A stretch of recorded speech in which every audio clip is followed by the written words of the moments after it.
everything changes.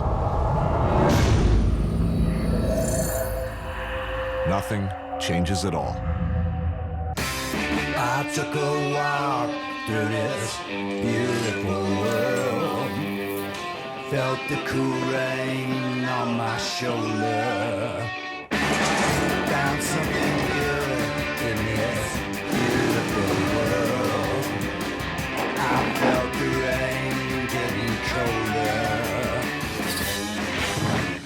Sha-la-la-la-la, sha-la-la-la-la-la, sha-la-la-la-la, sha-la-la-la-la-la.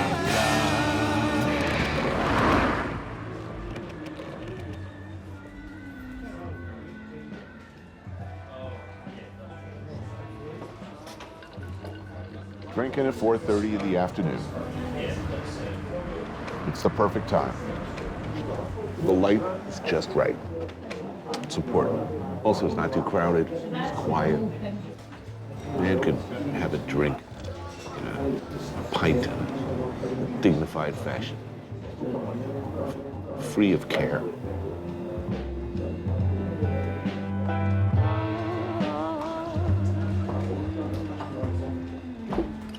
Iceland. No, thank you. There you go. Thank you so much. So you're on holiday? Sort of. It's your first time in Glasgow? No, I've been a number of times before. I haven't been in this pub before, though.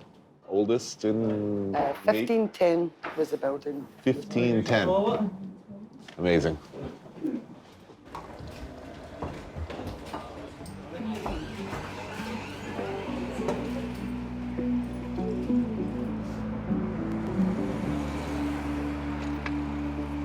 From my very first time, it was Glasgow. My favorite city in Scotland, one of my favorite cities on earth. I was going to say one of my favorite cities in Europe, but is Glasgow Europe? I don't think so.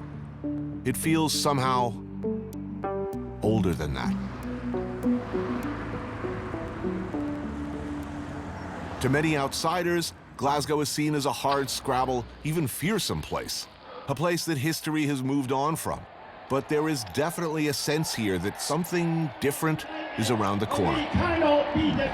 What will be one of the most important events in Scottish and British history. More than 4 million people will decide whether Scotland should stay in the UK or become an independent country. Will Scotland stay or will it leave the Union? Scottish independence could mark the beginning of the end for the UK as we know it. But in the end, 55% of Scots voted to stay in the Union. That left almost half the population still hungry for independence. And with 73.5% of teenagers voting yes, England had its undies very much in a bunch over the possibility of an unraveling of the Union with Scotland. It's an idea that is overwhelmingly popular in this city above all others. Glasgow's a gutsy city. I'm told there's going to be big changes, a different outlook, regeneration, but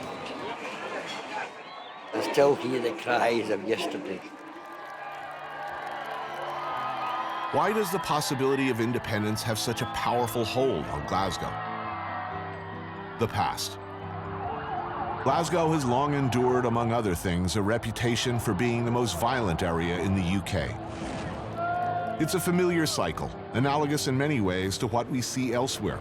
Hard times, disappearing manufacturing base, unemployment, a general sense of apathy that the government can't or won't fix what's broken. That in the corridors of power in London, in Edinburgh, they just don't give a shit about Glasgow. Especially Glasgow's east side. Like a lot of cities, like most cities in fact, Glasgow is divided. The River Clyde divides the north and south sides, but the bigger, more tangible divide is between east and west. The west, things are expected to be, well, nice. Nice cars, nice families, all the nice stuff that affluence supposedly brings. East Side, that's where you grow up hard, where things are rougher, where you've got, according to popular legend, to fight to live every day.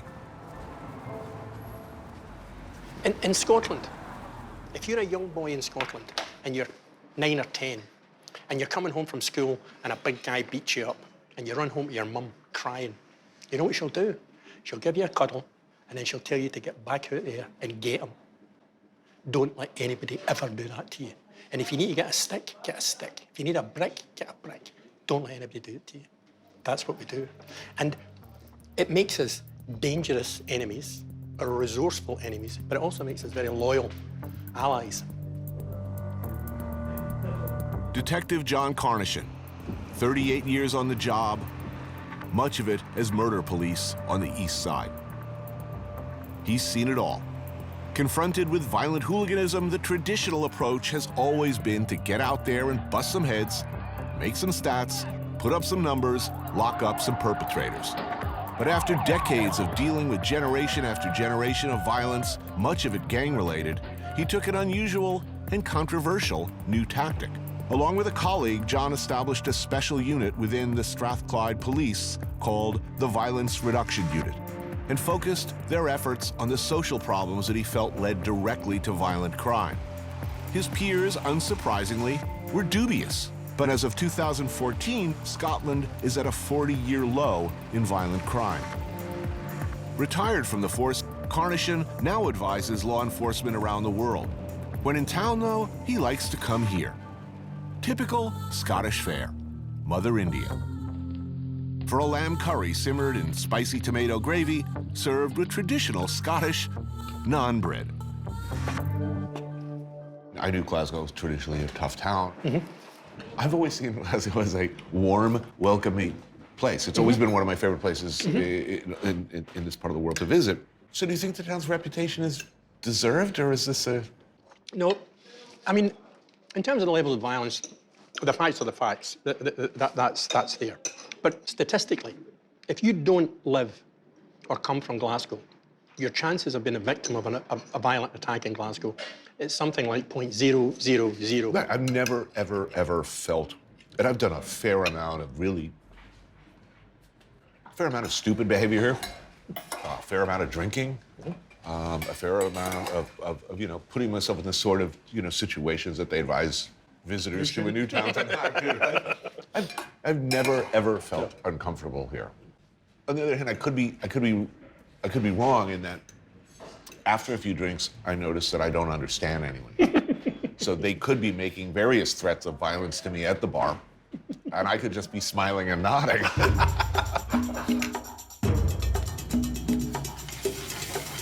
Indian food is, of course, huge here, as it is everywhere in the UK.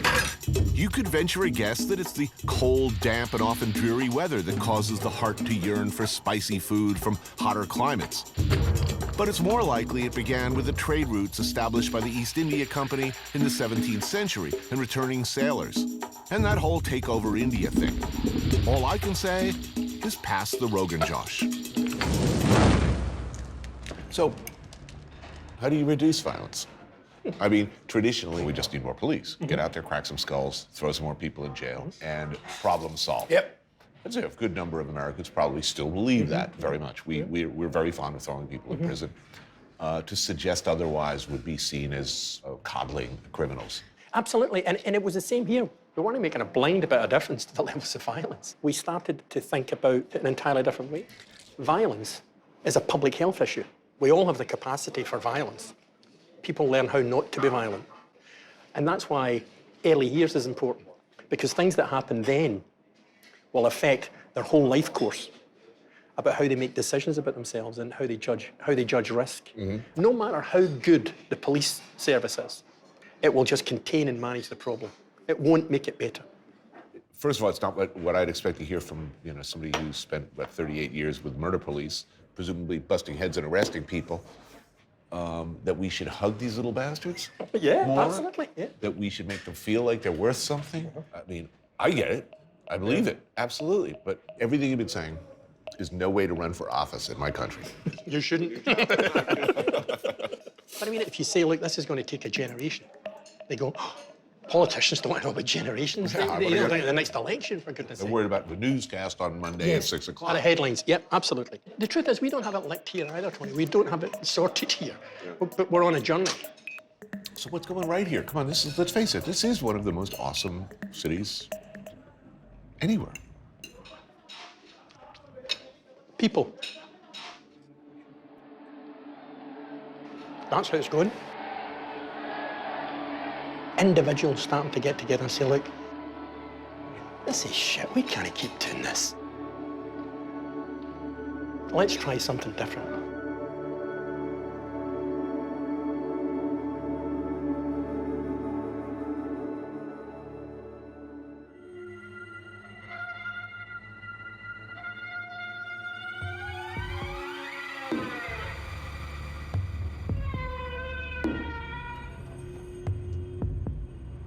Look, I don't want to give you the impression that Glasgow is an impoverished wasteland filled with violent hooligans and gang members. An impression shared by many candy-ass Europeans for sure, and a reputation that many Glaswegians are only too happy to perpetuate. Let's face it, Detroit or New Orleans, most American cities make this town look like Club Med by comparison.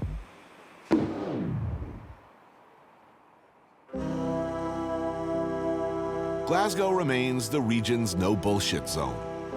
What I find most endearing in this town is that if you're a native, you're probably an expert at taking the piss. A high-level style of ball-busting that approaches an art form around here. Well, it's good to be back at work again, isn't it?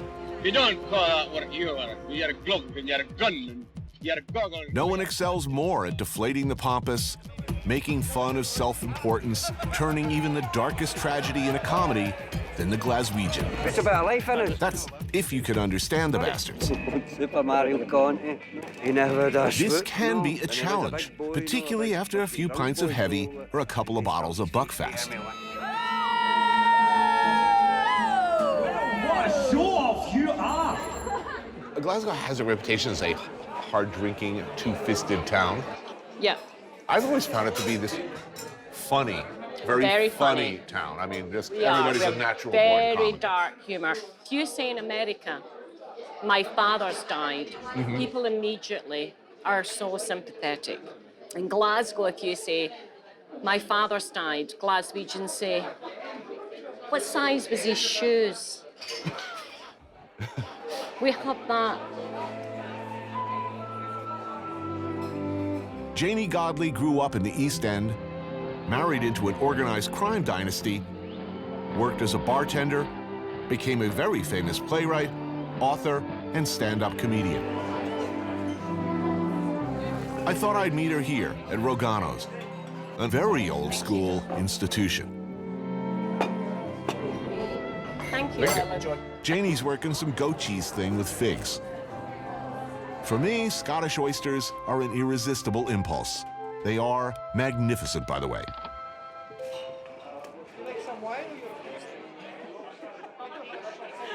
What a lot of people abroad don't understand is the women are the backbone of many of the communities because the men were always drunk and working in the shipyards and dying young.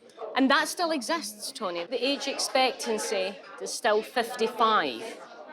In Fallujah, Iraq, it's 65.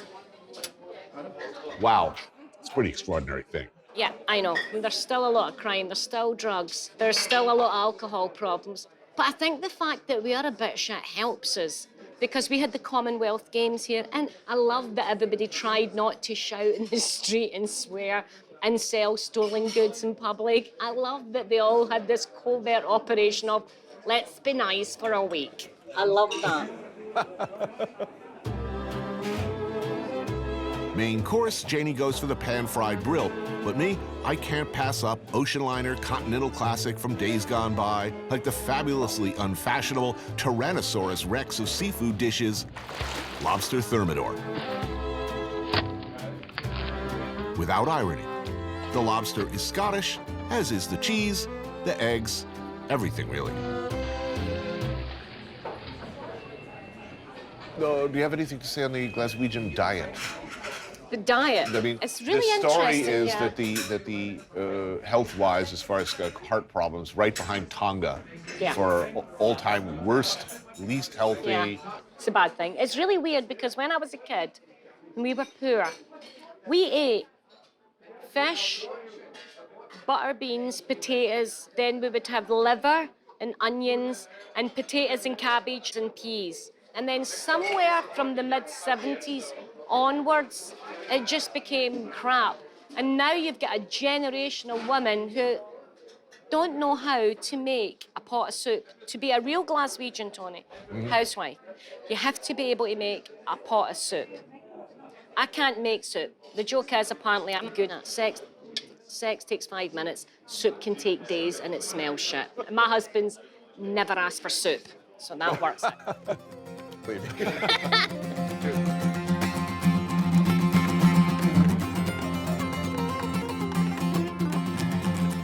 There's a terrific music scene in Glasgow. The pubs are among the finest anywhere. They say Glaswegians have more fun at a funeral than people in Edinburgh have at a wedding. That does invite, from time to time, admittedly, a fair amount of knuckle-headed behaviors. If you're looking for a beer and a beating, Glasgow will happily provide it.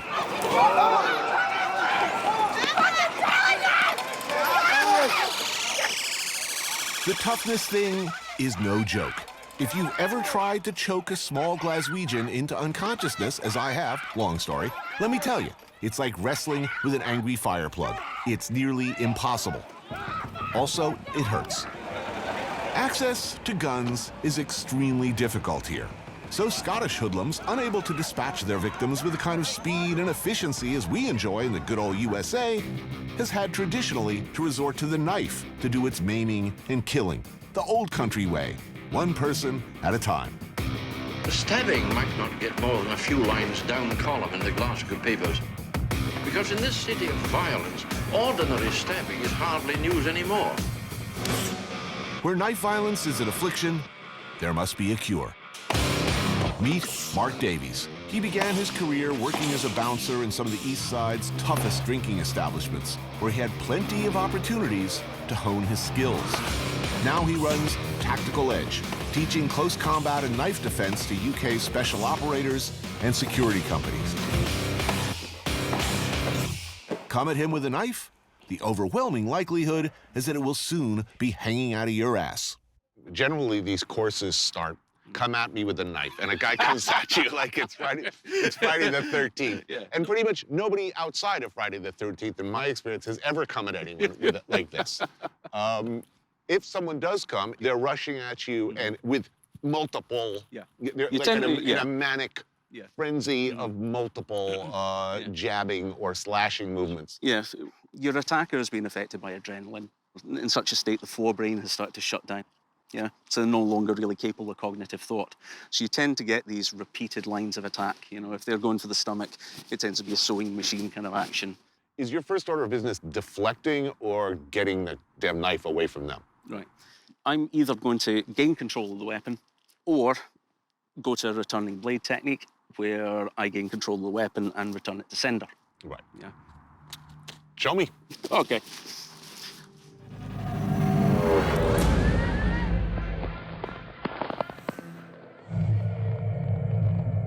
The thing about knife defense is there's no magic bullet.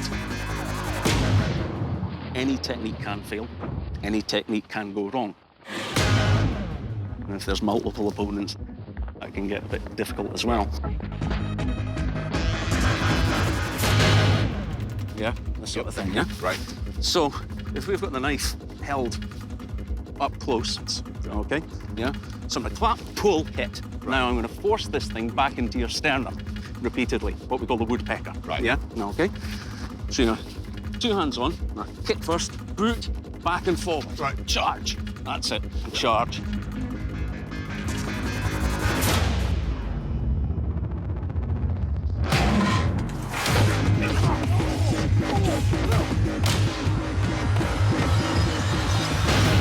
So, ATM mugging, okay? I'm going to pin your hand to me so I own the weapon. Right. And I'm going to slap backwards into the groin. Yep. So I'm going to hit, come up, grab. Yep. Now, I'm going to introduce point A with point B. Yeah, that sucks. Now, when I do that a few times, it's like taking a baked potato out of the microwave. It's going to be really hot. You're going to let go. So bang, bang, bang, bang, bang.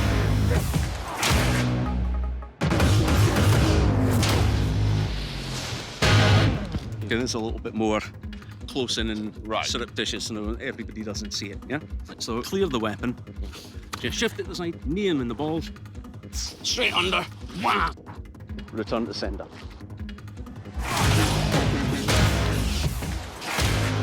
That was an education. No problem. Really enjoyed that.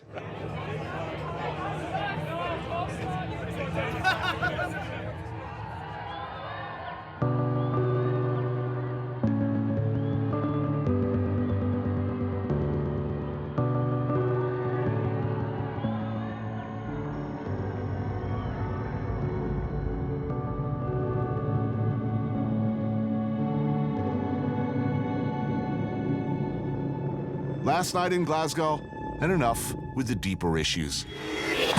Now, I want to go no deeper than the bottom of a bubbling cauldron of hot grease. It's out there. It's calling to me. I want it now. A happy place from my past, where once I frolicked young and carefree in the field of friolated arts. The University Cafe, where I learned at the foot of the masters the Tao of hot fat and crispy batter. Yes, they do a deep-fried Mars bar here, and deep-fried pizza. Been there, done that. But Carlo here and his twin brother have been keeping the Varecchia family tradition alive since 1918. And it ain't about no Mars bar.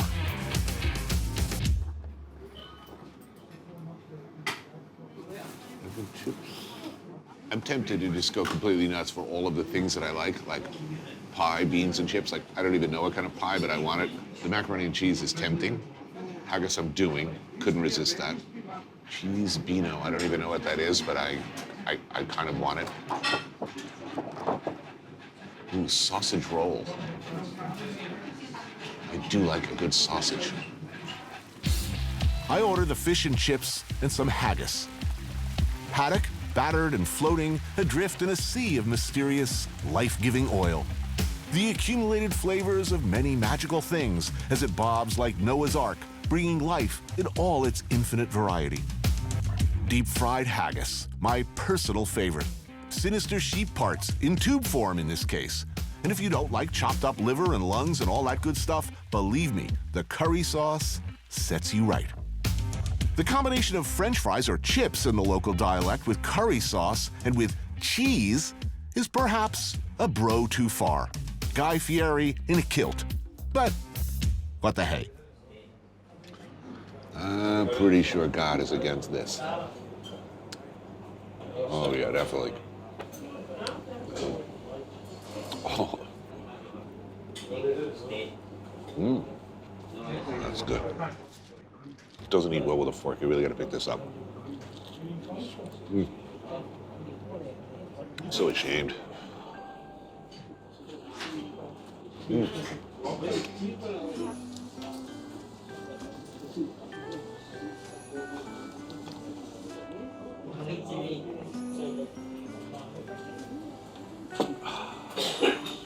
Oh, yeah, clean living.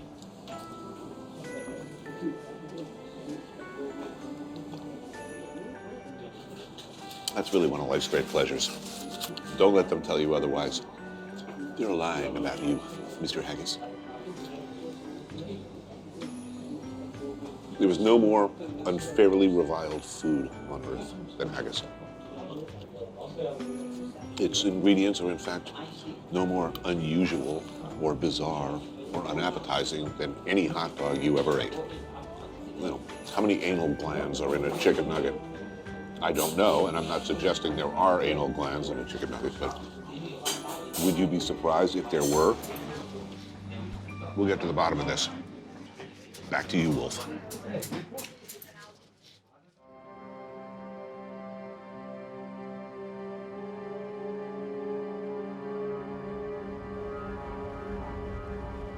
Heading north out of Glasgow, Scotland quickly becomes something else.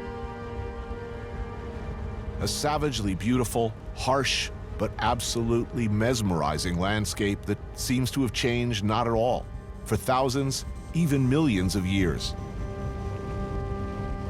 And across Loch Marie, inaccessible only by boat, one of the great isolated estates, Letteryu.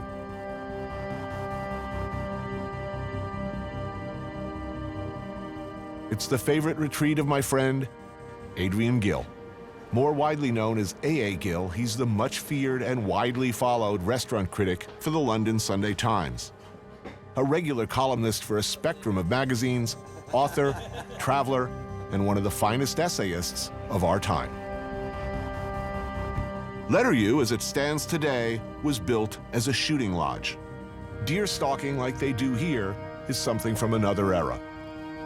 But it persists in places like this, which both protect and cull deer populations. If you are, like us, of course, two murderous aristocrats looking to put some venison on the table, you need help. Professional help. And estates like Letteryu come with a stalker. Stephen Miller has been working here for 8 seasons now, both protecting the animals who live on it and helping people like us in the arduous and delicate task of sneaking up on them. We would, as gentlemen of leisure, require a cook. And Adrian has recommended the supremely well-suited Fiona Cullinane, who excels at this kind of Scottish traditional game cookery.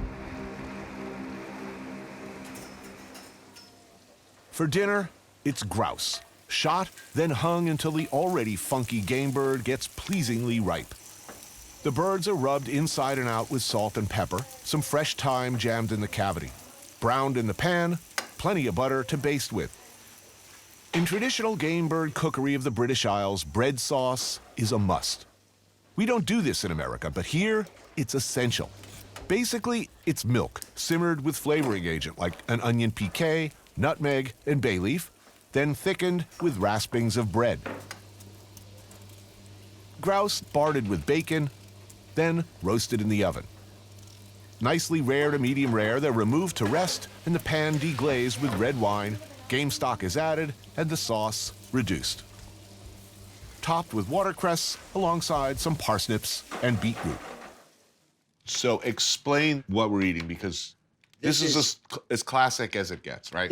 And this is specifically Scottish. This is a grouse, which is the only truly wild game bird in Britain. They're the most highly prized as a sporting bird. They're the most difficult to shoot, but more importantly, they're the most prized to eat. And this bread sauce thing, what is that? Bread sauce, which is, so you really have to grow up here to love this. It's like pottage. It's a sops.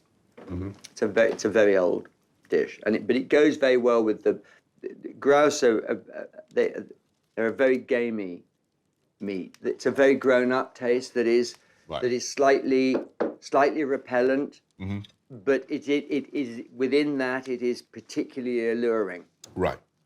And there is something also sexual about it that people don't often talk about. Right. So good. I went to a vegetarian school. My parents sent me to a vegetarian boarding school. And so for 9 years, the year after I left, I was a vegetarian. 9 years as a vegetarian? That's unthinkable to me.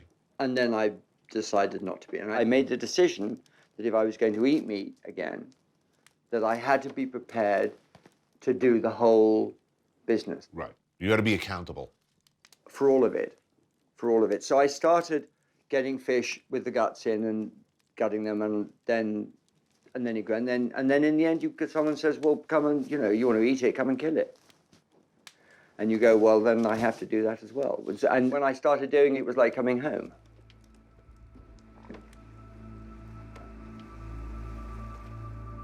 And that's the thing with being on the hill.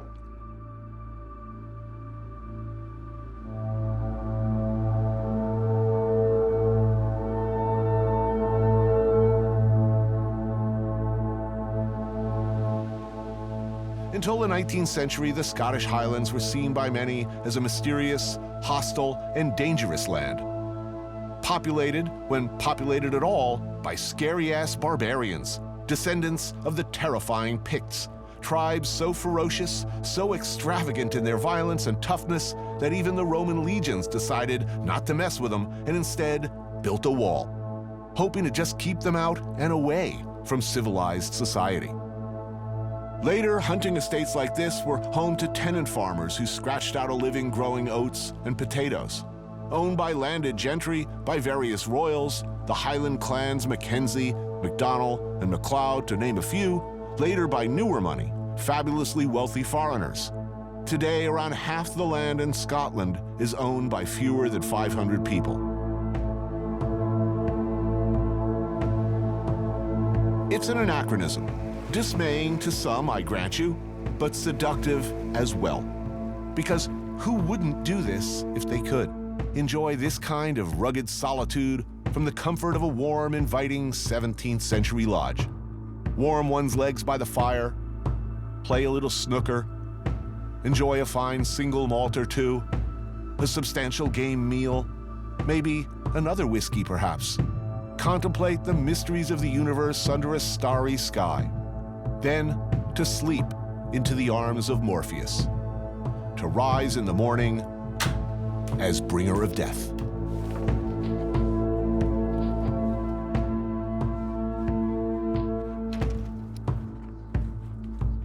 Stephen and Adrian keep calling it the hill, but that ain't no hill I ever seen. It's a behemoth, an endless range of behemoths. One mountain giving way to a moor, giving way to another mountain, then more, then more. There might be a hill somewhere in there, but it's probably between mountains after a 5-mile uphill walk. And though I am, to be modest, in the best shape of my life of late, it's a daunting hike. The climb gradual, then steep. The footing ranging from rocky to spongy and wet. Mile after mile. Me trying to look cool, make it seem like this is nothing unusual. But really, I'm dying.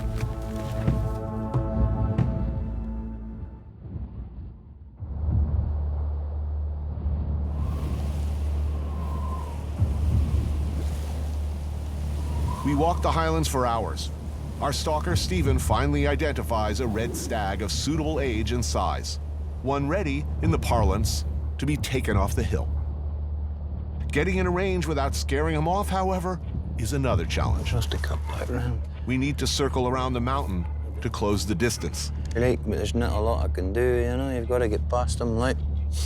Okay.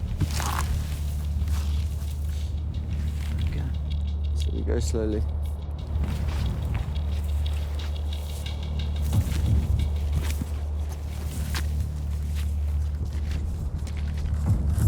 Pretend we're hikers at the moment. He hasn't even got a bobble hat. What? If you put a bobble hat on, the deer think you're a hiker.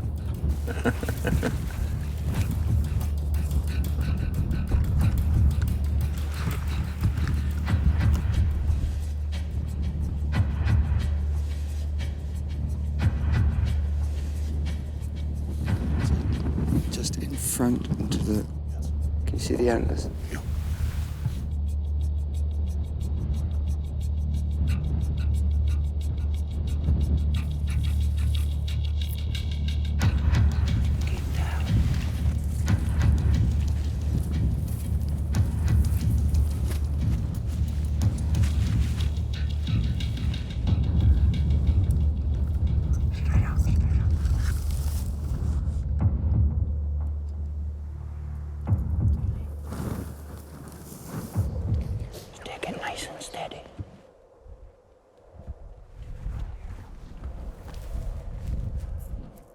Safe, remember. Just take your time.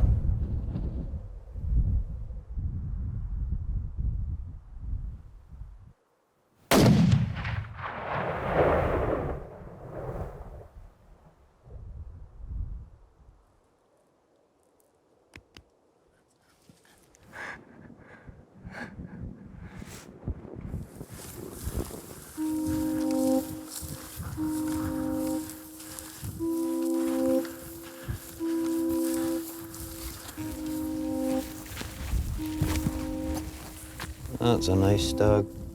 10 points. Is that good? He was never going to get any better. Do you want to use your knife? Yeah.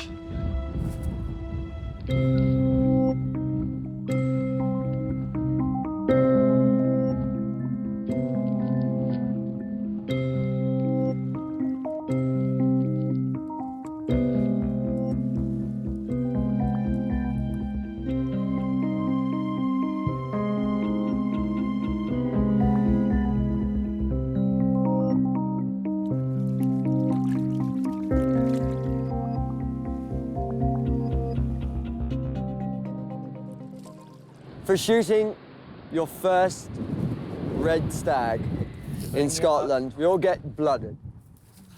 Oh. It's best if you close your eyes.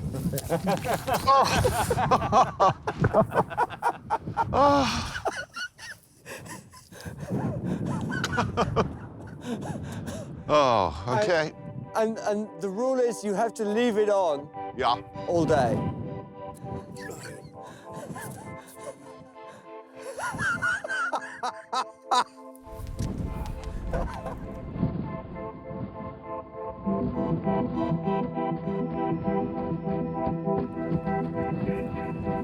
How's it going, chaps? As getting vehicles up here would be both difficult and destructive, the estate has maintained the tradition of using Highland ponies to retrieve the stalked deer. They're bred to be strong and trained to do this work. They'll likely make it back sooner than we will. Thanks, chaps. We'll catch you later on at some point. Yeah. Good boy, Stroop.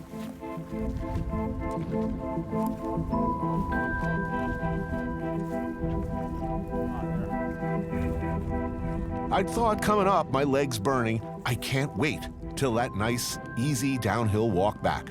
But as I soon find out, the walk down is even harder. Knees screaming, face crusted with dried blood, I'm looking forward to a warm fire, a strong whiskey, and some good country-ass cooking.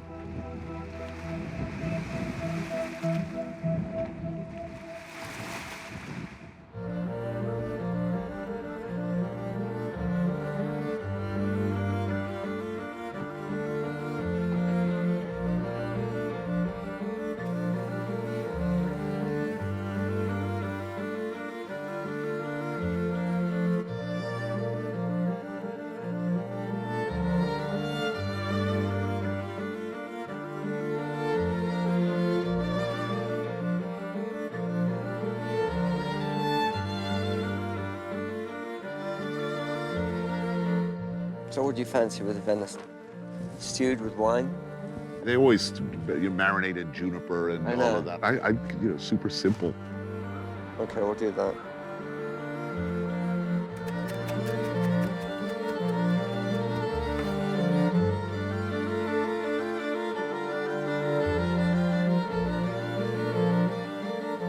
The venison is seasoned with salt and pepper and rosemary, seared in duck fat, and then into the oven. A pan sauce made from the fond, red wine, and deep game stock, sweetened with currant jelly and finished with a mellowing knob of whole butter.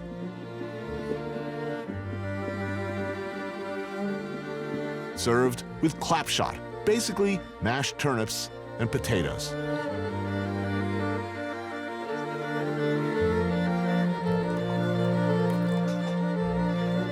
That's it, that's the end of the season. Tuesday the girls will be getting and you it. start killing the girls.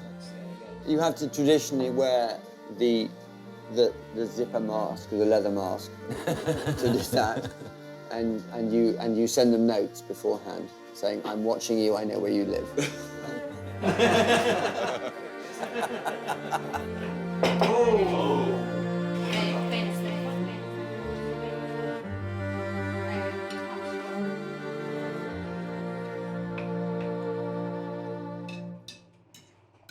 We deserve this. Oh, we've worked for it, huh? Yeah.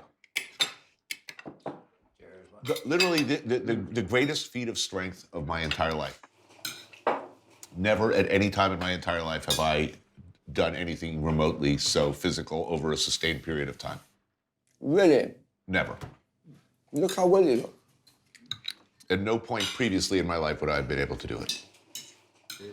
Thank you, guys. Cheers, the best of health, folks. All the very best. Slange Slange. Good shot. Best of health. The hill's now a safer place. A safer place for ramblers. It's a lot safer now that we're not on it, mind.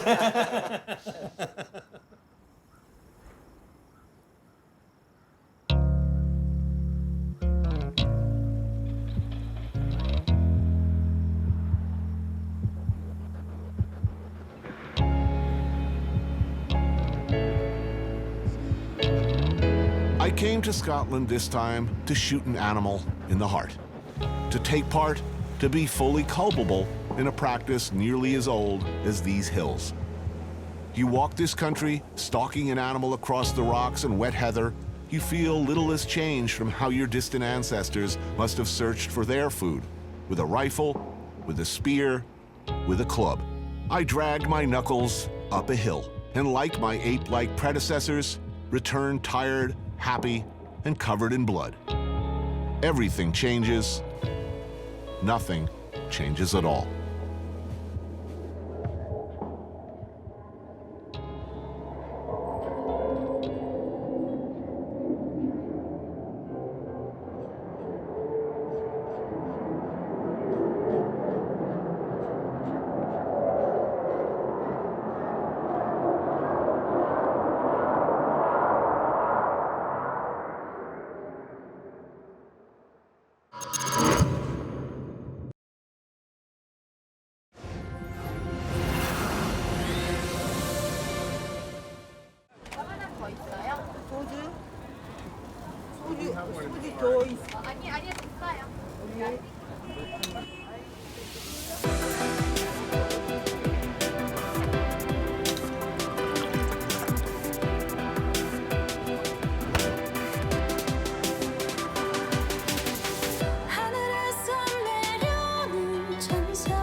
So we begin at the end.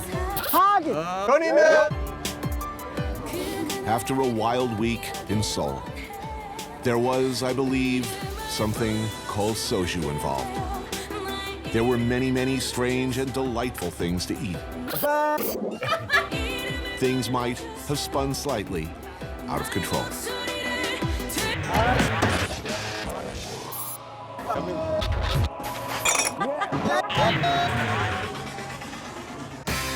I took a walk through this beautiful world. Felt the cool rain on my shoulder. Found something good in this beautiful world. I felt the rain getting colder. Sha la la la la, sha la la la la la, sha la la la la, sha la la la la.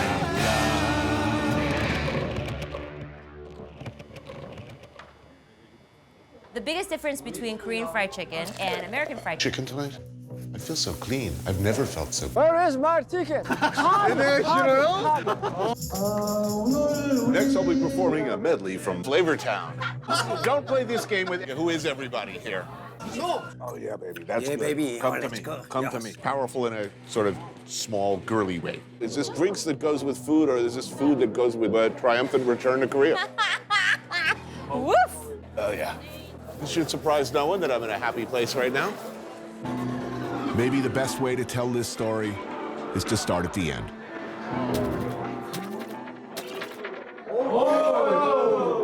Like a dog returning to its own vomit, I keep flashing back to, was it last night? The night before. I smell fried chicken on my clothes, so perhaps... Well, hello, Nari. We meet again. Am I glowing with health and pink? Yes. Freshly scrubbed? I was just gonna say that you look like a better version of yourself. Well, Why is that? guys, I've lost about 8 pounds of dead skin. We're really into the idea. Koreans really like the idea of being the optimal cleanliness, you know? Like, we like to be the most clean possible. I don't know. You know, I'm okay with soap and water, frankly. And beer. Yes, of course. All right, so let me see if I can properly pour this for you. Yeah, there you go. Thank you. So, tupuri, do you know about tupuri? No. Well, so Koreans have many eating traditions. If you have a very big production or you have a very big event that's very, very important, you celebrate that in a proper way. What are we celebrating? Celebrating the end of, this Korea show. And I thought you said something important. This is important. This is the most important thing you've ever done. Okay.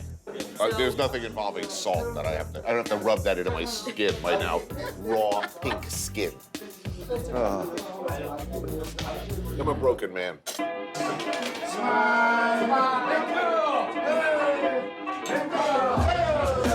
I seem beneath the shame and the headache to be missing a few layers of skin, as if I've been rubbed somehow raw. I mean, I believe in clean, really, but this is beyond clean. This is sanded, stripped, flayed. Here's to Korea. The beer is not helping.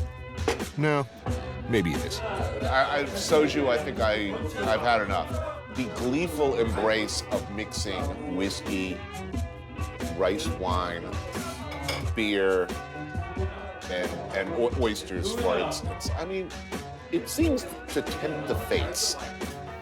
Ooh. Ooh. Yes. Well, let me ask you one more question. What do you think about Han now after your trip?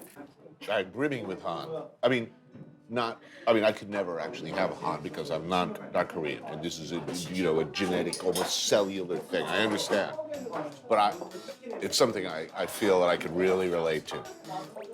I'm definitely a revenge is a dish best served cold sort of a guy, but also hot. I'll take revenge anytime I can get it. Actually,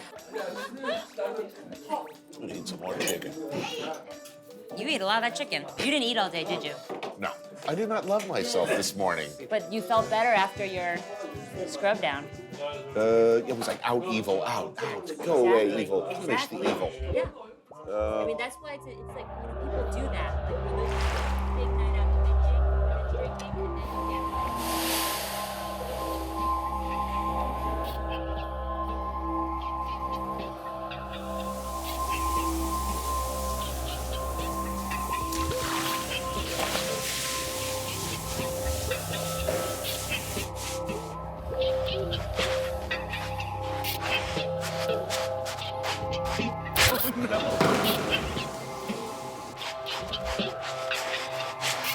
The social contract, the Confucian hierarchy of age before everything, fades away. We are no longer Mr. Ha, Mr. Park, Mr. No, and Mr. Tony. We move as one, a band of bros through the night. The world, our oyster.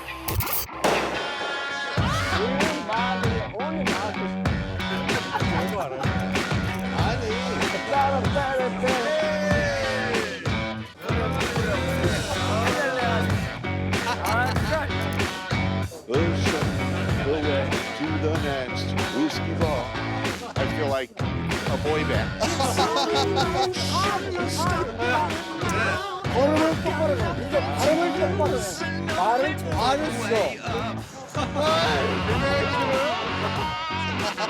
Is it a kid? Johnny Cash. Johnny Cash. All I can say is, thank God there was no karaoke. I must have blocked it out. All roads led here. I knew that.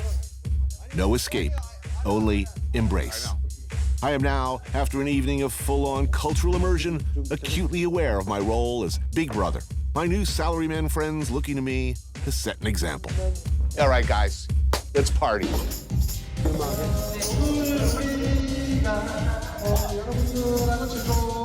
Oh, what do you have?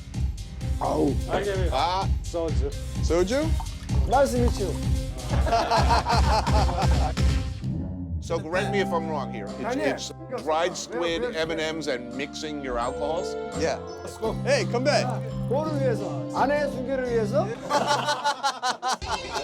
우호호. 매나해 내가 뭔지 알아? 난 그랬잖아. 난 밤새서 해. 나 걱정하지 마. Seemed like a good idea. Back at the office. 간다 내 사랑아.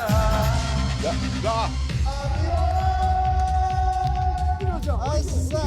오케이. Next, I'll be performing a medley from Mamma Mia. Come on, baby, light my fire. Fire, yes. Oh, we got a low score. We only got 45. Mouse? Mouse fish. Mouse fish. What? I love him more than I can say.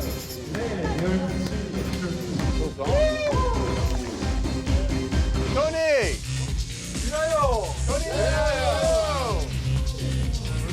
Sit down. We gotta go somewhere else. We're not finished here, Tony. Squid treats and M&Ms? Sure, makes perfect sense. In fact, there were oysters somewhere along the route, a detail that becomes increasingly worrying with our alcohol intake.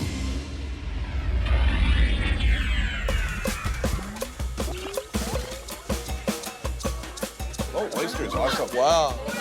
Nice. Competitive drinking and shellfish. You ever played any Korean drinking games? No. No? Well, they have a lot of them. You know, it keeps the energy up and keeps everyone kind of drinking. Stop 2. Kolmok Jib.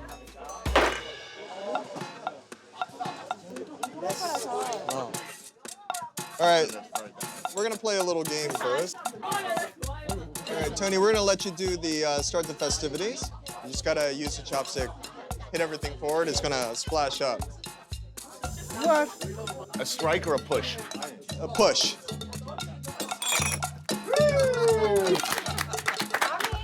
Come back.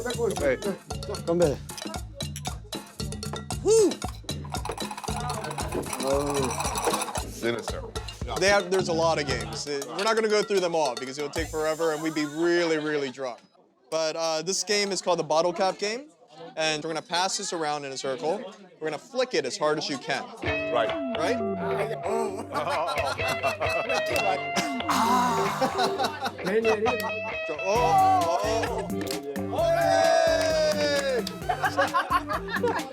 No one wins or loses. We all get drunk. Start. 1, 2, 3. Oh. There you go. Love shot. That is brotastic. All right, this is a chopstick game. Don't play this game with engineers.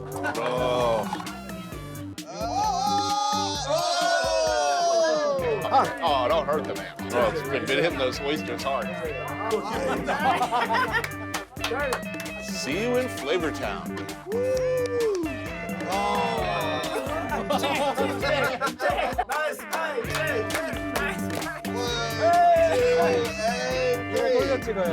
It's pretty good. Oh, that's good. 여기서 소기의 목적을 달성했는지 여기서. 어? 그래야만 다음은 넘어갈 수 있어. 네. We gotta go somewhere else. Yeah, we're going. Let's hit the street, guys. Well past soju bottle number 9. The idea that only an hour earlier we sat like gentlemen and had barbecue. A rapidly fading memory.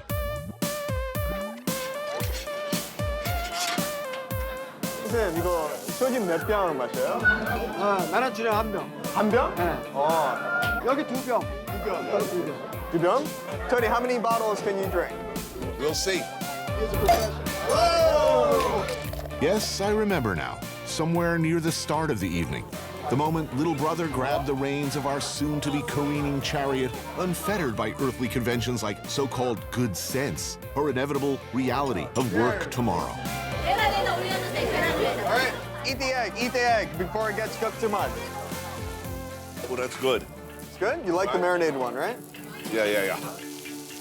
This being Korea, beer is a must, as is apparently soju.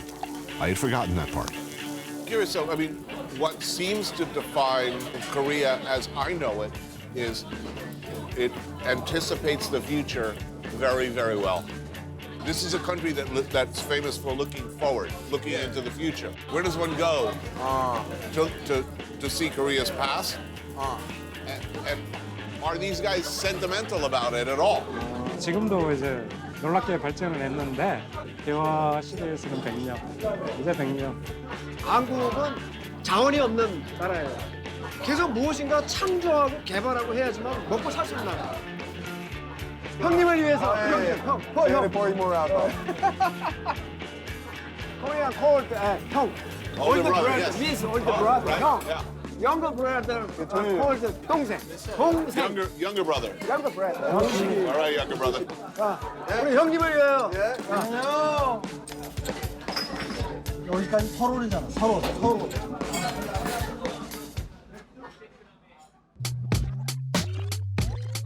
My mission, for purposes of television, is to ingratiate myself with a group of total strangers, insinuate myself into their lives, observe what they call, and please excuse my painful pronunciation, huishik. It's an expression combining the concepts of company and meal. In Korean business culture, this would be a regular thing.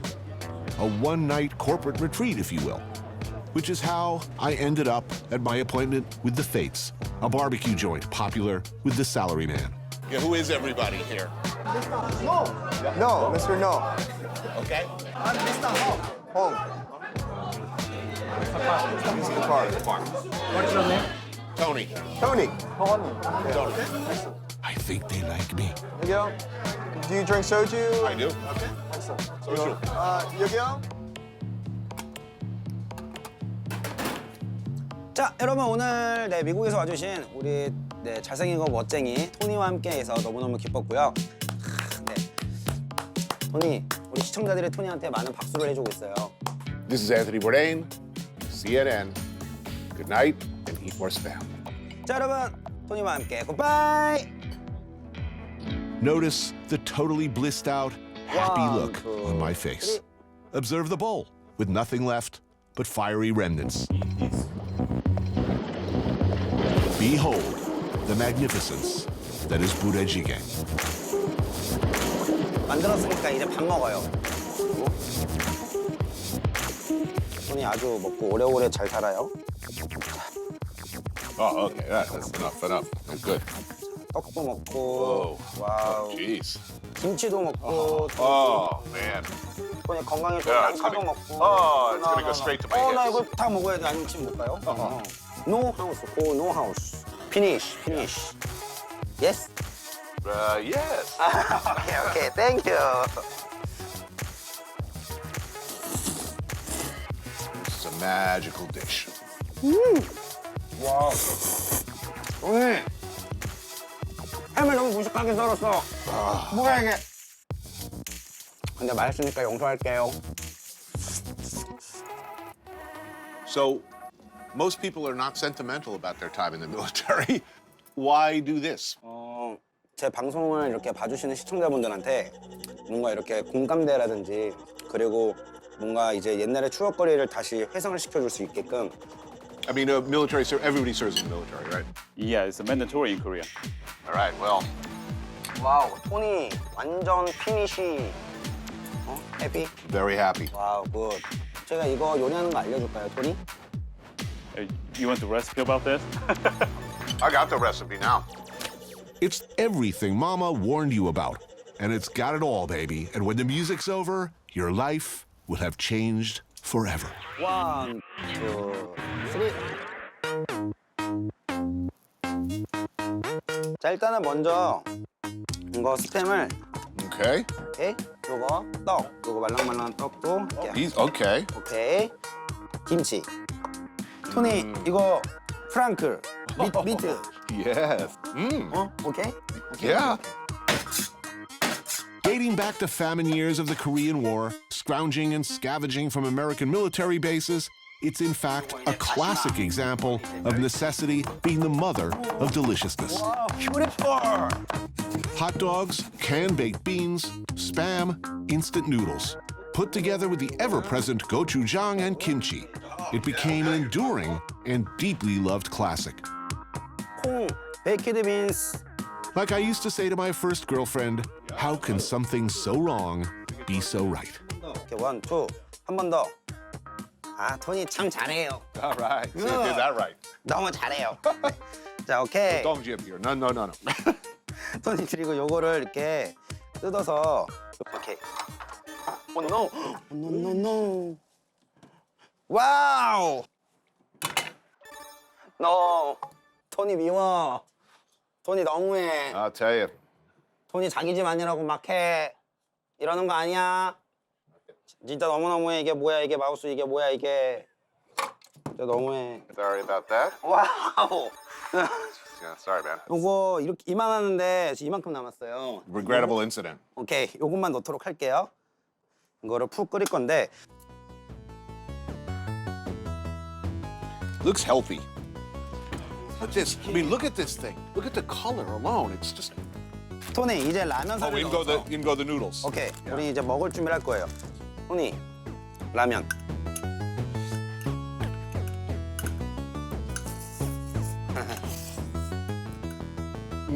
와우.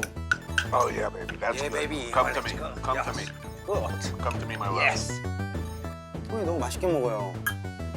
성과가 좋다는 거네요. Need Yes. a little Very spam in good. there. Good. Good job, chef. Good job. Thank you, Yes. sir. Yes. Yes. Thank you. My pleasure. Anytime. Anytime. In a society reeling from conflict and deprivation, largely without meat or fresh ingredients, this was the gift of the GI.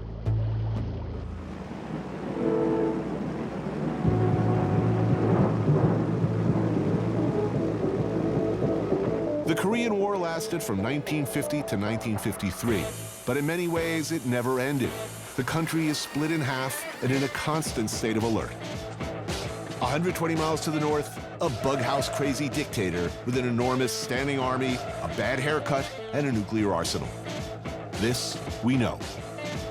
But the war, in dividing a country and a culture, also divided families, altered forever the Korean character.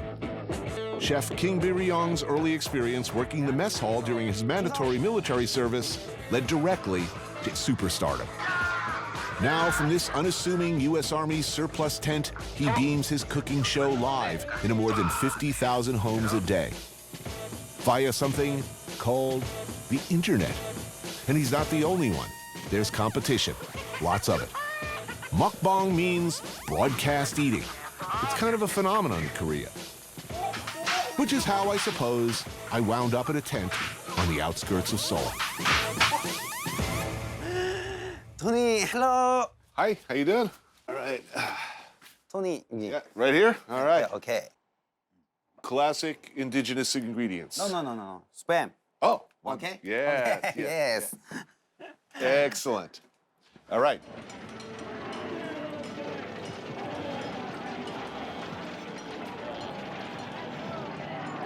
다 죽여, 다 죽여. 다 죽여버려. It's a slaughter fest. I've gotten the poor thing killed like 12 times already today, so I think I'm gonna hang it up. All right, I'm ready for some food. In Korea, it's like the food delivery system is really good. Really good. A whole bunch of food you can just order.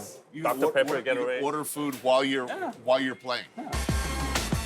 PC Bong sounds like a male porn star. I know.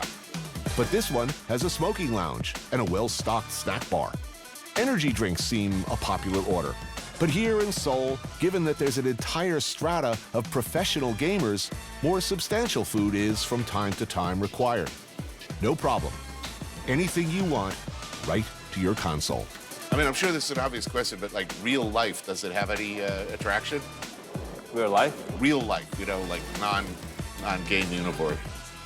People love it. As a professional gamers, yeah, people love the professional gamers. They get a lot of fame for that. Right. Thank you. Oh, man. Wow. Oh, man, this is too much. Oh, that'll have. You gotta get the sauce with the noodle, so. Yep. It's a black noodle, so it should be all black. Tasty. Good? That'll work. And some of the games you could play without like still eating. Yeah. Really one-handed. Basically, you eat a little bit and then go play back. the game. Yeah. And eat a little bit and play the game. Only game that I've ever really gotten serious about and lived with for a year. I mean, I spent a lot of time with it. Was GTA Vice City. Oh, I mean, for my opinion, it's a little bit violent for me. That's my personal opinion. Look, I mean, you know, Little Red Riding Hood was doing a lot of bleeding out in this game. I mean, That's true. Over the mountain and through the woods, to grandmother's house we go, blowing some shit up on the way. And was it right shift, left mouse click, or the other way around? 잡음. That's our enemy. wow, okay. But I'm looking for the little guys with the red over them. Yeah.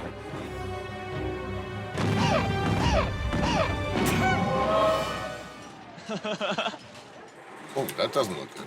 Yeah, you got killed too because Oh, jeez. Oh, I'm respawning. Yeah, respawning. You could target. You could basically go like long distance or short distance depending on like, where your target is. Just learn how to move here.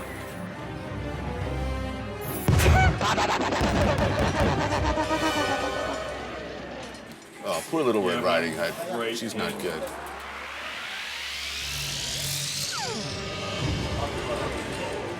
어딨어? 암살해줄게. And if I'm shooting something, it's E.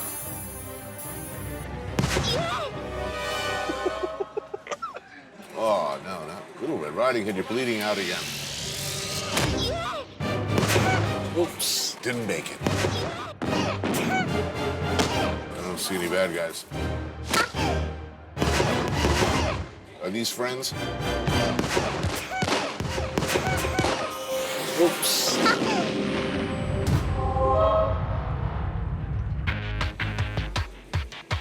Back in the old days, before time itself, spending 17 hours a day at places like this was frowned upon by family.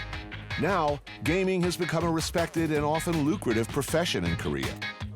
Simon has pretty much retired from gaming per se. Instead, he makes a living advising rising stars in the industry. You do this for a living? Yeah. How many hours a day? For the professional gamers, they spend all day playing this game. They wake up, they play a game, practice, have lunch, practice again, and then have dinner and go to sleep. Today, the game is one of those multiplayer kill fests where mighty avatars boast a wide range of powerful abilities, raining death on each other from remote consoles across the globe or just over there. There we go. It's all about love. Really cute. Little girl. Oh, that's me? Yeah. Oh, geez. Do I have to choose another avatar, maybe? Something more killy? I don't know if I'm going to strike fear into my enemies. Oh yeah, it's very powerful, yeah. Powerful in a sort of small, girly way. It's a very amazing where, you know, get shocked. I mean, the little girl comes around like having a big fireball in your head. Right. Okay, well, I'll try to keep up with you for a few minutes. So basically, press W, go forward, and then press right and left click together. And then the right key on our mouse. Okay, forward is W.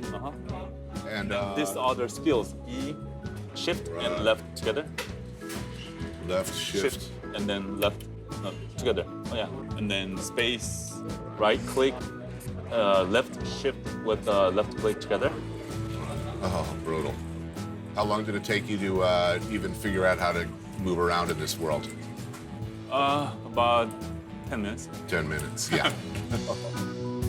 Okay, me and Simon are going up against these kids, and I'm expecting to like pistol whip some bitches like Tommy Vercetti, unless time has once again passed me by.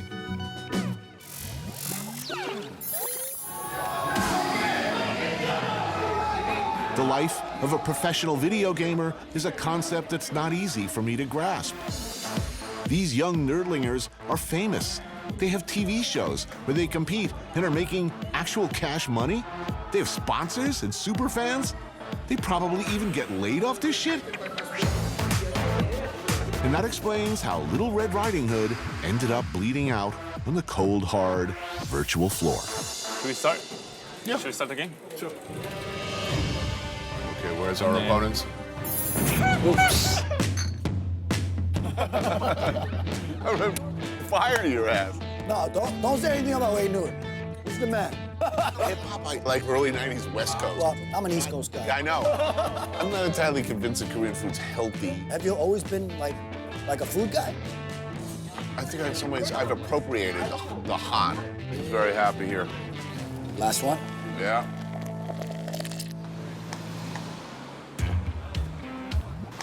Is this drinks that goes with food, or is this food that goes with drinks? The culture here is you have to have something that goes well with that drink. We should probably be drinking that, right? Yes.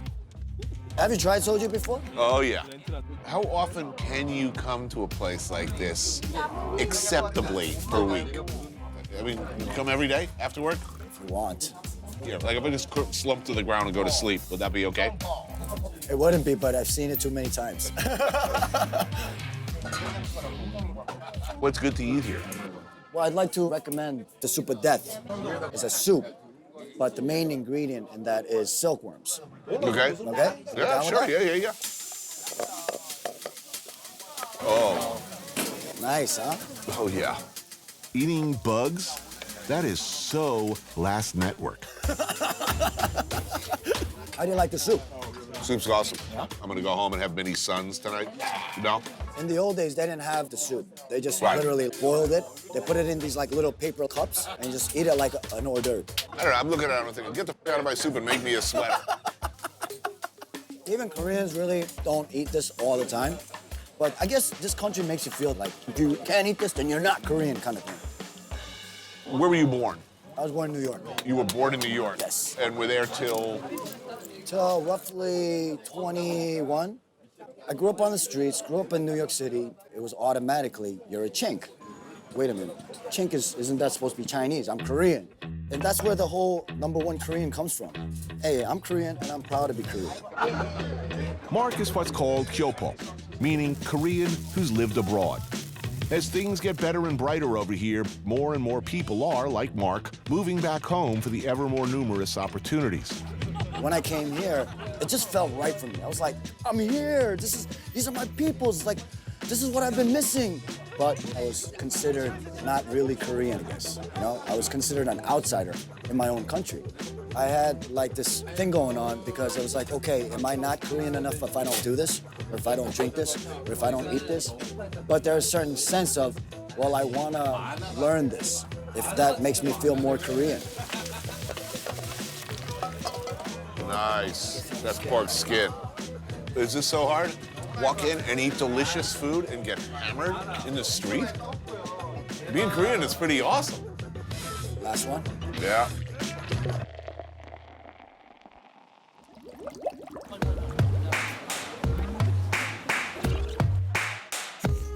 Nighttime in Seoul, and everywhere you go, it seems, food and drink. This is what they call a pojangmatcha. I guess it's kind of like a pub, if pubs could operate in the street. You could have drinks, and well, I guess you could call it pub food. 안녕하세요, DJ Shanda. We're about to go eat something really, really good. Welcome to Seoul. Let's do this. My new friend Mark helped popularize Western-style hip-hop in Korea. An event that led directly to me eating silkworms in a tent. Mark, how you doing? Nice to meet you. Good to meet you. Thanks for having me on. Oh, man. So, where are we? 이모. Hand position correct? Ready? Are you complaining about your hours, darling? #1 selling liquor in the whole world. You have to kick the prostitutes so many times. That doesn't count. Get in my mouth and stay there. She's already dead. Come on.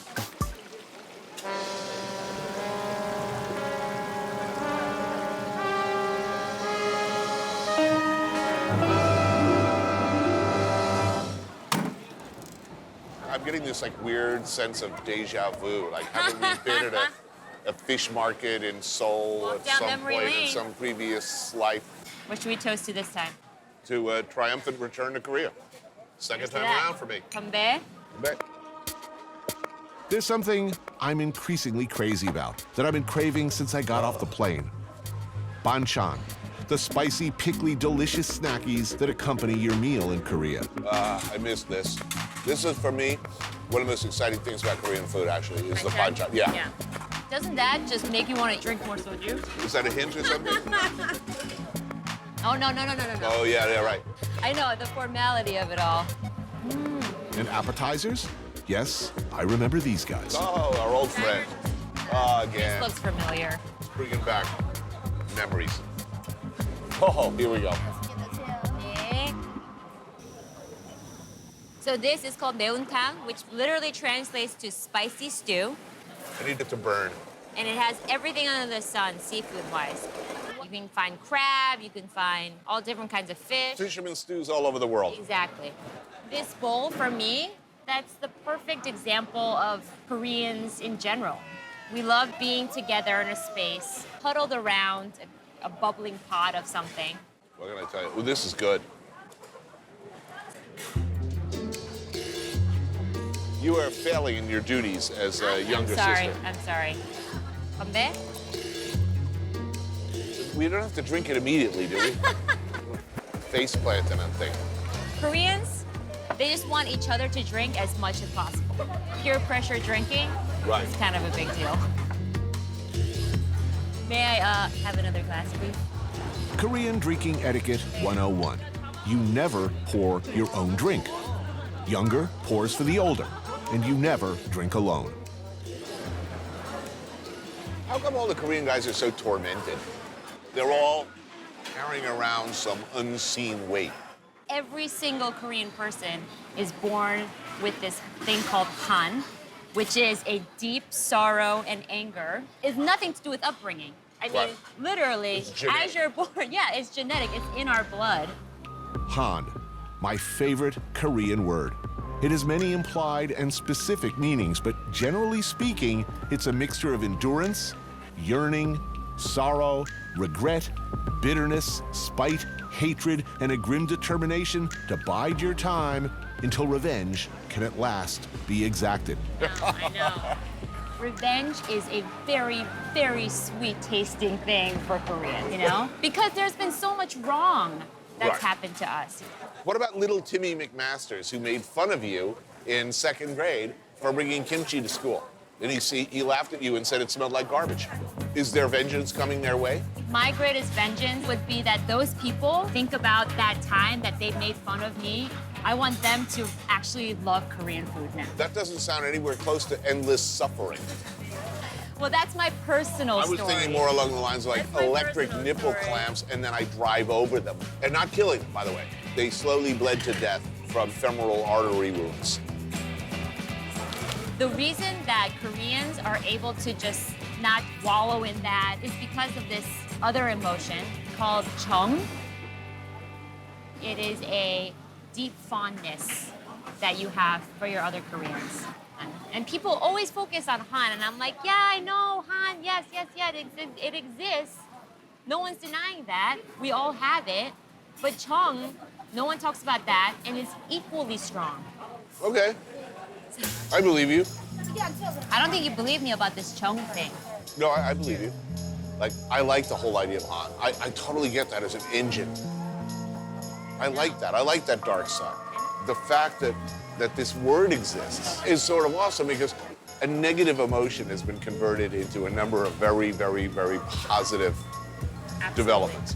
The Koreans are, you know, this amazing group of people that don't curse and eat amazing food, and we like to drink and have fun. Oh, stop sucking up. So, to the Han. We need to make a serious dent in this. Dongjin. Can't say that. We're unique and we're amazing. That describes me. I'm not drinking this. No, you don't have to drink it.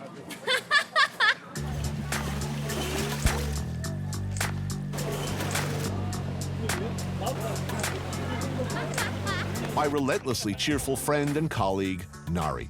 She loves Korea and all things Korean and wants nothing more than to make everybody love it as much as she does. That's why she brought me here, to the Garak Fish Market, where you find the kind of casual joints I love.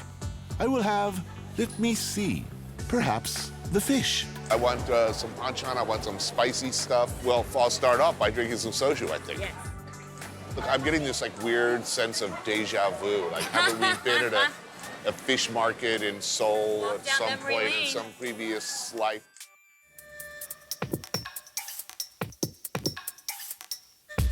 The past, the present, the future. In Korea, they all bleed together. If you're there for the whole ride, one explains the other. Drop in the middle, it makes no sense at all.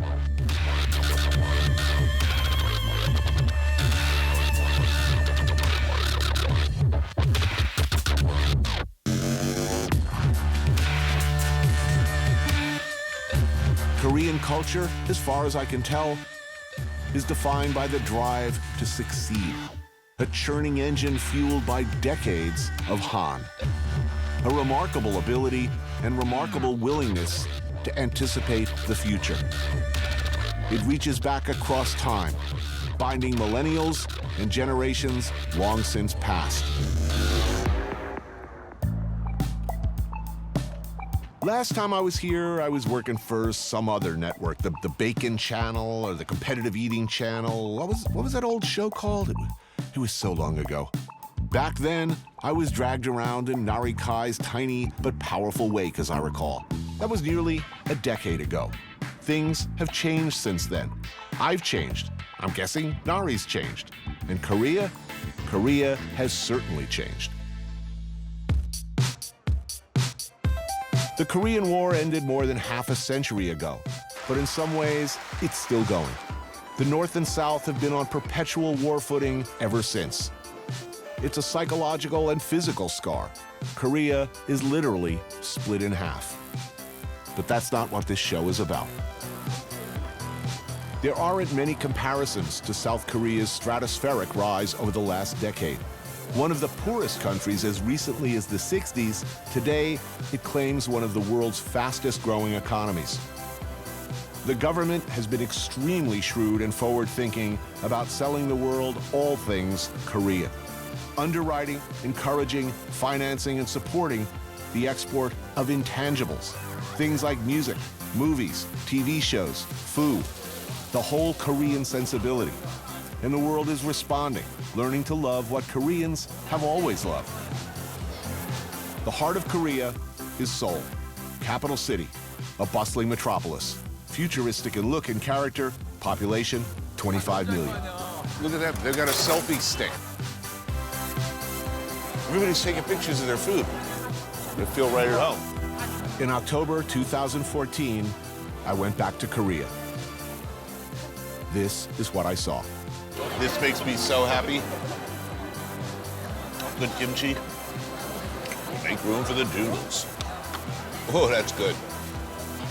This should surprise no one that I'm in a happy place right now. Oh, yeah. First night back, right to the market.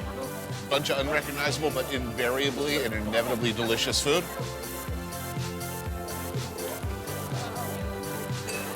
Good to be back, man. Good to be back.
Miami sneaks up on you.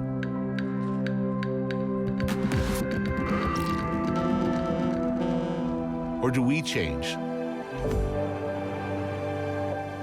and find ourselves sneaking up, washing up, ending up in Miami?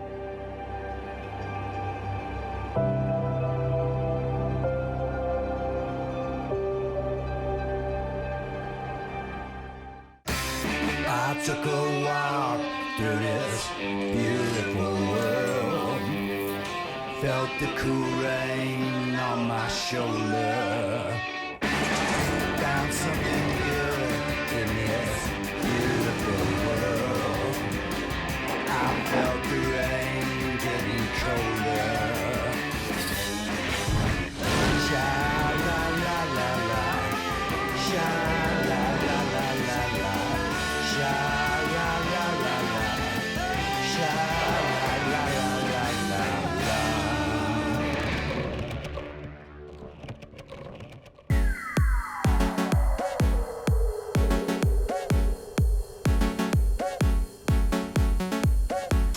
Miami. It's a big place, bigger and more multifaceted than it's given credit for. Miami, where you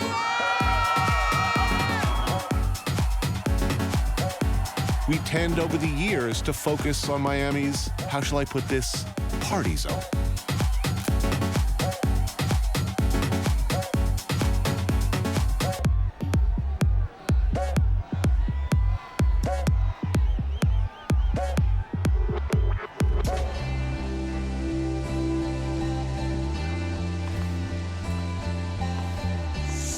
Party don't stop.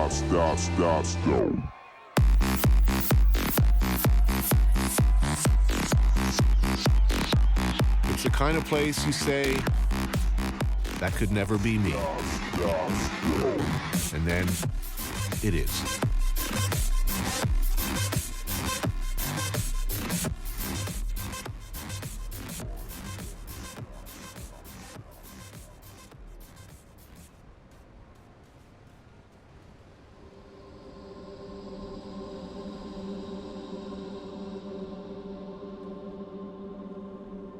It's a temptation that's almost irresistible. The seductions of flash, of palm trees, balmy nights, deco architecture, the manufactured dreams of many television shows made real. But across the causeway, a few miles down the way, there are other worlds, older ones. I think it's safe to say, better ones.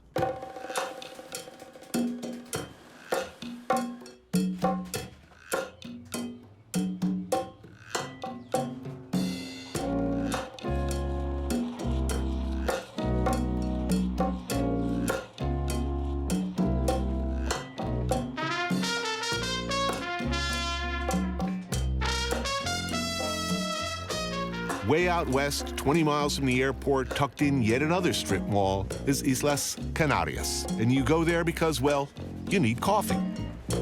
And because Cuba, respect. And because Michelle Bernstein is there. Is this Miami? It was a long time getting here. You need a car in Miami. And yes, this is like the heart of Miami. Michelle is one of Miami's most iconic, influential chefs, born and bred here. So when people say, where did you grow up? What do you say, out? Miami. Where in Miami? This is way out west. Okay. I mean, you can't get much further west than this. What's beyond here? Swampland. Oh, not awesome. much. Body disposal. Yeah, well, you can say that. I can't. This restaurant, we would actually come here for the seafood, and it would be elegant. Well, you'd have the waiters in the little bolero jacket type things, right? And usually a bow tie. Yeah, and there are still some Cuban places in Miami that still have that. This is how you drink coffee in Miami. The real places give you the milk first and then the coffee. Now, what are they called again? Those tiny little chiplets? That's coladas. A colada's a big cup with little cups. It's basically like the coffee version, the caffeine version of a one-hitter. I mean, you basically, so I'd have one of those, and then at the next place I'd have another, and I basically, get increasingly jangly as I head towards work or whatever my final destination is. I grew up on the colada. At 4, I had my first, I think, colada. We all give our babies coffee. They put their finger in it to taste it, and they all grew up loving coffee. That's good. So this is a non-judgmental land, Miami. You know what? It is. You can pretty much get away with almost anything. It's good coffee. I'm so glad you like it. A lot of people don't like it. Really? Well, because they think it's too sweet.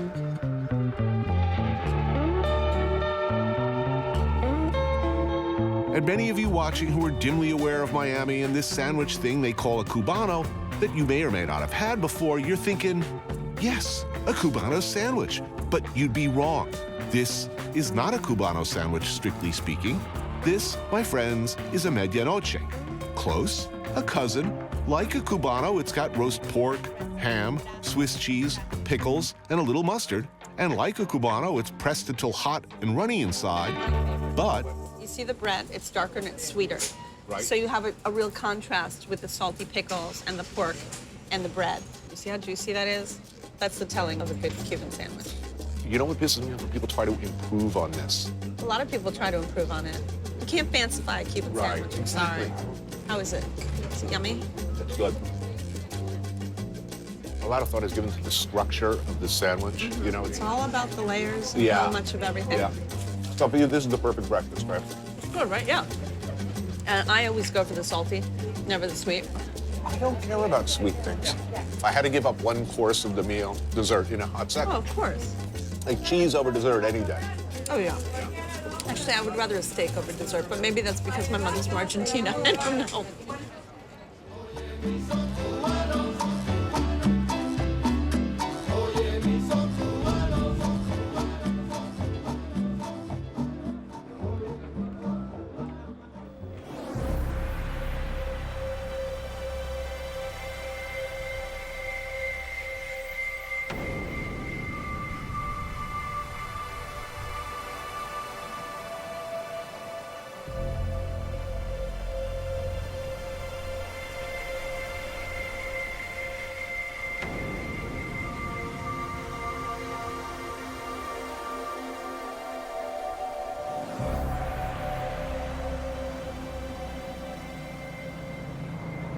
This is my world away from the world.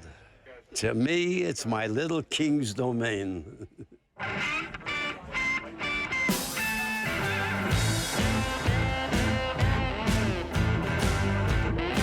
There's one place I keep coming back to.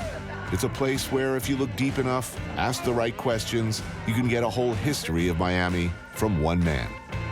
This man, Matt Klein.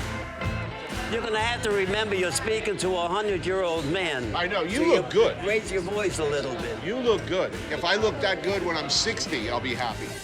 You know the amazing thing about being 100 is? A year ago, I was 99. Nobody paid attention to me. Didn't care.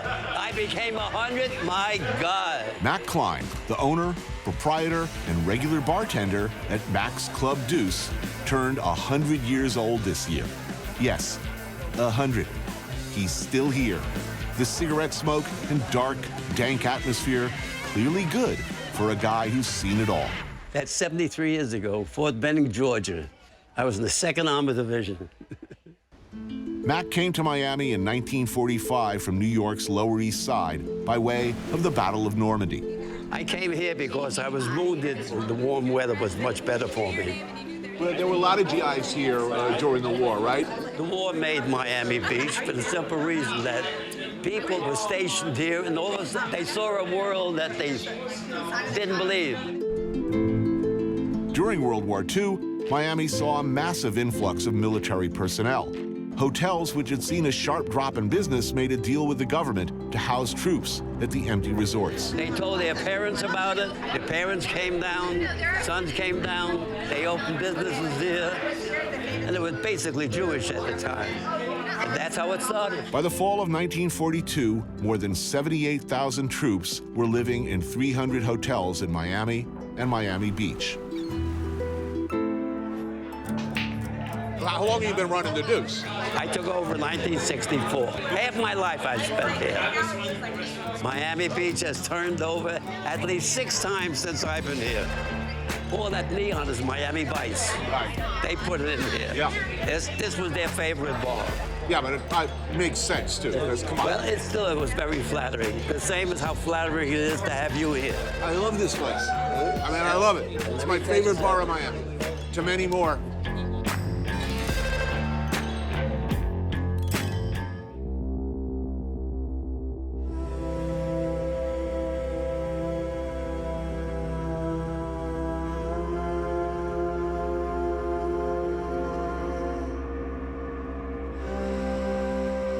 The dreamers, the visionaries, crooks, and con men who built Miami envisioned many different kinds of paradise.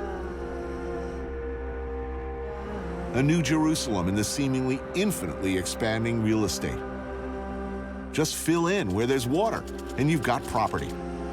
Or as in Coral Gables, build a new Venice, complete with Italo-Moorish Hollywood fantasy architecture and grand canals, gondolas to ferry the new seekers to their palazzos in the sun.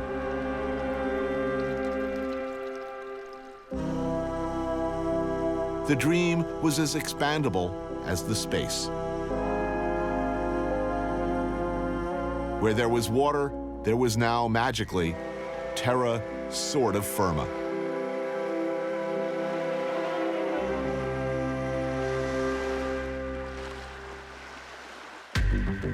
And in the 80s, where there was decline, a vacuum, suddenly there was a new and vibrant economy. One that raised all boats, filled Miami with new buildings, shiny cars, swanky nightclubs, floods of cash, and a new reputation for murder and criminality to go with it. Cocaine. Say what you will. Cocaine altered the skyline of Miami forever. It made, for better or worse, Miami sexy again. Going back to the very beginning, was Miami always a criminal enterprise? But I mean that in a good way. Outlaw culture is a very deep part of American culture. But Carl Hyacin says, in Florida, we don't produce or manufacture anything but oranges and handguns. There is no indigenous industry. We sell sunshine. We sell you a dream. The only jobs we have are in hospitality and restaurants and Real hotels estate. and real estate. It's all to sell the dream to the next people. In 1981, the FBI called Miami the most violent city in America. The drug industry brought in an estimated $7 to $12 billion a year, and that's of 1981 money. That is a lot of trickle-down. One of the most successful documentaries in the history of film is Cocaine Cowboys, which tells that story. A film made by these guys, Alfred Spellman and Billy Corbett. So things were in decline. Cocaine sort of saved the city. Well, you We'd say so. Are you gonna get in trouble? Are you gonna get in trouble for it? But yes. But by 1981, you had a murder rate. You had 635 homicides here. 25% of those bodies had automatic weapons bullets in them. Right. We talk about the uncomfortable reality of where a lot of modern Miami came from over something you just have to hit hard when in Miami in season. Stone crabs.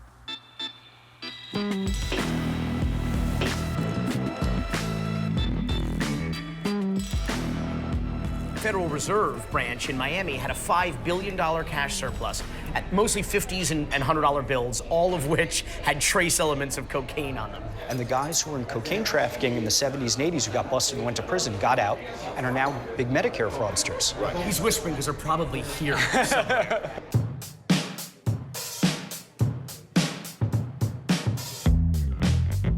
So where's the money now? How's business in general in Miami, and where's that business coming from? Well, remarkably, the rebound from the Great Recession here, people thought it would take almost a decade for all the condo inventory to get absorbed, and it seemed to happen almost overnight. By 2010, 2011, things had turned around here. We're in the middle of another huge boom. So who's buying? It's wealthy foreigners, a lot of flight capital from overseas, from Latin, South America, Russians. Russians? If it's money looted from another country, do we care? Trickle down, boys, trickle down. It has propped up Miami once again with another inflated bubble, and the question is, how long will it last?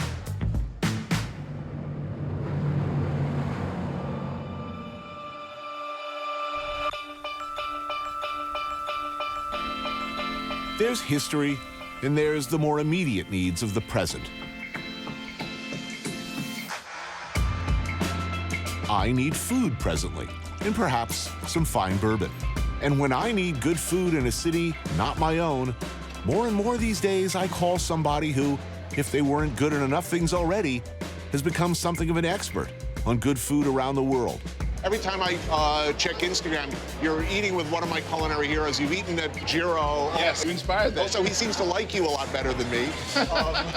Amir Khalib Thompson, known to most as Questlove. You've been to this place before. I live at this place. Really? Yes. Yardbird quickly became a Miami favorite, serving over-the-top Southern classics to well-heeled bon vivants like, well, us. The old joke was that James Brown was the hardest working man in show business. You make him look lazy. Let's review, okay? Band leader, producer, teacher. Yeah. Oh, DJ. Yeah, and we're counting. Technically I have 16 jobs right now. Deviled eggs with fresh dill and trout roe will be so over next year, but right now, I want like 10 more. Delicious. Fried green tomatoes with pork belly. This is the perfect thing for a guy who's looking to squeeze into a size 28 Speedo tomorrow and hit the beach. Yeah, how often are you in Miami? 3 to 5 times a year.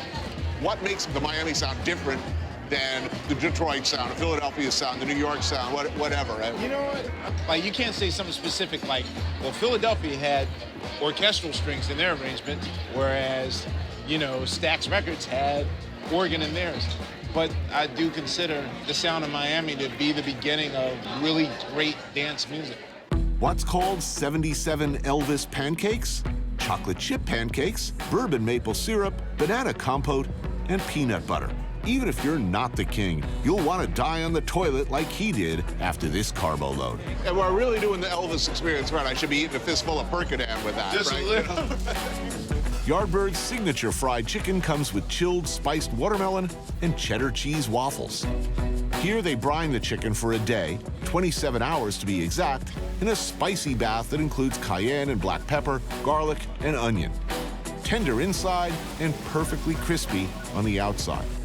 To me, I like waffles and I like chicken, but I don't understand waffles and chicken together. You still don't understand? No, I mean, look, I understand people deeply love them. And I do like waffles, and I do love fried chicken. I just put them on separate plates, and I'm okay. You don't want your food integrated? Shrimp and grits, a southern classic made with Florida shrimp, Virginia ham, and South Carolina stone ground grits. Completely other subject. I was reading your book. Is it Curtis Mayfield you have bad associations with? Whenever I hear Curtis Mayfield's Brady's Dead, right, just as a kid, that particular chord structure always frightened me. Aqualung, Jethro Tull. I whipped into a murderous rage right away. Even now? Even now. I'm angry that that band ever existed. I hate that whole English-y, old, bard, minstrelly, stand on one leg, mother. Hate that shit, you know. I mean, you never know when you play people music, you know, were they molested by a rodeo clown to that song? Right, you know? exactly. And Jethro Tull is my version of that.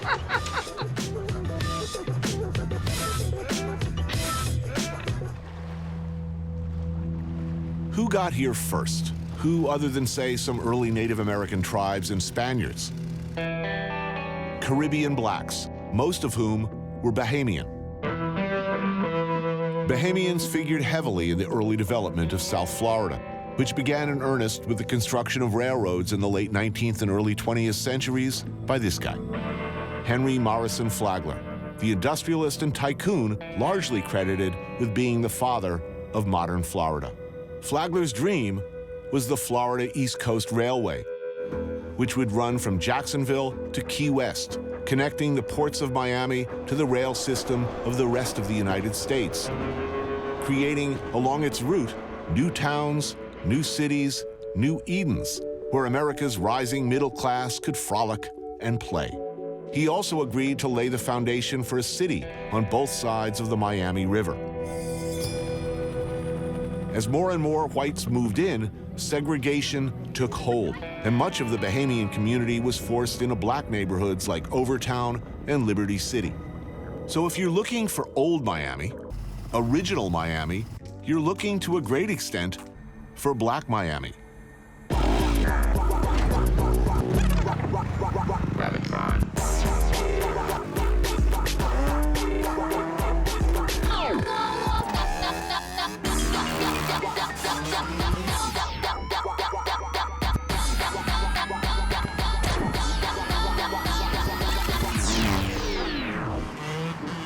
These days, Liberty City is mostly ignored by developers. But back in the day, it was the epicenter of the black community. A lot has happened since then.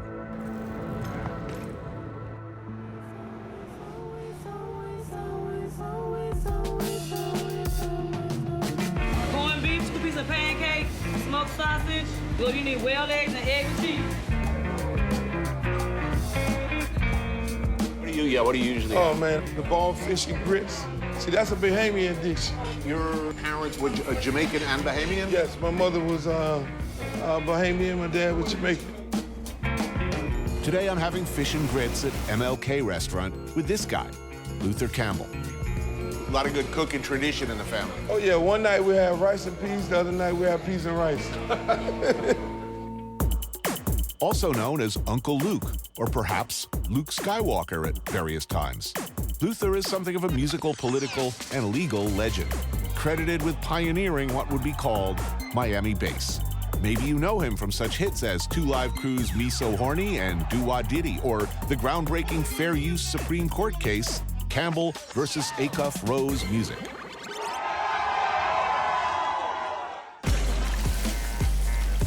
How do you end up different growing up in Miami than you would have grown up in LA or New York? People will say, oh, y'all Southern people, y'all South, y'all Bama, or whatever they want to call us. But in all actuality, we're an island town. I mean, Miami was made up of Bahamians that really built the city of Miami. So now you have a lot of different cultures. Caribbean, South American. Very diverse. Very different. Yeah. How is that mix? How's that impacted the music? Oh, it's everything in the music. It's everything. I mean, when people think about me, they always say, oh, this guy made this booty shaking music. You know, everybody is dancing. Everybody's dancing in a sexual way. You know, Jamaicans, they'll whine. You know, the girls will stand up on you, and I'm pretty sure you know about that. When the girls stand up on you and they put their butt on you and start whining, you know? I've seen this on television. It's no different than a lap dance. Yeah. Among your other accomplishments, you ran for office. Yeah. About 70% residents of Miami speak Spanish at home. Enormous African-American, Afro-Caribbean community. How come the state keeps electing conservative white guys? Conservative white guys, they'll pay their popular pastors, don't say nothing, don't energize your people. So you have a whole quiet community. You didn't get them excited about voting. It's the opposite of the Get Out the Vote program. It's a don't bother to vote. It's don't bother to vote. Take the governor's election. You know, African Americans voted at 20%. If we would have voted at 50%, Charlie Crist would have won the governor's race. Right. You were selling Miami to somebody. What's the best thing about Miami? Best weather. Yeah. How do you handle the cold if you have to tour or something and you got to spend a week or 2 weeks in New York or Detroit or Chicago? I mean, my mindset is I don't have to deal with this every day. I'm going back to sunshine. So when I got that on my mind, you know, I can go into any city. I can go into a blizzard. I know I'm going out. Y'all staying. It's really good. Back inland, another world of flavors. Little Haiti, just in case Miami didn't have enough tasty stuff from elsewhere. The B&M Market is a grocery store with a 4-seat cafe of sorts tucked away in the back. And they serve some of the dishes that make me happiest.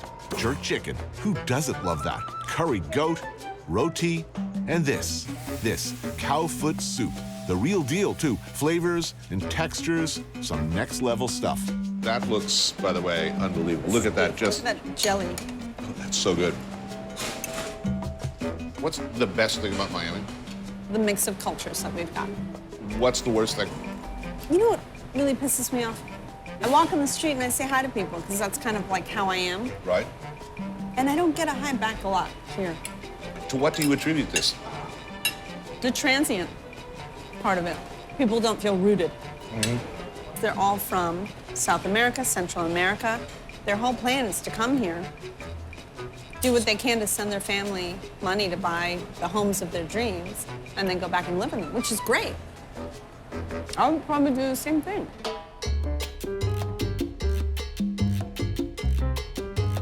If I were to think about coming to Florida to live, what would seem attractive to me, and I mean this absolutely, find some place on the beach and descend into, you know, my liver-spotted, crocodile-skinned, you know, late-era George Hamilton phase and, you know, walk up and down with my metal detector with, you know, shorts up to here. I mean, that would be me. But what I find, people who go to live that dream, after a few years, they don't go to the beach. Ask me when the last time I went to the beach was. When is the last time you went to the beach? About 1.5 years ago. What the is up with that? We're working. If you weren't working, do you think you'd be at the beach more often? My dream is to have a house on the beach. I don't know why, I never go. But I love it. And I always say, I will never live in South Florida if I didn't live near water. And I live near water. And I do leave my doors open a lot. And I get the breeze, but I don't go to the beach. I barely even go in my swimming pool. But I know it's there. Okay.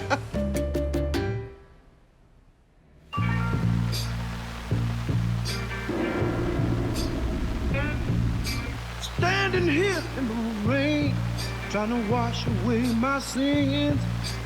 Baby's gone and left me. I don't think she's coming back. Before Miami bass, before the Miami sound machine, there was a Miami sound. The music, the original Miami sound we're talking about, came from this man, Willie Clark, and this place. What was this space originally? Well, this side was a little restaurant, smaller than this, and we were on the other side with the record shop. Now it looks like a nondescript barbecue joint, but back in 1963, it was the home of Deep City Records. Willie Clark and his business partner Johnny Pearsall started Deep City, recording and promoting local talent out of Johnny's record shop. The label became a showcase for artists like Betty Wright and Helene Smith, Frank Williams and the Rocketeers, Johnny Killens and the Dynamites. Everything that you've ever been credited for either producing or writing it is a very, very long list and an amazing list. It's about 1,200. 1,200 songs. It just flows, and I'm like what you might call a song mechanic. You bring it to me, I'll help you fix it. Willie and his writing partner, Clarence Blowfly Reed, wrote such classics as Clean Up Woman, Rockin' Chair, and Willie and Abel. Deep City was Miami's answer to Motown, a unique sound. In 50 years, 100 years from now, if you're to do an internet search and you punch in the Miami sound, your name is going to come up right away as principal creator of the Miami sound. What were the distinctive features of the music you were making that separated it from Motown, Philadelphia, New York? The culture was a mixture of Bahamian, Jamaican, and then some people who have come down from Georgia and Alabama. But that Bahamian influence was dominant. Right. We would have bands like the Junkanoo Band, and they would march from Overtown all the way to Liberty City and back, and with big parades. And so this influence of the dancing and the moving and the marching, I would say that was the main difference. And you were teaching school during a lot of this period. I was teaching school. I would walk in the front door of the school, look around, put my sign in, and walk out of the back door. And go straight to the studio. But you know, the principal knew what I was doing. Yeah. I did most of the Deep City music using that technique.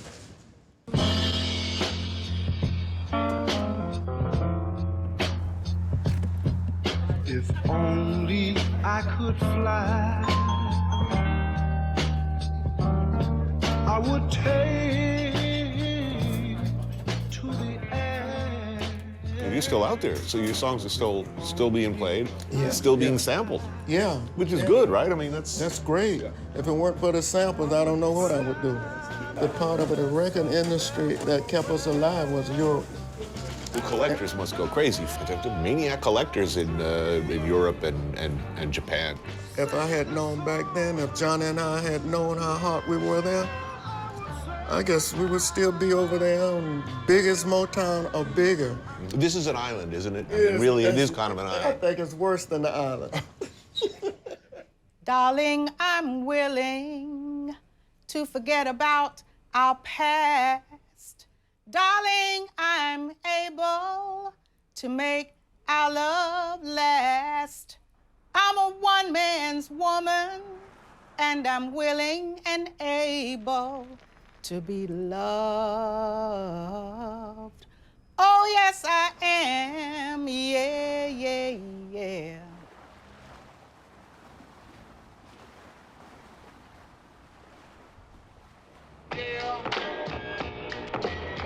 Another day, another country.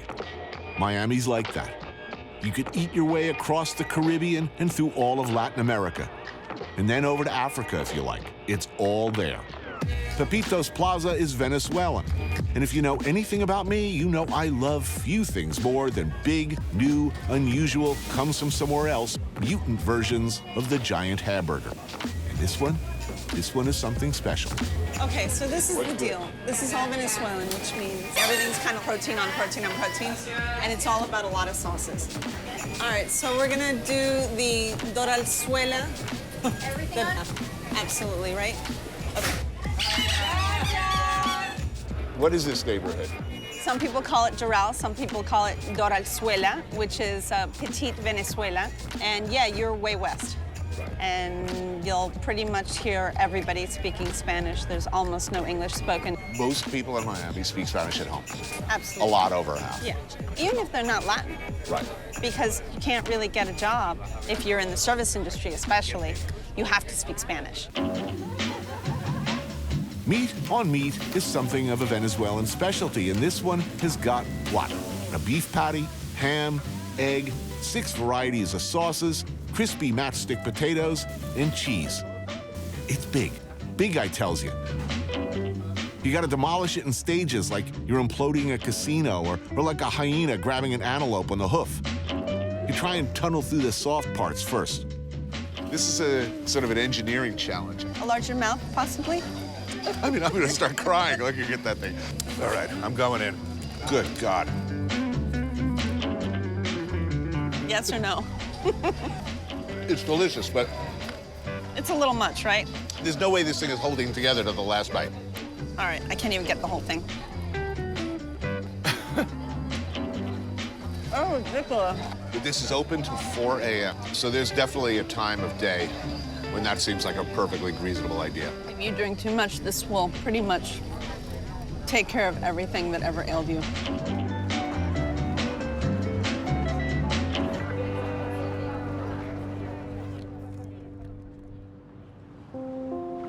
Long a refuge for people from all over the Caribbean basin and Latin America, Miami was also an inviting place for Americans who just wanted to get off the grid, live differently, make their own rules.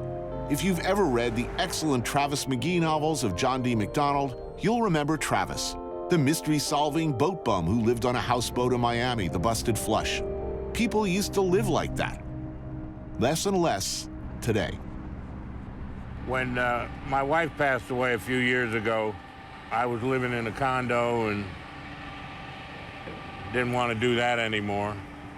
Now I'm on this piece of iron. Bob d'Azevedo, a.k.a. Captain Bob, however, is still here and still living on his boat in the Miami River. We sit out here and we look like we're enjoying ourselves, but it's really hard work. You know, just sitting here looking pretty. It's not for everybody, so. But yeah, it's a good life. I've had many friends over the years who live on boats, work on boats, but these were just degenerate wind addicts. Right. You know, this is more of a lifestyle choice for you.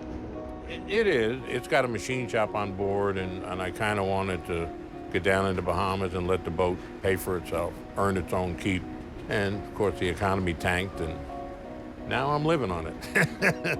The 25-ton steel-hulled Achievement doesn't do much moving around these days, but it might have to soon. Who else lives like you? It used to be very common. Yeah. It's getting scarcer. So how long do you think you got? 6 months, a year. Really? That complex that's going up right there, you see all the tower cranes.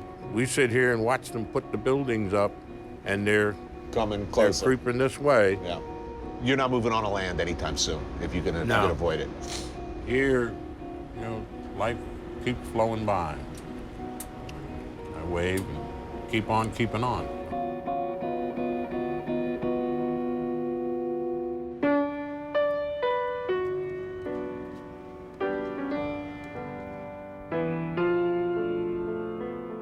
Miami's the kind of place you say, that could never be me.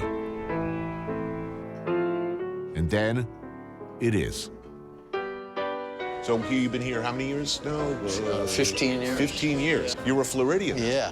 When I was young, this man was a role model, an ideal, a roadmap for bad behavior.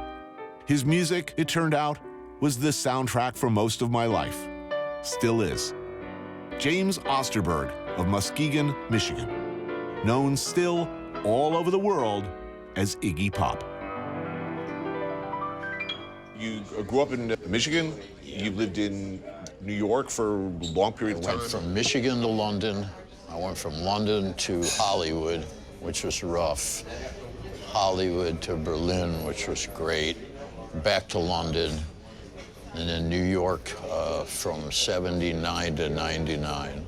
Was it a conceivable option at any point earlier on to say, you know, I could live in Florida? Yeah, it wasn't for me. I was hustling, hustling in the big city. It just kind of happened by chance. I had a shady friend who owned a condo here. And I thought, well, this is a nice little trashy hang. You could just pull up to the beach anytime you wanted and look out and see the end of complications. And anybody could do that, and it was safe and free. And I thought, this is beautiful.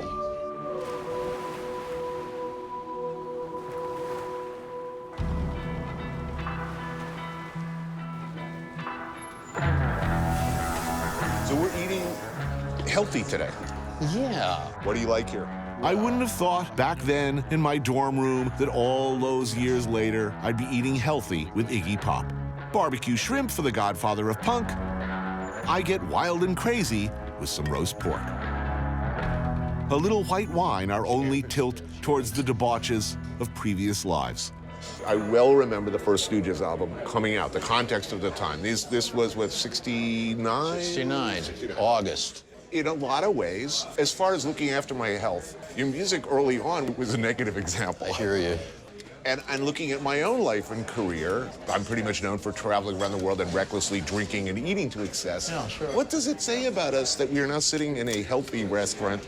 I just came from the gym, and we're in Florida. Listen, if you just flamed out, you're in such voluminous and undistinguished company, and then all your works will flame out quicker with you.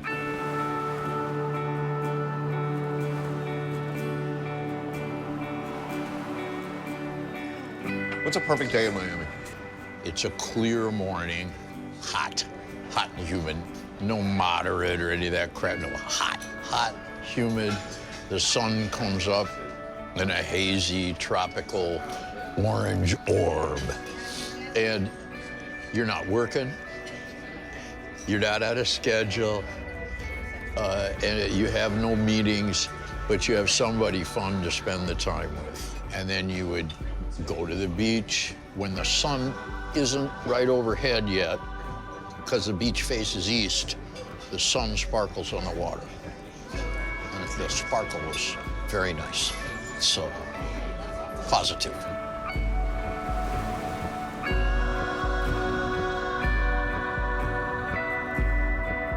You're the template for the rock star, meaning other rock stars sort of look to you to figure out, how should I behave? Along with that, look, even at its worst, even if you're broke, you're a guy who at various points in life has pretty much, one way or the other, been able to have a lot of things. And ordinary people would never have. You've had many, many adventures. I know. Given that, what thrills you? The nicest stuff right now is it's just very embarrassing, but it's really embarrassing. Being loved and actually appreciating the people that are giving that to me.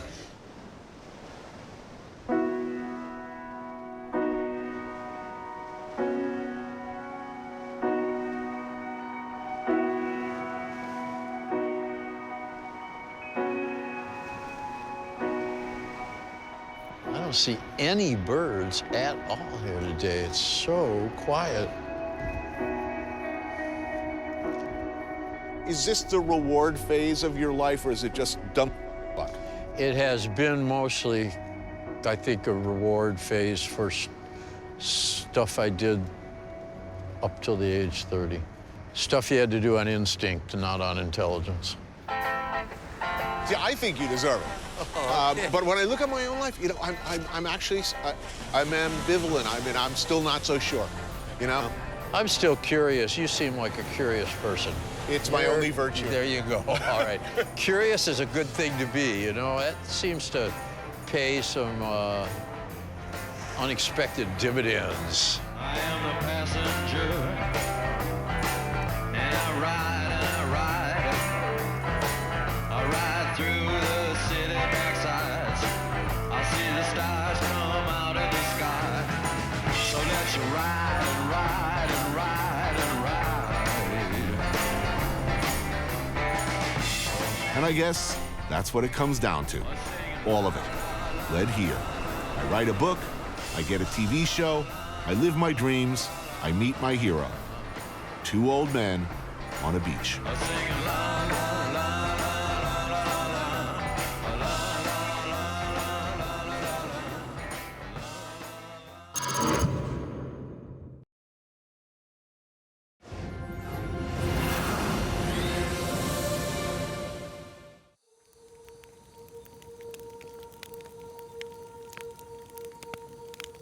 When I was a kid, my grandparents teach that there are some people who live in Madagascar before.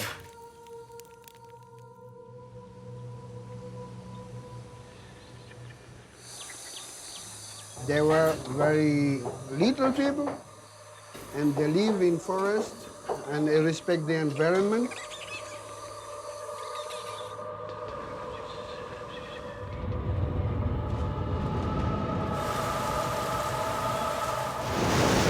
But then comes many people from other countries, from Africa, from Asia, Spain, from France.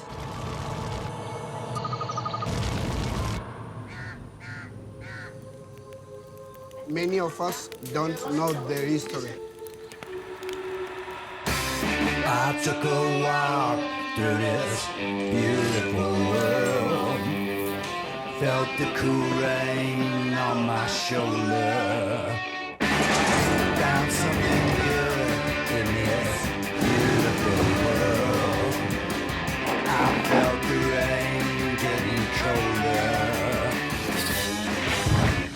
Sha la la la la, sha la la la la la, sha la la la la, sha la la la la la.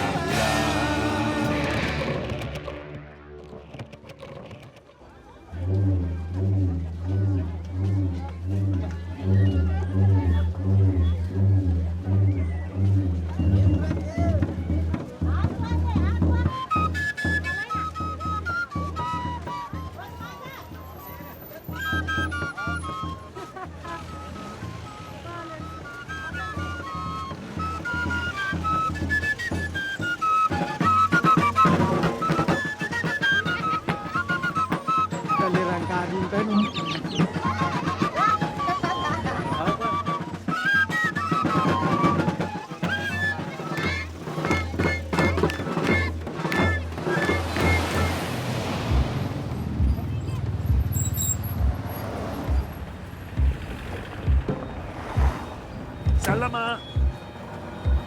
Market.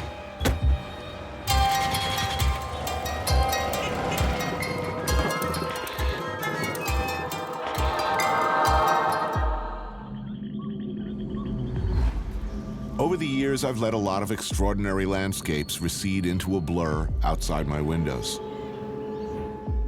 I've looked, maybe seen, maybe noticed, then gone.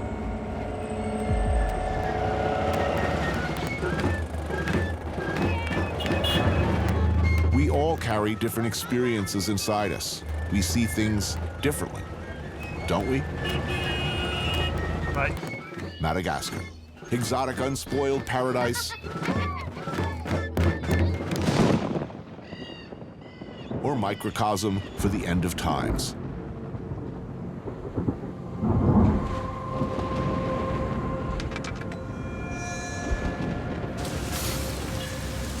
Antananarivo, Tana for short, Madagascar's crowded, chaotic capital city. How you doing, man? Base camp. Wow, that's quite a rain.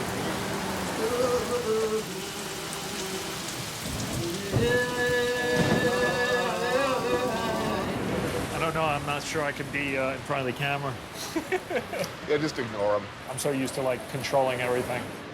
Darren Aronofsky, director of the films Pi, Requiem for a Dream, The Wrestler, Black Swan, and as it would turn out, sort of appropriate to our location, Noah. He asked me if he could go along on a trip with us. I said, where do you want to go? So, Madagascar, I knew almost nothing about it. I knew it was an animated film that I've seen many times with my daughter. I guess it's one of the more extreme, distant places that you hear about that you know you'll never go to unless something really weird summons you, and you're sort of that weird force. We're on an island in the Indian Ocean. Right. With this amazing ethnic mix, incredible landscape. Something like 80% of the animals here don't exist anywhere else. What does it mean when an ecosystem goes out of balance? What is the blowback? Here you can see the blowback, you know, people have been chopping down the forest, and now suddenly you don't have soil anymore, and you can't grow anything anymore. It's a real situation. There we go. There we go. All right, important questions since we're just getting to know each other. Now, you are a vegetarian. Yes, and it just sort of happened with the release of Noah. In scripture, he is a vegetarian, as was Adam and Eve. Humans weren't given permission to eat the animals till after the flood. All right, well, we'll see who's doing better at the end of this 10 days.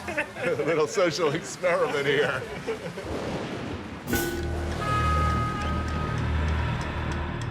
Madagascar was settled, best we can tell, around 700 AD by people from what is now Indonesia, later by Africans.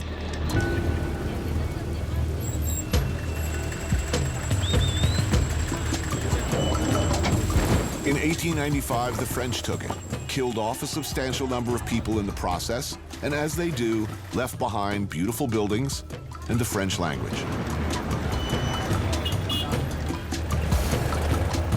When independence came in 1960, it was sudden and ill-prepared for. Continuing political incompetence has left most of Madagascar's 22 million people living on less than $2 a day.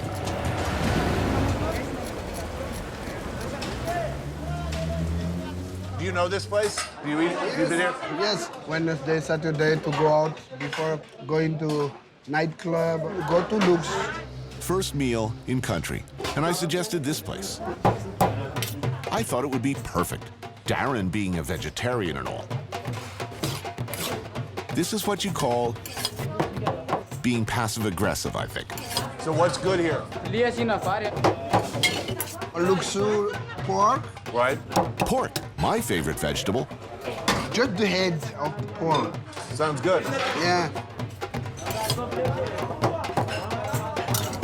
I'm not going to have loops. I'm going to go just with vegetables. Beans and... You don't want to taste it? I'm not going to taste. The pig head, not today. This is going to be fun. The torture of Darren. You have the looks. Always take it with beans. Rossi, the famous musician here, is, after a period out of favor with the previous government, back home and elected to parliament. And this is, I think, raftutu. The leaves of manioc. Oh, great. There we go.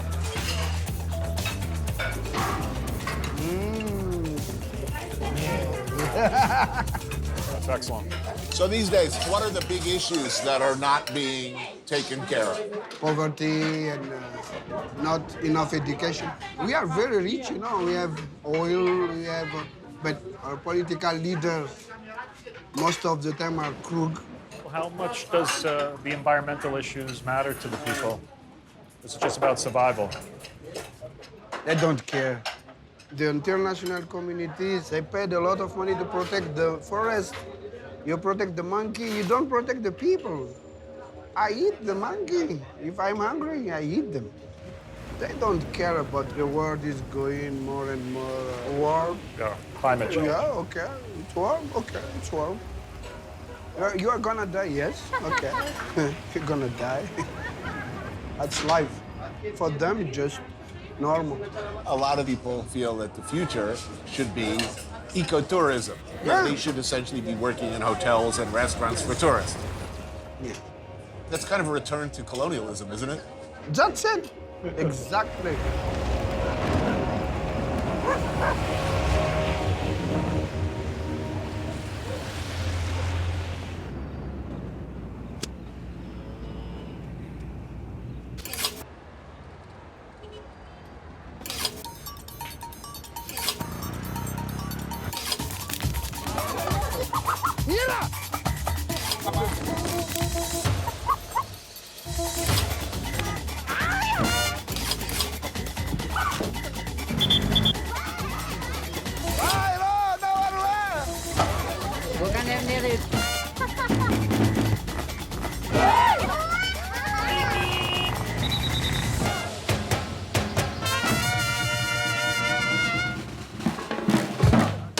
Tell me what you think of this. Yeah, I'm looking forward to this. It's a very famous dish, goose. Goose and this varang, which is shredded meat. Very cool. There's always some place where the flame is kept burning. History kept alive, however faintly. This is the stuffing. These days, in Madagascar's capital city, it's left to Mariette. Delicious. The epitome of the cooking, of the cuisine of this region is the way Mariette cooks it.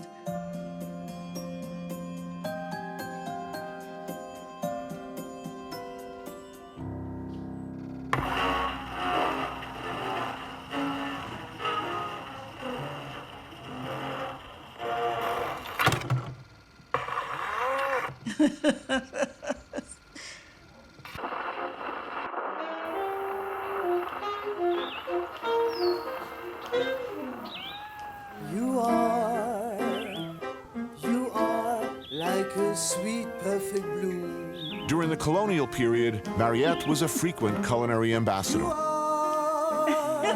You are like the sun on my skin. Harry Belafonte. The go-to chef for visiting presidents and royalty. Prince Albert de Monaco. President Tirana. A success story, her mansion high atop Hauteville, the former neighborhood of choice for aristocrats and colonizers alike. On the silk of your lips where mine greedily sip, and I'll know who it is who can care her. Though semi-retired, Mariette continues to entertain guests from time to time. So this is broth with chicken and ginger. These dishes marry mostly disappeared Malagasy royal cuisine with the techniques and training of classical French. So moisten the rice with the broth? Exactly, with the broth. Wow, look at this. This is a vegetable lassa. Lassa is one of the side dishes. It's like a salad. Cauliflower, carrot. String beans. Most Malgache don't eat meat at every meal. It's because it's expensive. Most Malgache will eat rice, broth with vegetables, and that's it. Meat I can once do fine a here. week. Yeah, you do fine here. Yeah, absolutely.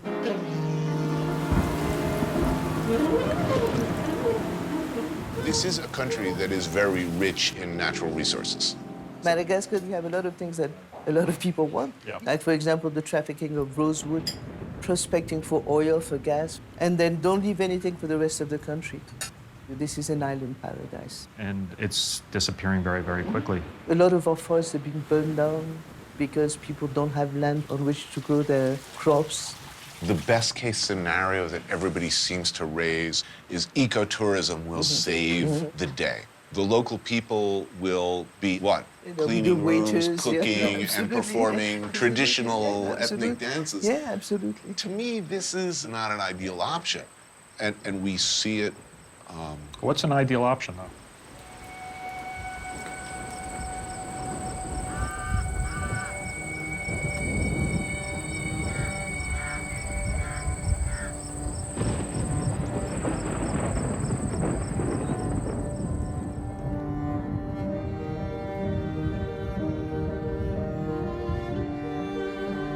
Heading south from Tana, it's a very different country out there, where rice is the difference between life and death.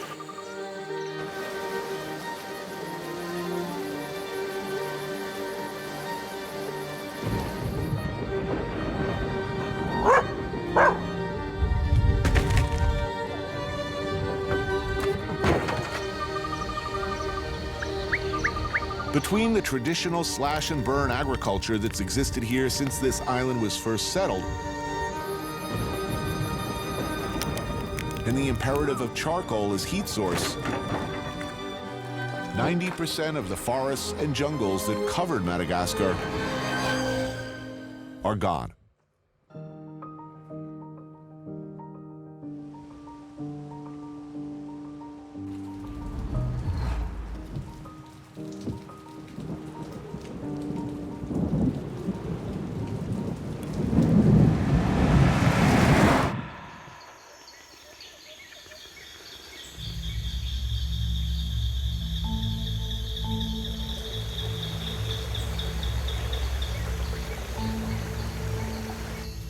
Anything? Not yet. They're very elusive. They're very difficult to see. Thanks largely to the work of Dr. Patricia Wright, over 40,000 hectares of forest have been set aside and protected with the creation of Ranamafana National Park. Her recently completed research station is a state-of-the-art complex that reminds one of that cynical Spielberg franchise. What was it? Jurassic Merch? Here he is. He's right next to me. Can you see him? Right here. Oh, wow. I mean, really right next to me. Hello. The area provides essential habitat for the golden bamboo lemur, a species Dr. Wright discovered here in 1986, and the greater bamboo lemur, previously thought extinct. There's only 500 of these in the wild, in the whole world. Wow, really? What's the biggest pressure on their population? Slash and burn agriculture. Some places are hunted. Oh, here, no, Oh, yes. Look at it. Oh, beautiful. Oh, it's so nice. Oh. Whoa. Oh. It's pissing on you. He's taking a leak right now. Yeah, watch. Oh. Just hopefully it's not an editorial statement. Yeah.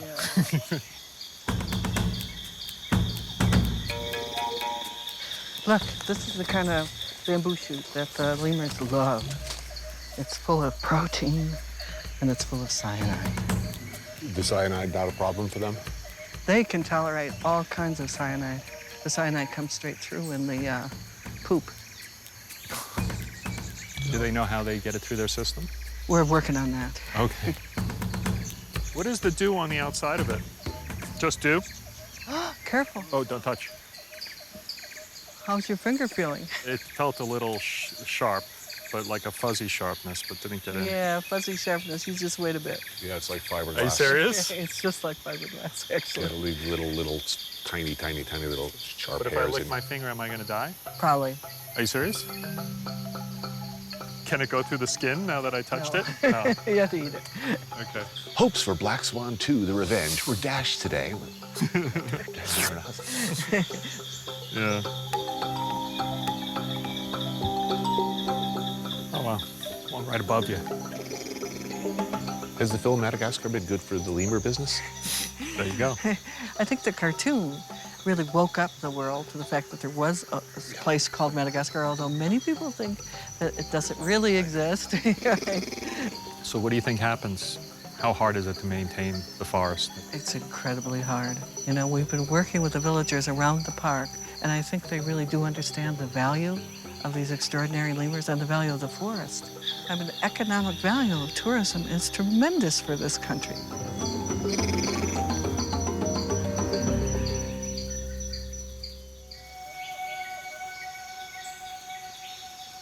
The boundaries of Ranamafana Park protect what they can of Madagascar's rapidly diminishing rainforest. But it's not all about lemurs and rare species and unspoiled, beautiful places. These are the Tanala people. These are the people of the forest. This is the 5th time they've had to change the location of the village because they do slash and burn agriculture.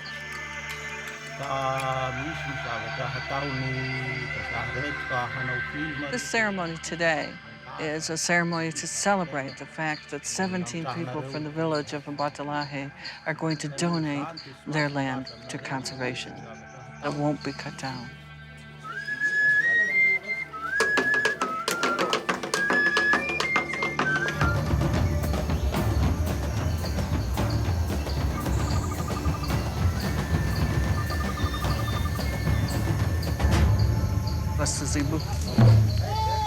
Before the Tanala land can officially become a part of the park, the gods, the ancestors, somebody must be appeased. And that, as it often does, means something must die. Seen this a lot? I usually don't go when this is happening.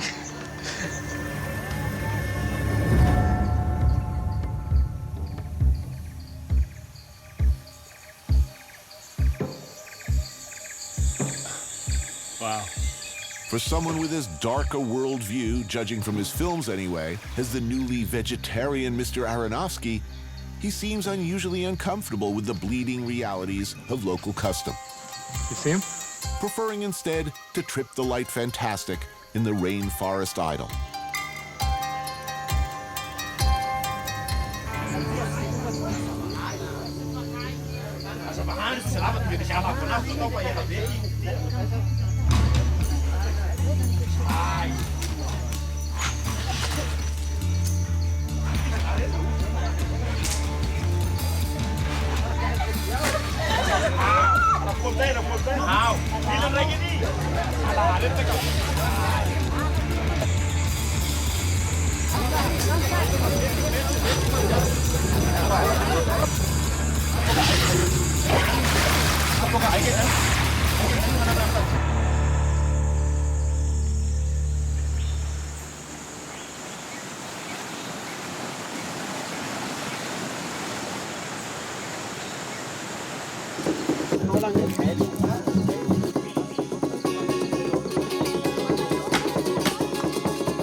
How do you make the argument that it is in your interest to protect an area of forest when the forest means fuel, food? What we've had to do, of course, is make their lives better in exchange. Health projects, education projects, tourism. Many of the people work as tour guides. They work in the hotels. They have work. They didn't have any work when I got here. And also the benefits of researchers. We hire 85 people full-time. Josiane, who is now the director of the Ranfant National Park. Where's your village that you lived in here when you were a little girl? Tlumguida. So that's on one side of the park.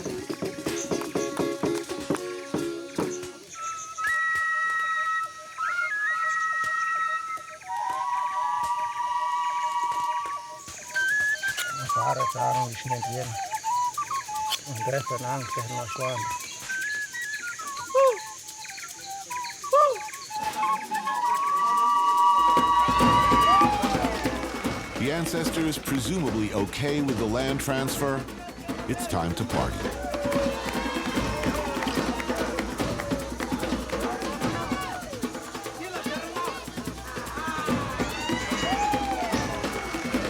Dr. Wright worked hard to establish Ranamafana Park with the stated aim of protecting the absolutely unique flora and fauna here and reducing human pressures on the area.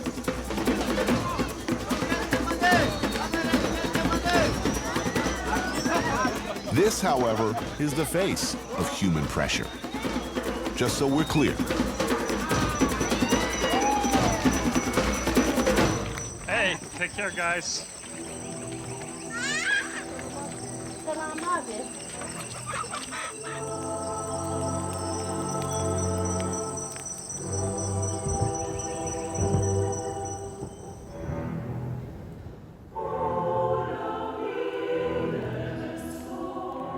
Right on the edge of the park. Wow.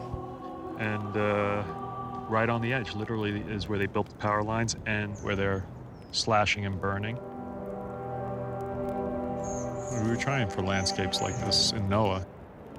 Sort of a Cormac McCarthy post-apocalyptic wasteland thing going on, right? The road.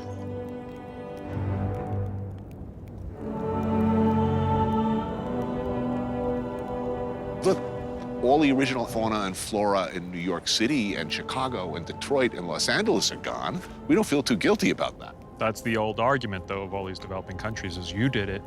But didn't they teach us that in the 3rd grade? 2 wrongs don't make a right?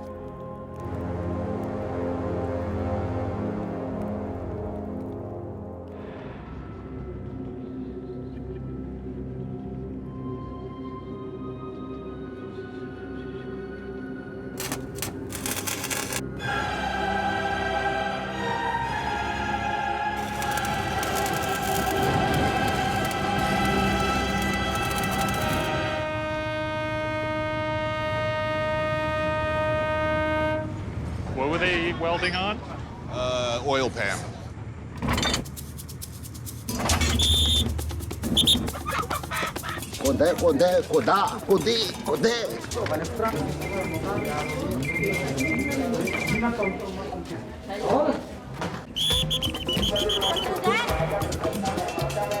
Most of Madagascar's French-built rail network has crumbled into nothingness. But this train still runs. Look how it's painted. The others aren't painted. It's first class. Yeah. We ride in style.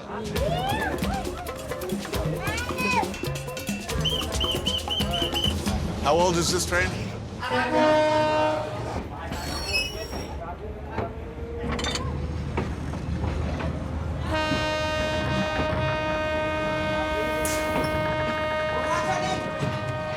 Wow. It works. Oil pan worked. I hope that's not a pitying look I see on some of their faces. They're all looking at us like...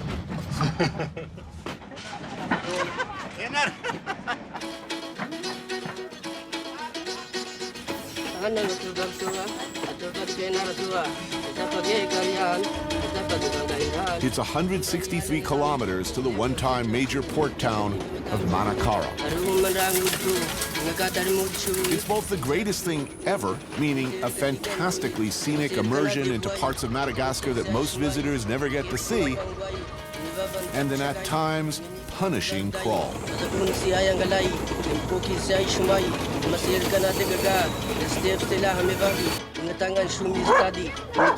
For the majority of the 17 station stops along the line, this train provides the only connection to the outside world.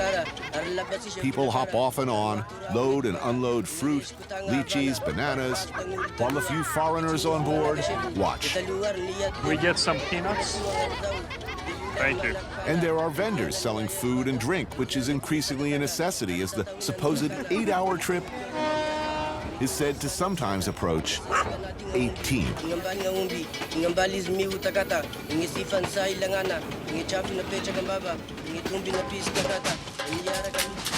All right, so we got a shaker, we got an umbrella, champagne, rum. You let the train pour for you. Right.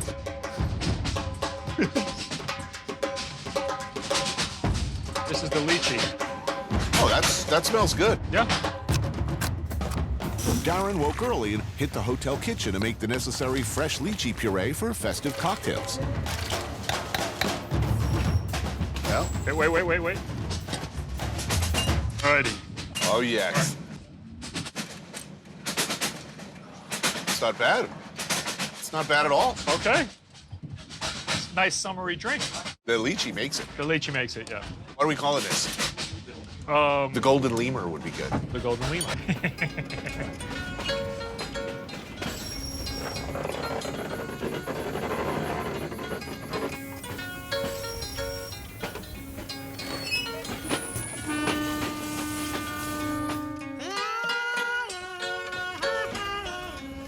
Flashes of everyday life.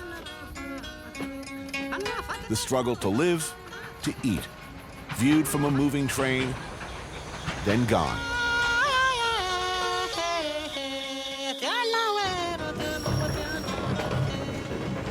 And it's plumes of different areas of Madagascar burning. Everywhere you can see.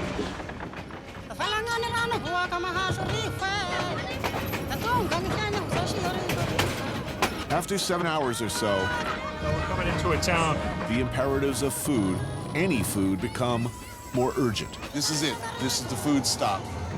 I'm starving. I am so with you.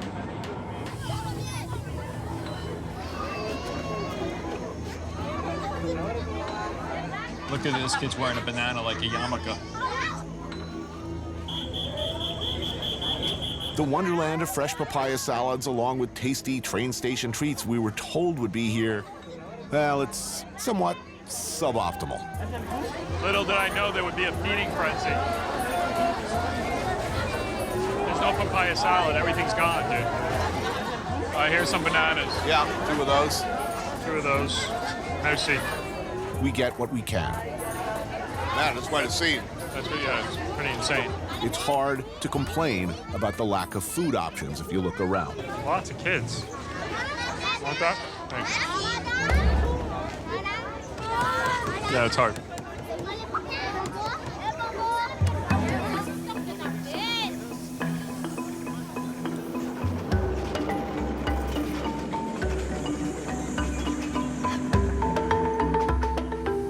Oh, this is nice. This is the way to travel. Until, like, a palm leaf comes flying in.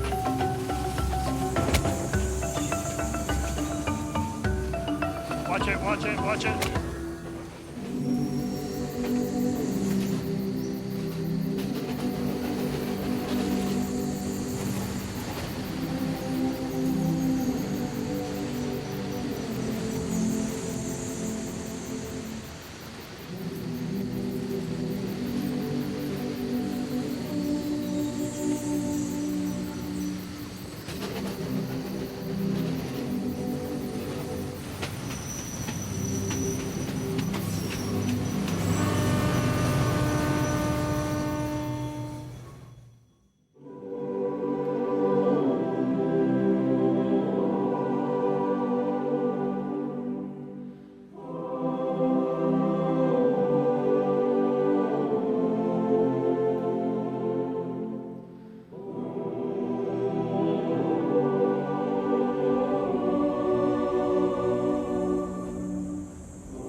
This is what it's like to wake up at the end of the world. Beyond here to the east, nothing but thousands of miles of Indian Ocean.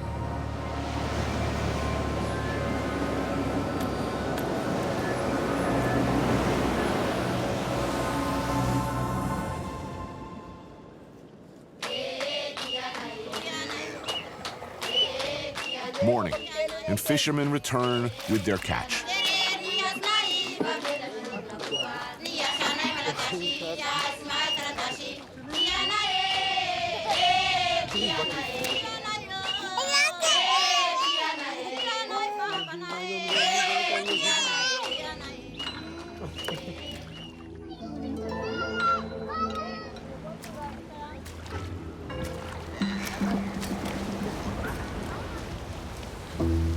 You felt how wobbly that boat was coming over?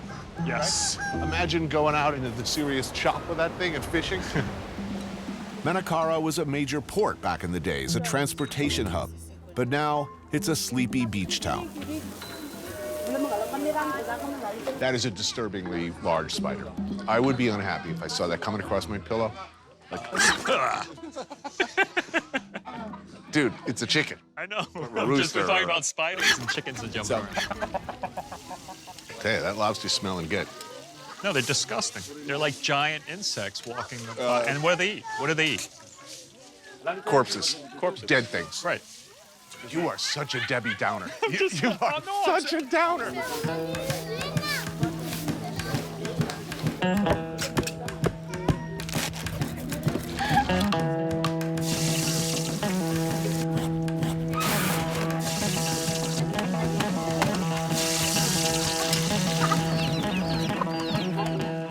Born here. And your parents are from here? From here. He's a fisherman. How far out do they go out? About 50 miles. Sometimes. He goes out 50 miles? Yes. In a little the canoe? No. In the canoe, yes. Oh. Every day. Every day. Oh, awesome. This is typical dish. Green leaves, eggplant, some spices, then the zebu meat. It should be pointed out, we bought a lot of food. This sort of spread is not an everyday meal in these parts. Oh, there's your veggie platter. Beautiful. There you go, man. Now we have a piece of a shark.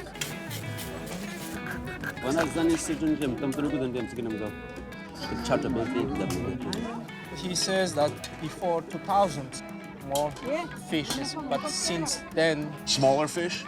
Smaller fish, and the quantity as well, smaller. There you go, dude. Oh, that's a papaya salad. Papaya thing. Yeah.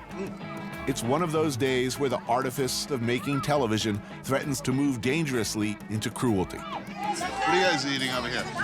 Who gets to eat and when becomes a pressing concern to the two of us. Can we get the kids eating? Can we hand out the food?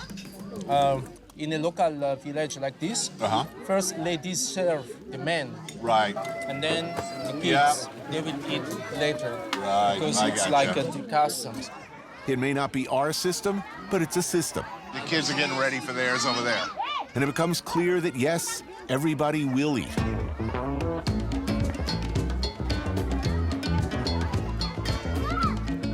There we go. Come to Daddy. Oh, that's good, dude. You picked a bad time to become a vegetarian. You really did. Oh, man, the food is amazing. There's some really good cooks that work here today. I mean, really amazing. And then the music starts, and the dancing. And as so often happens, the not-so-spontaneous made-for-TV party becomes a real party.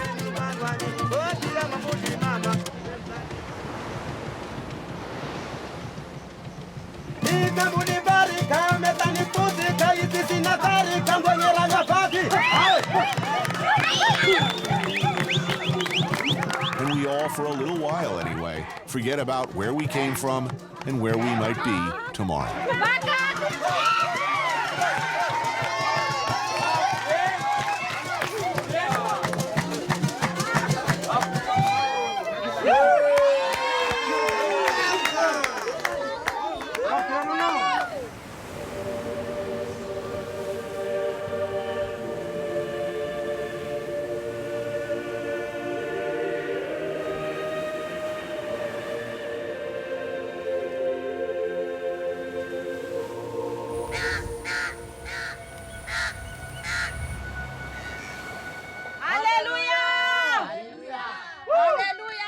Hallelujah! Praise the Lord!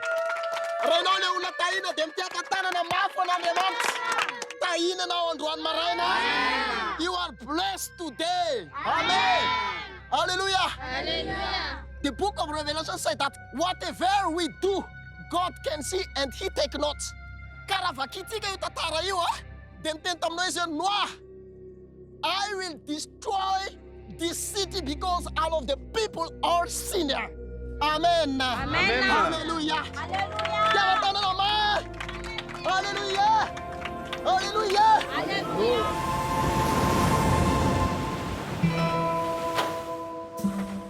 The camera is a liar. It shows everything, it shows nothing. It reveals only what we want. Often what we see is seen only from a window, moving past, then gone. One window, my window. If you'd been here, chances are you would have seen things differently.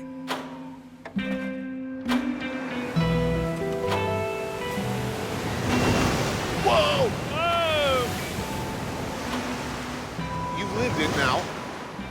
Looking back, if you were editing this show, how would you tell this story? This is it. This is the food stop. I'm starving. I am so with you.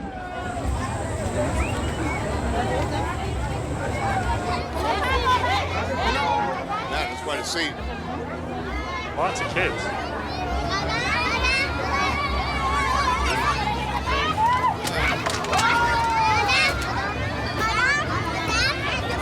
Want that?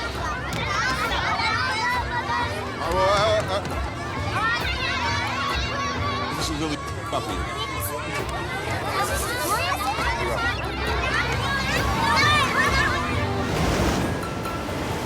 You always want a simple answer to everything to make it all make sense, and it seems to, I don't know, it's just constantly surprising.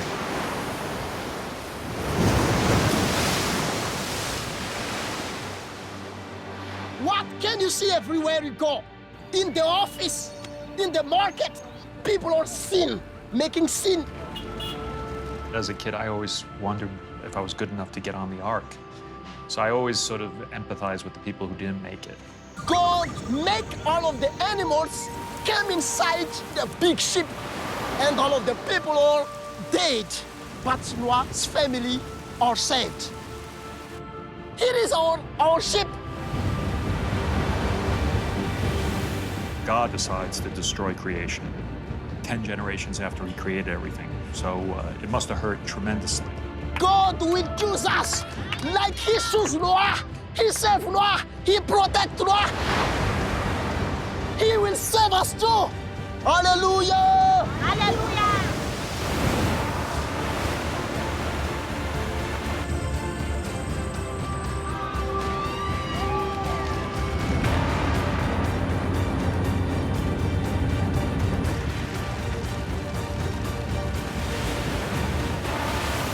Pray for Madagascar. Pray for yourself. Pray for your family. Pray.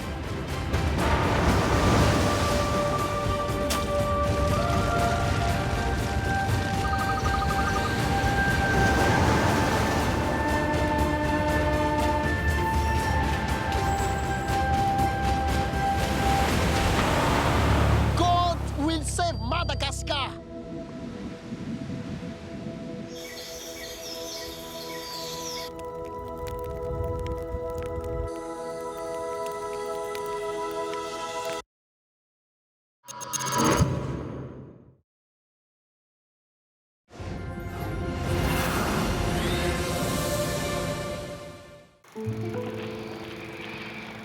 I didn't even think about death. But shooting actually those Russian tanks, going through there, they can shoot me.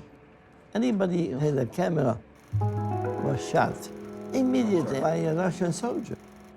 At that time, I didn't think about that. But I felt that I had to photograph it. You were alive and holding a camera at a very important time in history. You had to think, I'm doing something important. It's very easy to make beautiful pictures, but pictures which mean something with what's in it. But that's a totally different story. I took a walk through this beautiful world, felt the cool rain on my shoulder, found something good in this beautiful world.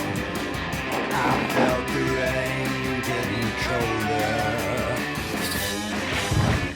Sha la la la la, sha la la la la la, sha la la la la, sha la la la la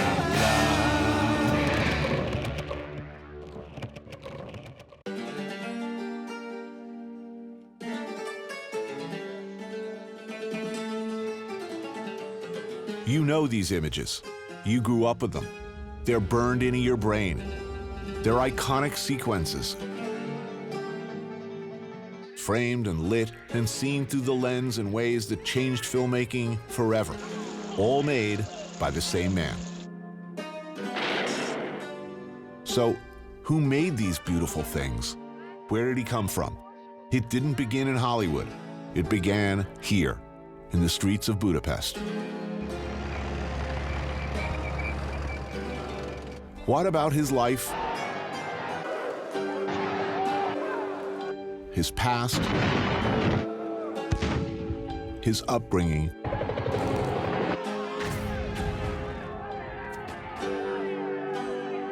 led him again and again to look through a piece of glass and make images like these.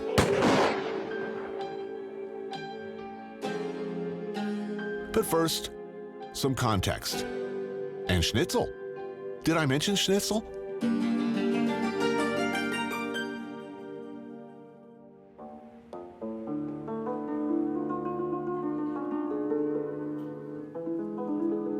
It's beautiful here. They said that, of course, that Budapest is beautiful. But it is, in fact, almost ludicrously beautiful.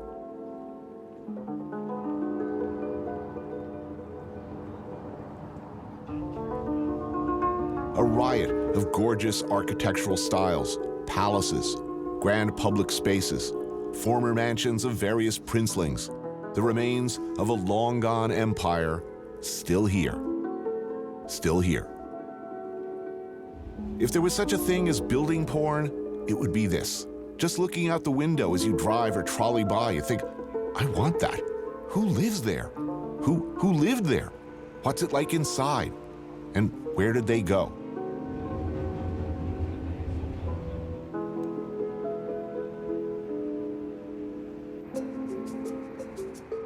From high up Gellert Hill, you get a sense of the layout of the city.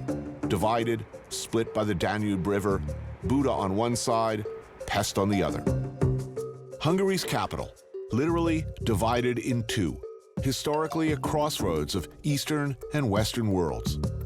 Which is which now? Which is Buda and which is Pest? We are in Buda. If you can look down, you're always in Buda. Okay. If you look up to something, then you're in Pest. Peter Zilahi is a Budapest-born poet and performance artist. According to the myth I was brought up in, if you're in Buda, you are in Europe, and the other side is Asia. This was the border of the Roman Empire originally. This big river. Right here. Yeah. Why didn't they cross? The other side is flat. It's hard to defend, and there were all these tribes that were like really vicious and not as civilized as the Romans believed. They've all been here: the Celts, the Romans, Mongols, the Ottoman Turks. All had their way or tried. All left their mark to one extent or another.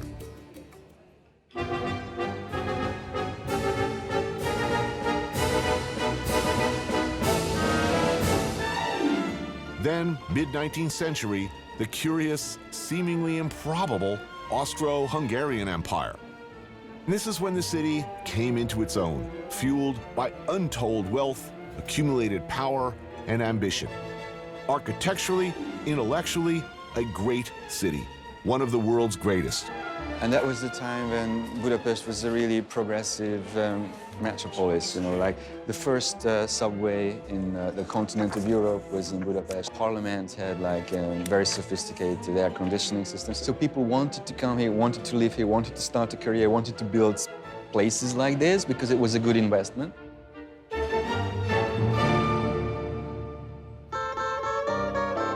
The New York Cafe is one of the last remnants of a society where artists and writers were valued citizens, regardless of financial means. When this cafe was built, there were more than 500 cafes in this neighborhood. And this was the biggest and nicest cafe in the world at the time, never to be closed. Here, like in most cafes at that time, a few cents or a few bucks could buy you space all day long, sipping your coffee, thinking great thoughts. Nobody would hassle you. It was a petri dish of creativity. No hipster neckbeard barista would make you feel bad about not spending any dough. Waiters were speaking several languages and they read literature, and they invited the writer occasionally if he didn't have money because they appreciated their literature. Where are we now compared to that? Don't try that now, of course. Today's New York Cafe patrons spend both their time and their money on things like goose liver terrine. Foie gras is everywhere in Hungary, all over every menu, and it's good, real good. Peter's going for the lamb ragu, a soup. If you would look like a writer, they immediately would bring you a paper and ink, would bring up the dictionary, whatever you were looking for. Also, most people didn't have telephones at home. Right. You could be called here, you could get your mail. Why do I want to attract writers? It's like, I need more jazz musicians in my restaurant. No, they're deadbeats. Yeah, it was There's no money there. It was a different time. It was not simply about the money. So it was about... Identity. Yeah, we want to be the place that attracts the best and the brightest. Yeah. Even if they don't have money. Yeah. Those days are never return. No, those days will never return. Lovely, thank you. For the main courses, Peter gets the fillet of perch. I'm going for the pork throttle stew, mostly because I like the sound of throttle. That is beautiful. That makes me very happy. If I were to ask most Hungarians, when were the good old days? Yeah, you have the answer. Right. It's this. Right here. It's surrounding us. Of course, it's not all foie gras and fine wines. There are other pleasures just as awesome. Maybe even more awesome. Like this.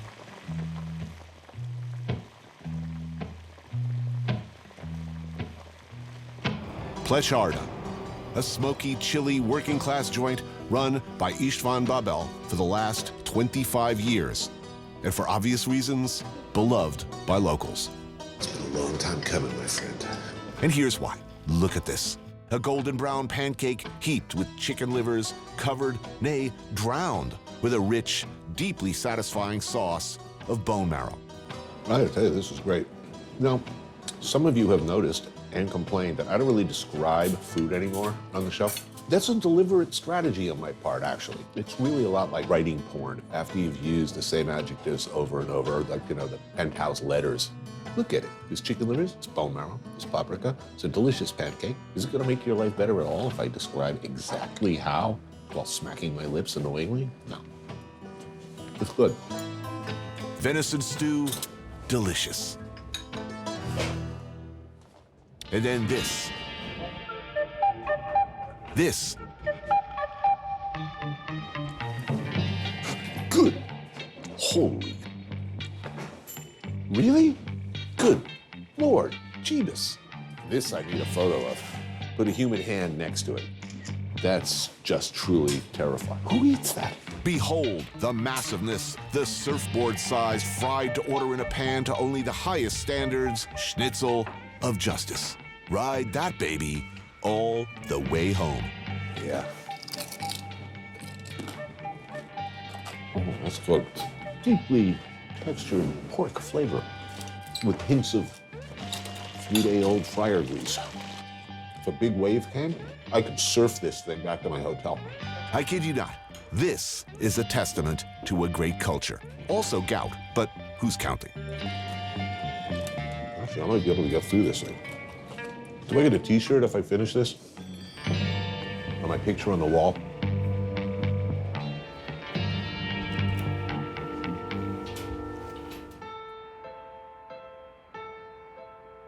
We are, all of us perhaps, called to serve a higher purpose. Put here on earth to do God's mysterious will. Daniel Mate is here for this, to spread the gospel of meat, Hungarian meat-related wisdom in all its delicious, delicious variety. Like St. Francis of Assisi, he wanders the earth doing good works.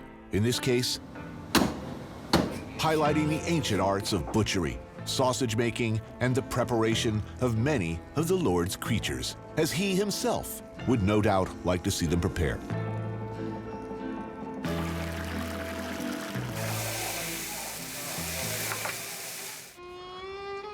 What have you heard about the Budapest butchers? Not much. We have about 70 butchers in Budapest. 70? Yeah, in which you can find a small corner with hot meat and roasted meats and so on and so on. It's very... Wherever you are, you can, in 5 minutes walk, you can find a butcher where you can eat something. And on this particular corner, Belvaroshi Disnotoros, one of Daniel's favorites. So, you're not a butcher. You're not in the food business. What is your, what do you do? I'm an economist. You're an economist. As I understand it, you go from butcher shop to butcher shop investigating old school butchers. Why do you do that? Because I really like it. And someone in 2011, I saw that I'm not alone with this. So Right. we should make a fan club.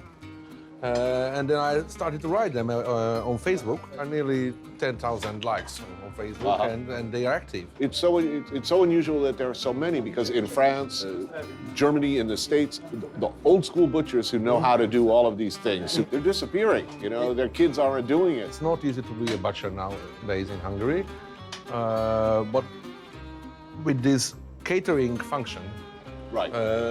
Doing prepared food. Yeah, they try to save themselves. Yes, there are many boutique cuts of meat available, as one would expect from a master butcher. But then there's this, a field of dreams, a landscape of braised and fried and cured delights that seem, under glass, to go on forever. A good Hungarian butcher shop, they should be able to cut meat, cure meat, make sausage, and cook preparations as well. Yeah. Look at that, there he goes. So beautiful. I mean, there's no comparison with a supermarket. Plus, you could ask them, what's good today? Today, oh look, what great timing. They're making one of my favorites, blood sausage. You have to say it in English because I can't. Paprika. It's paprika. Oregano? No, then. Thyme? Marjoram. Marjoram. Allspice. Here comes the rice. Okay. Here comes the blood. And here comes the blood. Beautiful. So good. Salt. And the sugar. I don't understand why. It makes flavors pop. Beautiful. Season and right into the tube. Dick jokes coming. Stand by for dick jokes.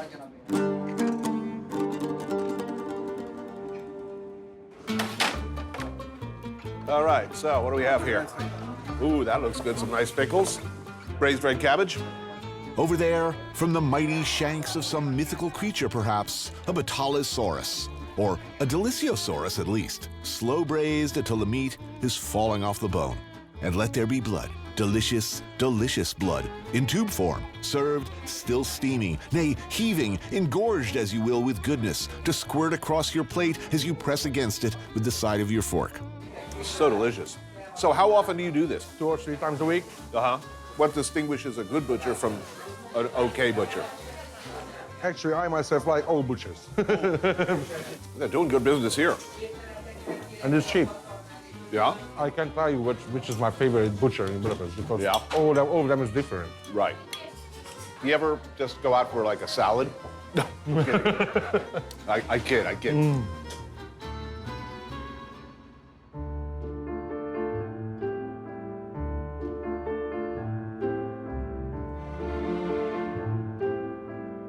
There is another long tradition of artistry here in Budapest.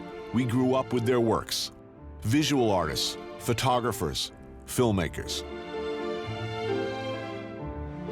Where did they all go? Well, World War I happened, and with it, the end of the Austro-Hungarian Empire. Budapest and all Europe changed forever. A decades-long wave of emigration began. A stunning number of the world's great photographers fled their native Hungary and took up new lives. Eventually, this man joined them. I've been shooting still since I remember I was living, basically. I was 5 or 6 years old when I was taking pictures with my father's Kodak camera. The right moment you have to capture, and that's the difficult part. The exact moment which told the story. The Hungarians, there is this thing to excel.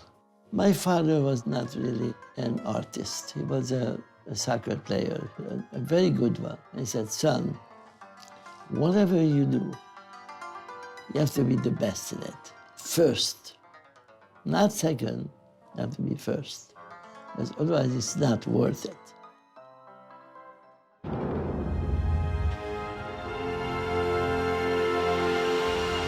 Vilmos Zsigmond, legendary cinematographer. If for some reason you don't know the name, you sure as hell know his work. The Oscar-winning Close Encounters, The Deer Hunter, his absolutely revolutionary work on McCabe and Mrs. Miller, The Long Goodbye, Deliverance, He created a whole new palette, took crazy risks, changed film language in ways people still try to imitate. And he's making our camera crew very nervous, I can tell you. You self-taught yourself. You taught yourself to shoot. Basically, I always try to use my father's little Kodak camera. My luck was actually that I became sick with some kidney disease. I was in bed for a month, and an uncle of mine gave me a book about Eugene Dulovich, who was a great photographer. I bought a camera for myself and started to take just amateur pictures. One thing that hasn't changed through the years is the Hungarian affection for taking the waters, marinating in thermal baths, a tradition going back to the Romans, continued by the Ottomans, and something that survived right through 2 wars and communism. And they do it in style. Who came here back in those days? Was this reserved for, did anyone who wanted to could come here? Well, you know, money-wise, it was, since nobody really made enough money, so everybody could afford it basically because it was cheap. Right. In Hungary, you have so many spas. There are many bathhouse spas, Baroque, elaborately appointed wedding cakes built atop mineral-rich hot springs gurgling from the earth. None more beautiful or storied than the Geller. So you arrived in Budapest around age 21. What was the city like then?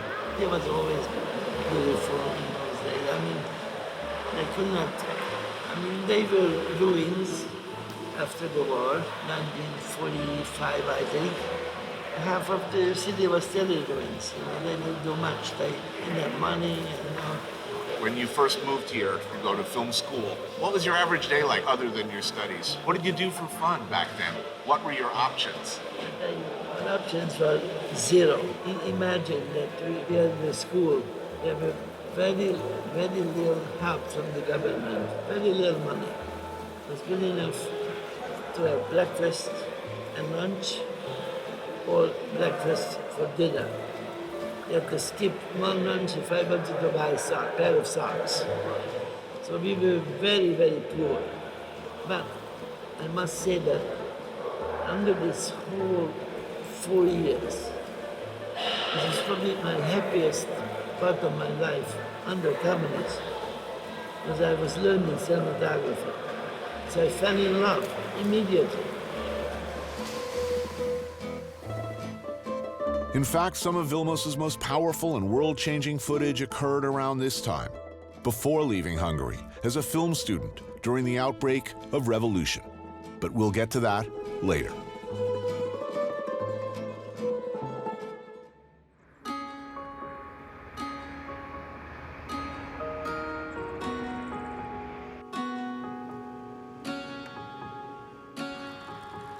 In many ways, Vilmos Zsigmond's career as one of the great cinematographers in film history begins here, in Szeged, about 200 kilometers south of Budapest.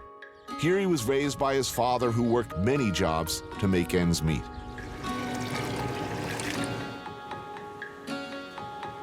Weekends and warmer months all over Hungary, wherever there's a river and fish, places like this are thronged with families. And here, along the Tisza River, is no exception. Here, young Vilmos and his dad would come and eat halászlé, the local specialty, a fish soup. How old were you when you first came to this place? I must have been about 7 years old. You know, my father was really great. In those years, actually, he didn't have much time, but occasionally he wanted to take me away somewhere, you know, on a day away from work. Because he loved this place, actually. He loved especially this charda, this fish soup. Ooh, that's murky and good looking. Yeah. Need some bread for this, for sure. Pike from the river simmered low and slow in a rich fish stock with a healthy amount of onions and the near ubiquitous but always delicious paprika. Ooh, that's good, right? Good. As a kid, I loved that. That fish tastes so good. During the summer, they open the windows, they eat outside, what? And then they go and swim in the river. It was a great place. It used to be a great place for fun.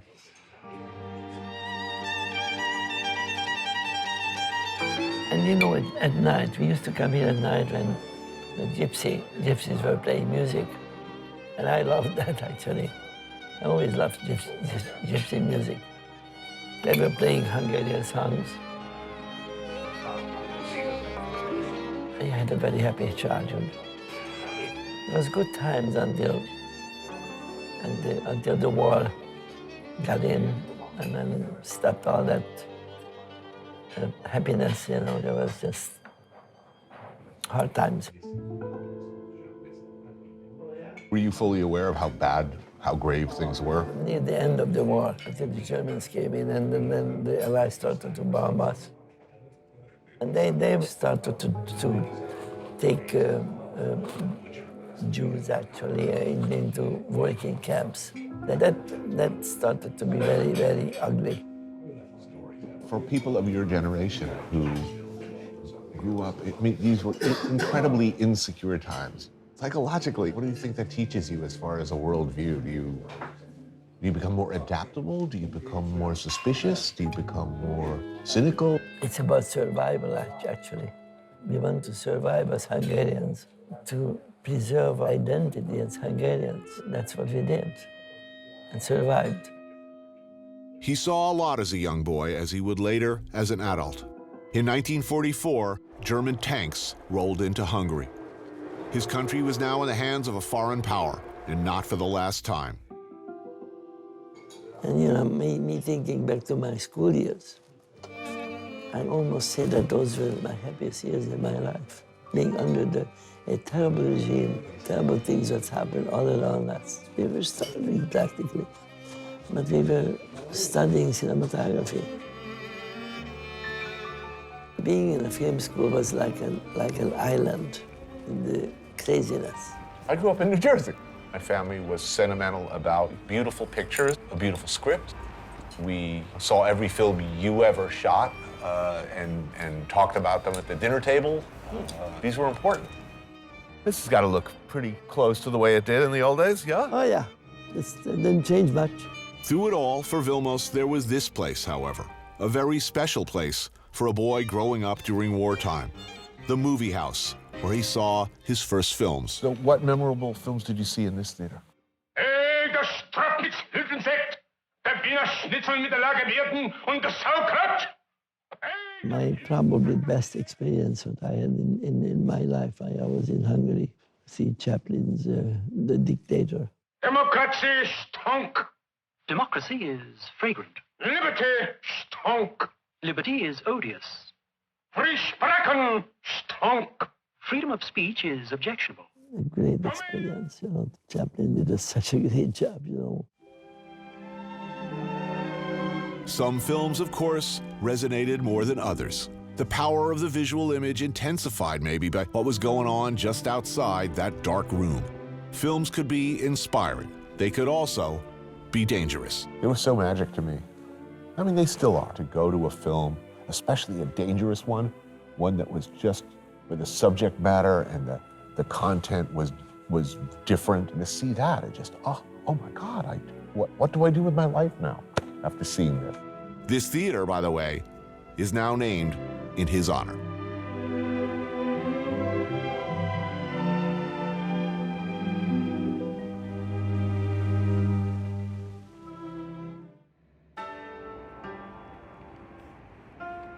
When you look at footage you took during the revolution, you're not in those pictures, but do you see yourself? I mean, do you remember what it felt like? I remember that I was actually fed to death. Shooting actually those Russian tanks, you know, going through there, you know, that guy shoot me. I felt that I had to photograph it. Tanks were going from one side to the other side of the Danube, and There were tanks coming across this? well, yes, actually, it was a pretty cold day too. Yeah. Not this cold, but it was raining, it was bad weather, so it was very much, you know, in sync with what was happening in Budapest. After the war, a Cold War. Hungary now found itself firmly in the grip of the Soviet Union. Germans had been replaced by Russian commissars and their obedient Hungarian functionaries. Young Vilmos Zsigmond was now at film school in Budapest, learning his craft, along with his new best friend, who'd also go on to become a legendary cinematographer, Laszlo Kovacs. Then, in 1956, something amazing happened. Hated emblems of red tyranny went down as Hungarian patriots for 10 glorious days sent Russian armored might reeling in a struggle which pitted raw courage and rifles against tanks. A few blocks away, where the statue of Stalin used to be, and on the first night, actually, when the revolution started, the people wanted to take the statue down. It took about a couple hours, actually, to cut Mr. Stalin's legs off. And they actually dragged him around the city, you know, the next day. People and took pieces home as a souvenir. To date, this was something that had never been done. The Hungarians took to the streets. A revolution. That's when Vilmos and Laszlo and some pals snuck 35mm cameras and film out of their school's equipment room and at great risk to themselves, joined their countrymen in the streets, documenting the revolt and the aftermath. These images are from some of that historic footage. It seemed for 10 glorious days that freedom had finally come. Encouraged by the West and by CIA radio broadcasts in particular, the Hungarians believed that help was on its way, that this was it. They dug in and fought, hoping to hold out until help arrived. On November 4th, a desperate plea went out over the airwaves. Hungary calling. This is Hungary calling. For the sake of God and freedom, help Hungary. The Russians had been beaten back for a time, but now they doubled down with a vengeance, pouring tanks and troops and heavy armor back into Budapest and brutally and all too effectively put down the resistance. Help never came. I mean, this is a place where a lot of things happen. It used to be the AVO headquarters. I never shot this before, so this is probably the first time I'm going to have this building shot. So this was the internal secret police. So if someone came at night with a van and you were taken away, you ended up being interrogated here. Yes. Secret Police headquarters in 1956. The site of a firefight between snipers on the roof and their fellow citizens below. Then the people got into the building, went up there, caught them, brought them down, and killed them, actually. Basically, and hang them on the streets. Hung them here? Hang them in one of those streets there. I'm trying to find a tree which they hung those people up there. You don't know one of these trees. Had you seen people killed before the revolution? No. It's a very tragic moment. The building is abandoned. The door, as it turns out, wide open. Oh, wow. Oh, look at that.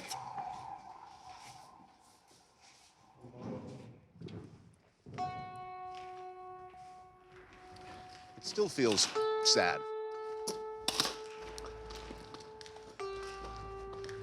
A little haunted, Yes, yeah?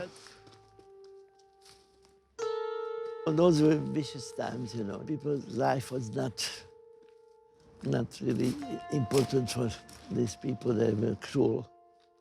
Picking up people at midnight and taking them somewhere, and some of them went to Siberia.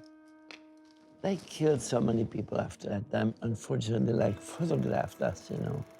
And they went through the film. Many people were in trouble and many were killed.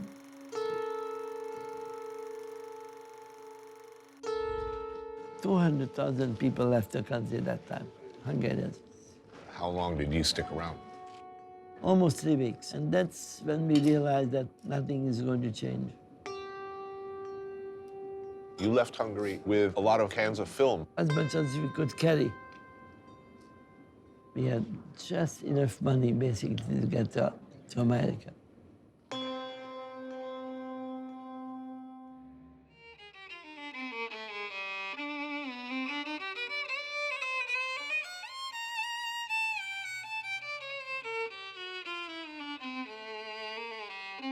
The soundtrack to Old Budapest, the ubiquitous gypsy violin, found at one time in every cafe or restaurant.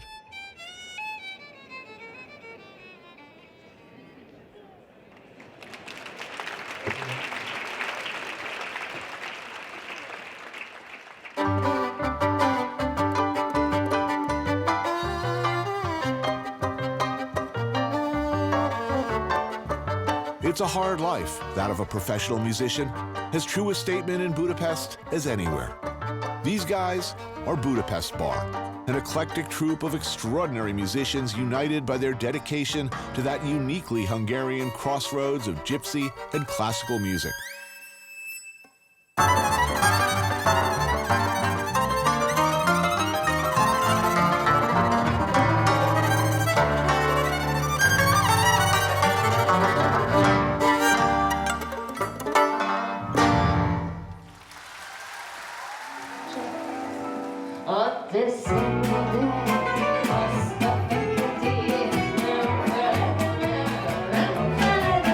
So, what does a band do when an hour is late and sustenance and perhaps some strong drink is required? It's back to the flat of lead violinist Robbie and his manager wife, Andrea.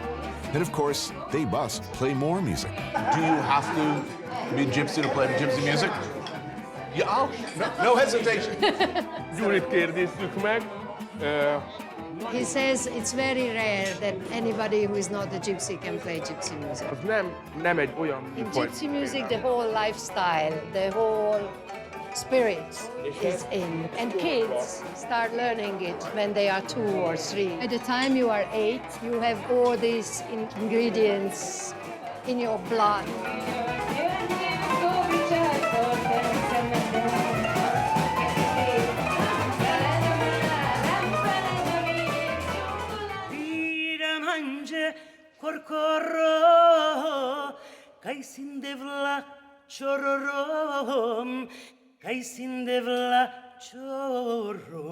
Margit Bongo, basically the Aretha Franklin of Hungarian gypsy music, a household name, also a fantastic cook. Extraordinary singing talent does not preclude her from overseeing a classic lineup of dishes like chicken paprikash, whole perch roasted in bacon, stuffed cabbage filled with goose meat, and slow cooked. And of course, the inevitable goulash, the iconic dish you see everywhere, but rarely as good as this.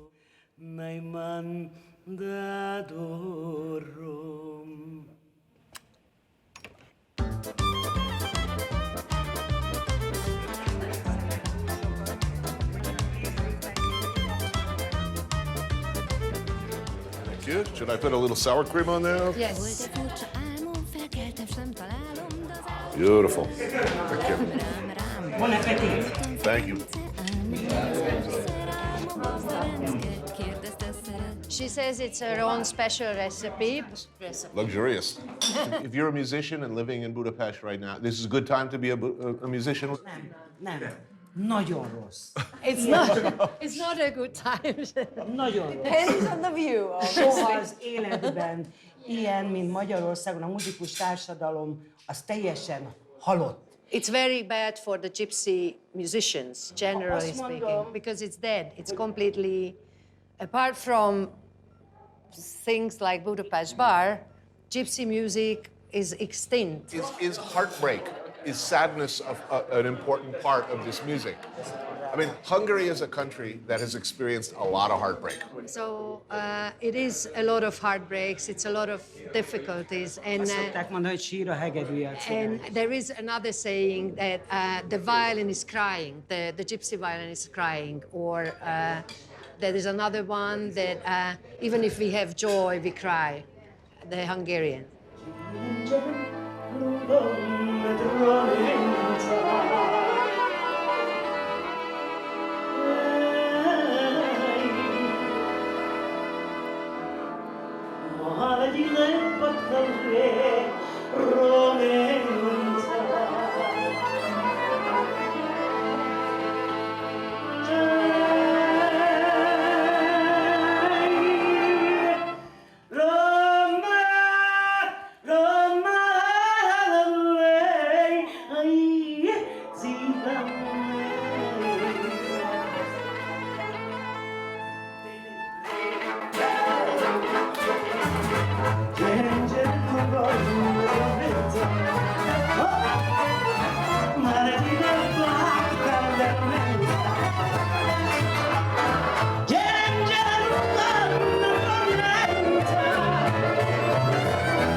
Tonight, Vilmos has invited me to the home of his longtime friend and colleague in the film business, Richie Romwalter. Vilmos met Richie on the set of a movie more than 20 years ago, and they've been friends and partners ever since. Your health, that's what it is. Thank you. Cheers. Cheers. In Hungarian, it would be egészségedre. I'll never learn to pronounce that. Just egészségedre. Shigedra. Yeah, egészségedre. The smart ass. Richie's wife Maria, daughter Judith, Vilmos's wife Susan, friends and family reunite for the best of simple pleasures. We start with a rich caraway and onion and paprika soup, finished with homemade croutons. There's marha perkolt, a deeply rich, deeply warming beef stew with some smoked pork sausage mixed in for good measure, cooked slowly for hours, and of course, heavy on the paprika. Traditional cucumber salad.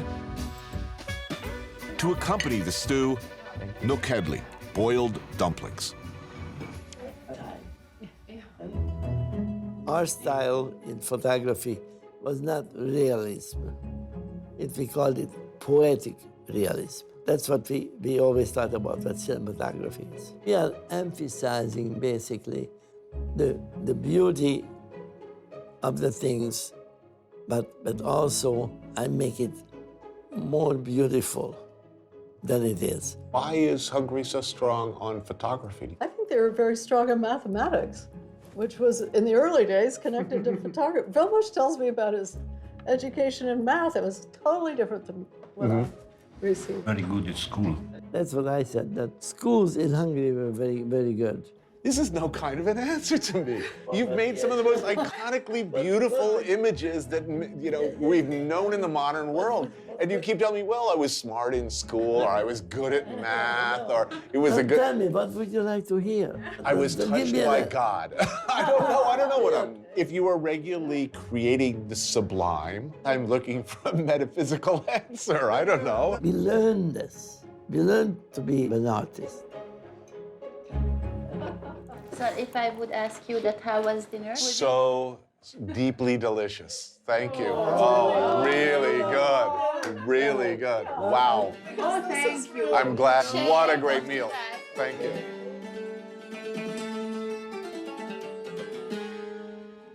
Do we emerge fully formed with a God-given eye for pictures, images that can move people? Or are we the end result of all the things we've seen, all the things we've done, the places we've been, the places, the people we've had to leave behind, all that's happened in your life? Is it those things that bring the light or the darkness to the blank screen? And what about the faces of those we capture in our magic lenses for a minute or a second or an hour? Afterwards, should we think about them and where they might be now?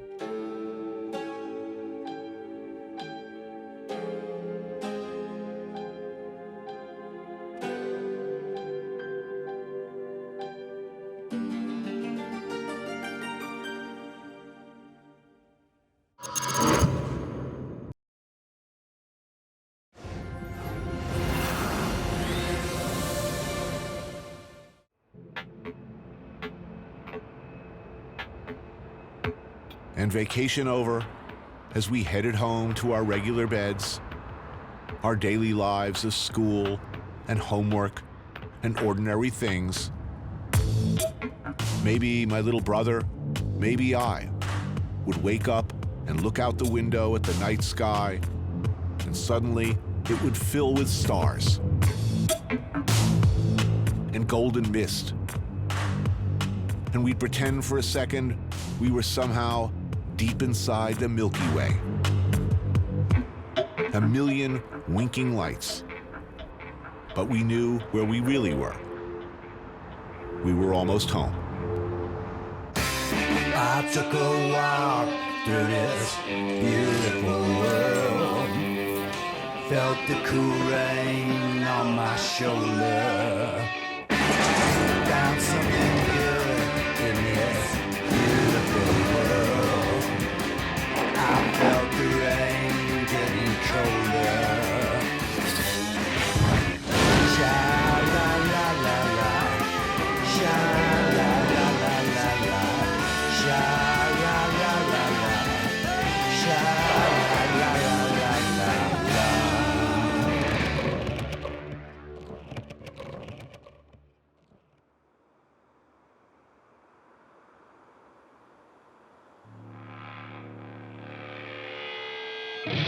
O enchanted land of my childhood. A cultural petri dish from which regularly issues forth greatness. New Jersey, in case you didn't know it, has got beaches. Beautiful beaches. And they're not all crawling with roid-raging trolls with reality shows. I grew up summering on those beaches, and they are awesome. Jersey's got farmland. Beautiful bedroom communities where that woman from Real Housewives who looks like Dr. Zayas does not live, nor anyone like her. Even the refineries. The endless clover leaves of turnpikes and expressways twisting in unknowable patterns over the wetlands are to me somehow beautiful. To know Jersey is to love her.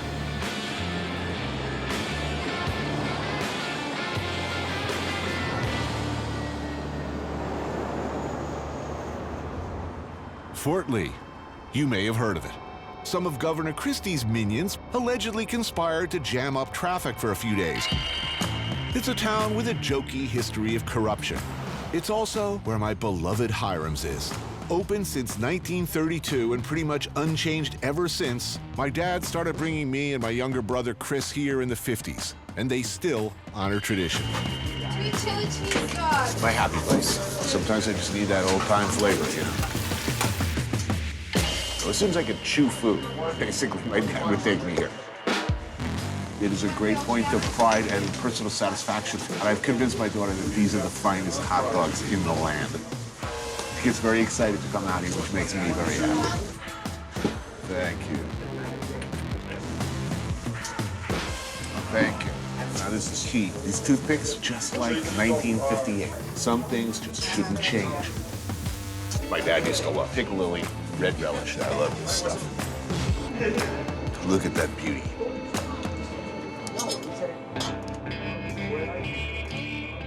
Oh, yeah. I come here to feed my soul, the cultural wellspring that is New Jersey. It's the antidote to every other place. This place is perfect. The dogs are amazing. And there are not a lot of people in this world like courageous enough to not change.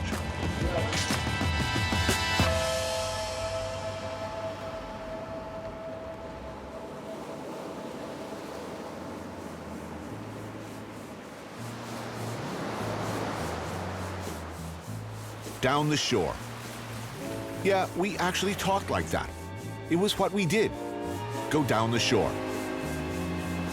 Not just our family from Bergen County near the bridge, but middle-class and working-class families from Philly and all over who'd pack up the kids in the station wagon for the seemingly interminable trip to Long Beach Island. Just getting out of the driveway was a big deal. Plus, it always took 3 extra hours just to load the damn cars. There was always drama. Strapping crap to the roof of the car. Where once we were over the Manahawkin Bridge, the excitement would ratchet up. Ship Bottom, then Surf City, Harvey Cedars, love ladies, ticking off the town names until finally, Barnegat Light. New. These are all new. I mean, look, that's original. Yeah, definitely. In fact, I think I know who lived there at one point. And that's definitely old school. But look, let's face it, it's been how many years? I mean, like 40... There's a 400, I think. Jesus, we're old. And the lighthouse. Definitely remember going to that lighthouse a lot of times. Oh, the good old days. I want some fried clam strips. Absolutely. Well, our options are limited, shall we say, but holy crap, this place is filling up. I think it's because it's the only place. Yeah, but still, who lives out here year-round? We're about to see every single one of them.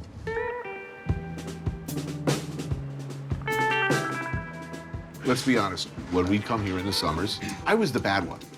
Yes, your recollection is correct. I was up to every variety of criminal, antisocial behavior down here. I didn't smoke dope for the first time here. I was looking for dope, but as a 12-year-old, it was hard to come by. I think I vaguely remember you walking off with some kind of cute girl. First kiss, that was an important passage. No, it's good. This is good. I realize now that I hitchhiked regularly. Yeah. Mom, Dad, you know, I want to go down to Ship Bottom tonight, you know, with some friends. How you getting there? Well, hitchhike down. Okay, have fun. That was cool. All the kids were hitching here. That's how you got places here.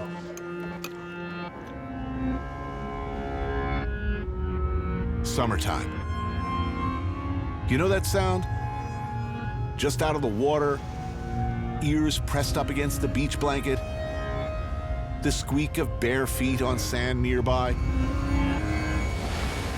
Classics Illustrated comics waiting for me back at the house. I'd play with my little plastic army man in the dunes. There's a smell of beach grass in the dunes. You know, can you remember it? I still crave it. I love it. And on special occasions, clams and drawn butter. No matter where I find them now, they always bring me back here. I remember this place with nothing but fondness. I mean, I can't remember a single bad memory here. It was great. People you knew from last year were here. You'd roll out onto the street. Your parents didn't need to be with you. Have a campfire on the beach at night. You'd set off firecrackers, all this stuff they wouldn't let you do at home.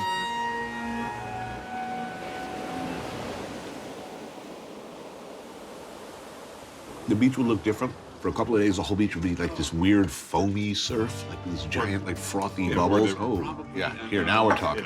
Thank you. Yeah, or there would be the jellyfish delivery sometimes, where there'd be like millions of them all over the place. Infestation of jellyfish, right. I tried to block that out. That wonderful feeling of, you know, you were with other 10-year-olds alone at night, you know, on the beach. It was great. Love clam strips. These are great. This is awesome. So far, so great. I'm happy. Properly battered piece of fish, some good tartar sauce. What were your favorite activities? Building a fire on the beach. Right. Overturning the lifeguard stand. Yes, had to go. They were representatives of the man. Firecrackers on the beach. Firecrackers on the beach. I had some firecrackers in your car, by the way. Just saying. Set them off in the elevator at the casino. Perfect. Perfect.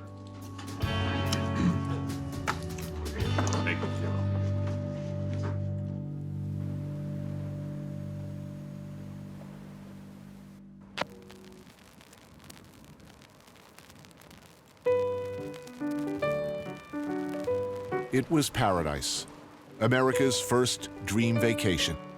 The beach, as far as America was concerned, meaning bathing suits and swimming in the surf, was pretty much invented here. Atlantic City. Rich or working class, it was here for you. Back then, you dressed up to walk the boardwalk. It was capitalism at its purest and most assertive. It was a democratic dream, designed from the beginning for everybody. Flashy, utilitarian. Upright, deeply, unapologetically corrupt. The knife and fork inn was right there through it all. In many ways, its story a perfect reflection of changing times. Established in 1912 as a so-called gentlemen's dining and drinking club, the second floor originally had curtained alcoves and a separate ladies' lounge. Private rooms on the third and fourth floor were set aside for games of chance and perhaps other activities. Vicky Gold Levy's dad was the chief photographer for Atlantic City from the 1930s through the 1960s. He saw it all, and by extension, so did Vicky. What was it like here as a kid? It was fantastic. Walking down the boardwalk in the summertime was like walking in a carnival at a Midway. The cacophony of noises. There were still remnants of the 20s. Yeah. That sensibility, that look, handlebar mustaches, Victorian graphic design and illustration, a weird stuck-in-time feel was still very much in evidence, even in my time here in the early 60s. The boardwalk was over 6 miles of amusements, entertainments, parades, and pageants, a never-ending carnival. Every place you went down the boardwalk was something else to see. And all the stores were like mom and pop stores. They were all very unique. Yes. And I love that. The world-famous Steel Pier, amusement arcades, barkers, novelties, saltwater taffy. I loved the joke shops. The joke shops. It was a wonderland of juvenile delinquency because I got to just buy, plastic dog crap and plastic vomit and smoke powder, and it was just something very sinister and forbidden. And my parents indulged me when I was here. The menu has changed somewhat since the original. For me, a very tasty pretzel-crusted swordfish over lump crab meat. For Vicky, pan-seared scallops. My memories of Atlantic City are largely built around the time before gambling. Times were not good. I mean, the Marlboro Blenheim, I remember it well, was largely empty, but it was a magnificent structure. I mean, you and I like the nostalgia, and people who like Coney Island like it, but I don't know about the young people. Beautiful buildings are beautiful buildings. A beautiful view is beautiful view forever. Yes. There's no place with this kind of history and legitimacy. This place has deep, romantic allure. I agree with you. I believe in the transition that's coming. I really, really do, with all my heart. The kinds of businesses you talk about that used to be here, it's not a matter of, gee, it would be really great if that kind of thing happened again. It is inevitable that that will happen again. And it's worth fixing. Atlantic City could be chic, easily, because the bones, the skeleton of the city are beautiful. I'm glad you feel that way. There is, even in very young people, particularly now, beautiful old things. A beautiful old restaurant with really great food, for instance. Eating it right now? Is much more interesting than a glass box with good food.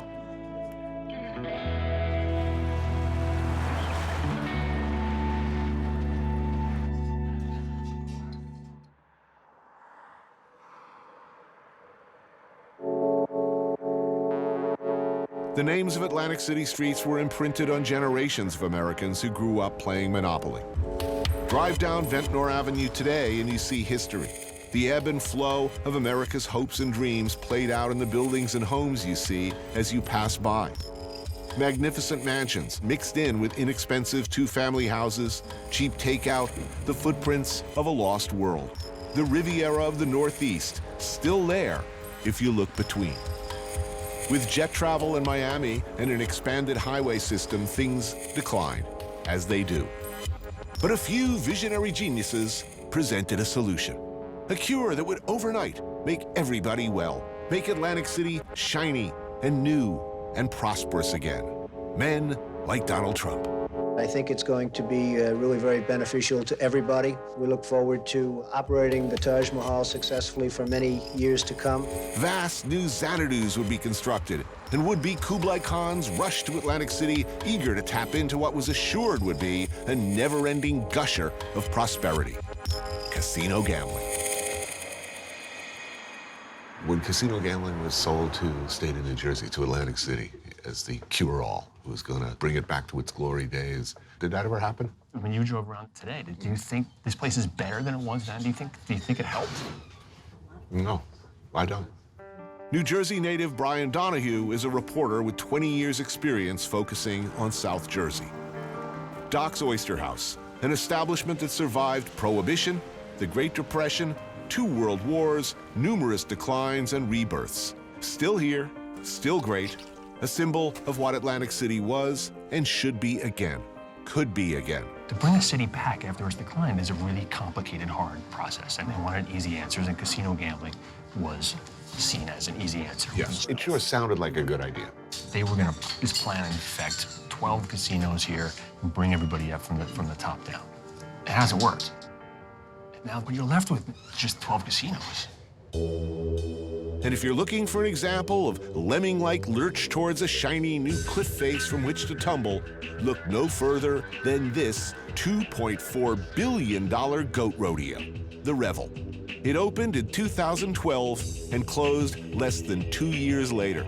The most expensive casino in New Jersey history. They just forged ahead with it. The hubris was incredible. What were they thinking?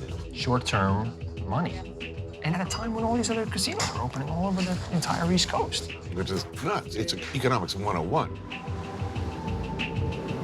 Casinos, of course, by design, neglect the city's existing assets. Salt air, a walk by the glorious North Atlantic, the greatest of all the Earth's bodies of water, the classic attractions, the restaurants. This is what it's going to take for Atlantic City to come back. It's going to be on places like this. We celebrate the ghosts, you know? Some nice crab cakes at docks, a big freaking lobster stuffed with crab imperial, pomme souffle. Those things are bad for business. The business of taking your money. Yes, thank you so much. Lovely. That'll work. That is good. I don't want to sound like I'm down on Atlantic City because I see it as an incredibly, almost ludicrously hopeful place. So whatever left of it should be, to my mind, hung on to because they're going to come around.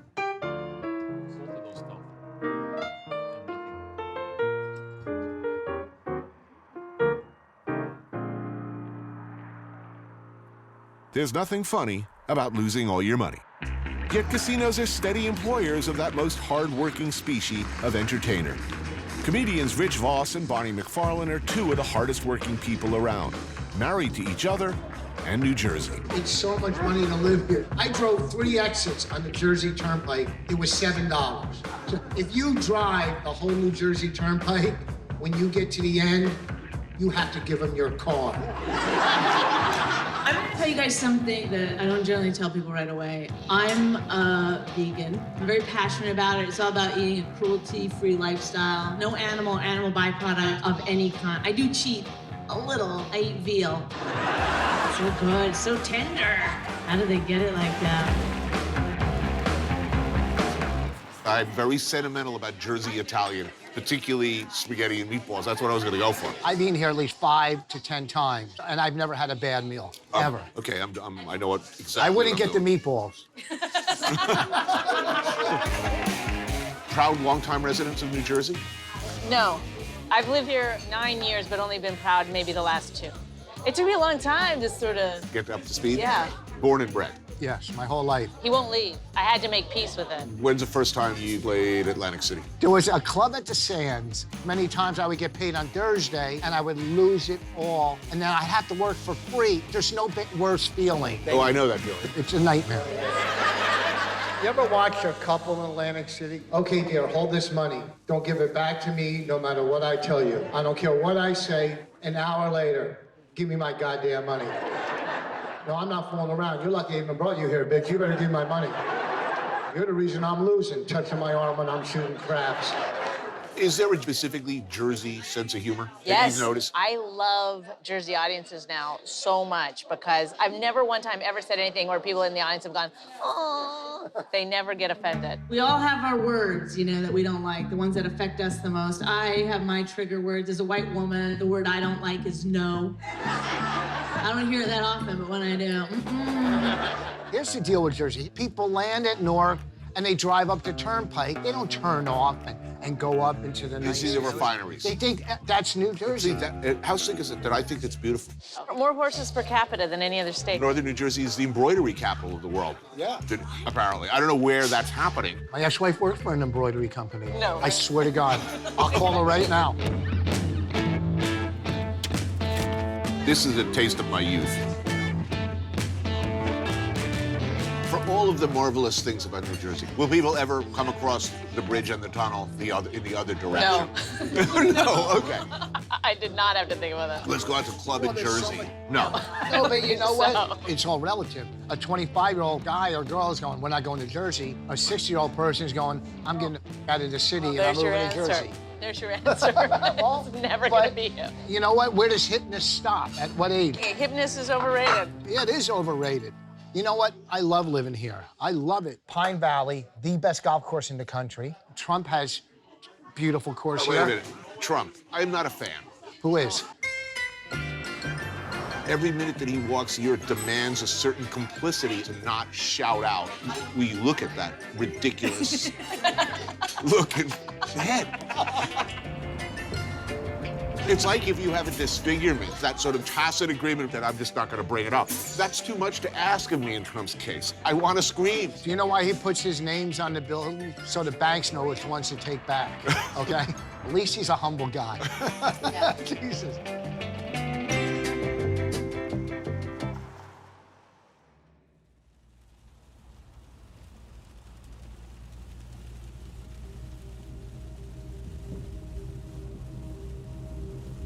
There are few American cities, places where things have gone as disastrously wrong as Camden, New Jersey. It's like the poster child for everything a city could screw up. Once a manufacturing powerhouse, home to the New York Shipbuilding Corporation, the Campbell's Soup Company, and RCA Victor Records. A company town.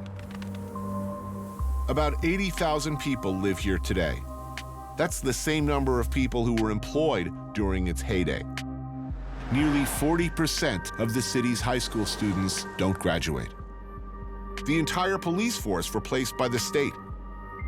More than 1/3 of city residents live below the poverty line. Voter turnout, not good.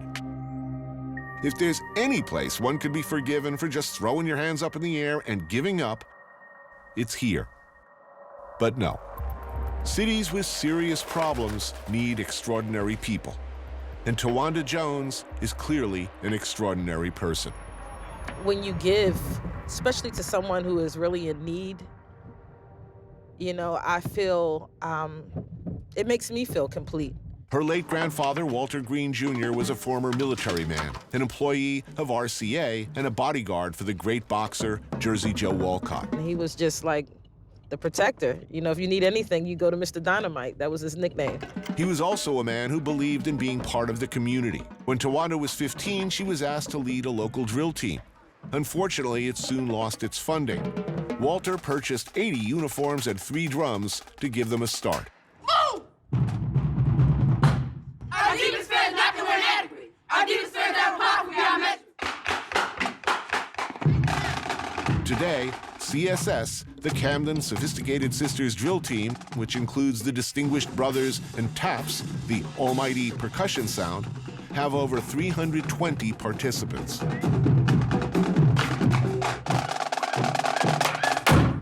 Good job, babies. Good job. Clap it up for yourself. Clap it up, clap it up. We meet at neighborhood stalwart Tony and Ruth Stakes, still doing what they do.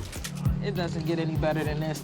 What was Camden like back in the good old days? Oh my God. It was so different coming up when I was younger. I didn't have to worry about, you know, my life being threatened coming outside, you know. The neighborhood, everyone knew everybody. That sense of community was strong back then. You're talking about your childhood as if it was a real long time ago. It's not that long ago. I'm an older All right. What the hell went wrong? People can blame it on the politics, but I think that's just too easy. Many have failed our children, but it's up to the parents to really start getting more involved in the kids' education. You know what your child is doing. So you're putting it principally on the parents? Absolutely. This is tasty. Those are delicious.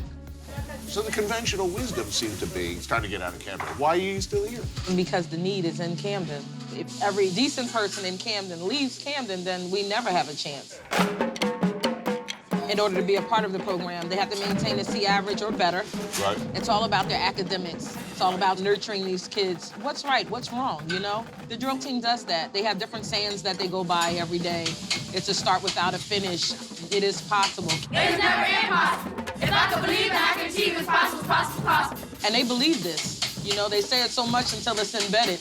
Tawanda has helped CSS support itself with financial assistance from fellow parents and some fundraising, temporary help and donations from small businesses. But surprisingly for a group with a national profile, no lasting support from official organizations or national institutions, public or private. Yet, she perseveres. A lot of your practices are done outdoors. Right. All-weather type of a situation. Yes, we've been under bridges, everything. Over 28 years, we've been outside. Their safety is the most important to me, you know, but it's been a blessing and a curse because you'll have the corner boys come up to you and ask you, Miss Wawa, are you having practice outside today? And I'll say, yeah, and they're like, today's not a good day. And I'm like, okay, all right, thank you very much. That's nice. You know, right, you know, and I appreciate it, trust me. How do you keep these kids off the corner? I'm quite aware that times are hard, but I just try to show them an alternative route, saying that there's so much more out there than this. Some of them call me Major Pain, but it's all out of love. You know, they need that structure and discipline in life, period. To go to work, to go to school. They're doing it because it's fun? Right. But it's hard. Yeah. You're asking people to do a hard thing, and they're doing it.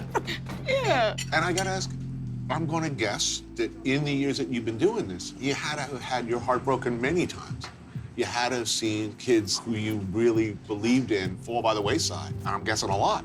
How do you go on? We do have a lot of sad stories, but we have more good. Our good outweighs the bad, you know? And I keep going just for that reason. You know, before I was a little hard on myself, and I used to actually think that I could save all the kids. I know that's not the case. You know, I just do the best that I can do. And just pray that the next kid doesn't, you know, fall by the wayside. How do you not become cynical? Do you harden your heart, or you just... No, actually, I have to replenish myself, or I'm not gonna be any good to them or my own family. These kids are like precious cargo to me. Some have pretty tough lives. Some of them have the responsibility of a 30-something-year-old. They're holding down their homes and their only kids. No kid shouldn't have to go through that. 25 years down the road, what do you think Camden's gonna be like? Wow. I'm praying that it turns into the Camden that I remember. And I know that I'm helping our future leaders to become a part of that change. I'm very hopeful, and there's no doubt in my mind that there is going to be a positive Camden. No doubt. You're gonna stay? I'm not going anywhere. My pop-up didn't leave. I'm not leaving.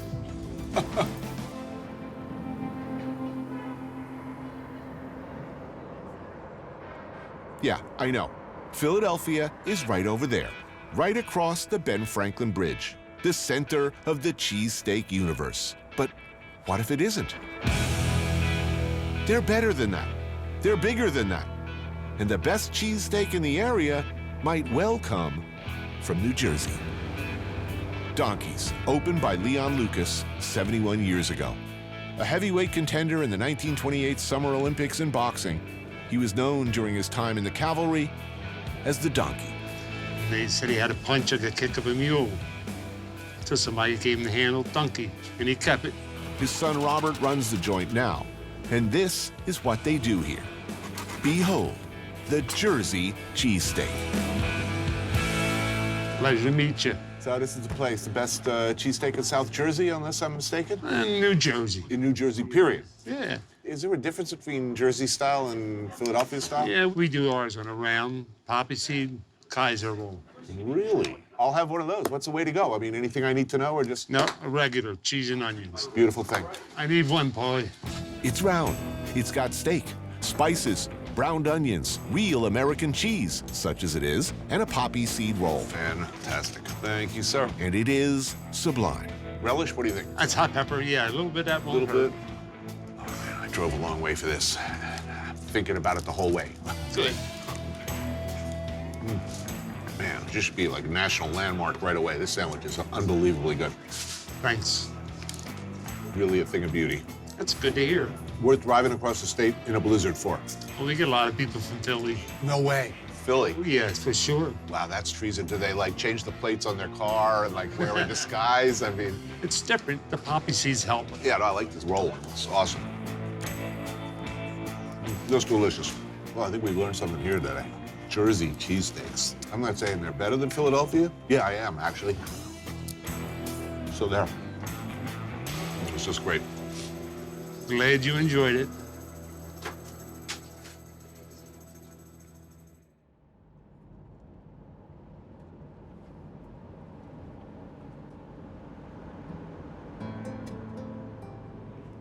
The forests and empty spaces of New Jersey are vast, and often empty of everything but legend. You live here if you like a quieter life, of not being messed with. 1.2 million acres of Atlantic cedar, swampland, forests. It goes on, seemingly at times forever. It's easy to get lost. In the backwater marshes, where the cranberries grow. When I was a kid, as we passed through the pine barrens on the way to the shore, we joked nervously about pinies, the strange, possibly inbred tribes of people who actually lived out there, somewhere between the trees. That was what we believed anyway. Paul Evans Peterson, jeweler, musician, author, and proud piney. We meet at the disconcertingly friendly Lucille's in Warren Grove for a delicious breakfast. The legend of the Jersey Devil was Mother Leeds had 12 kids, found herself pregnant with the 13th, and say, may this child be a devil. There's many legends that are told about it, but that legend says that when the Jersey Devil was born, it morphed into this creature, flew up the chimney, and was gone into the night. Other legends say it killed everybody in the room. It's supposed to have the head of a horse, wings of a bat, hoofs, but you have people that say they've seen horns on it. It breathes fire. It's got a real long tail with a triangle on it. I mean, it sounds like My Little Pony with a forked tail. It doesn't sound frightening to me. It's supposed to have big red eyes, and some people say the head of a goat. It's a big goat's a little scarier. The folks that live in the Byron, they have a story they tell about that old Leeds woman and her child from hell. The night he's born, he took wings off and flew out into the night. Say you still hear him screaming when the conditions are right. Yeah, I swear it's true. These Pine Barren Blues.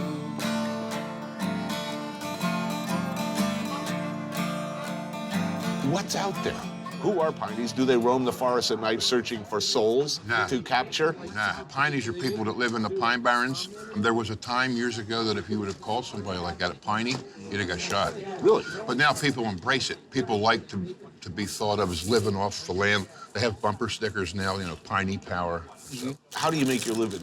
It's good to farm blueberries and cranberries. Right. I mean, it's a lot of fishing, a lot of clamming. Hopefully the oystering is coming back in the Delaware Bay. The bay supported a lot of jobs. The Pine Barrens have been settled for a long time. Long time. Some of the first people that came here were the glass makers and saw this incredible sand that we have out here called sugar sand. Pure white, and it's perfect for making glass, to the point that it didn't have to be washed or processed in any other way. There was hundreds of glass works. They're just ruins now.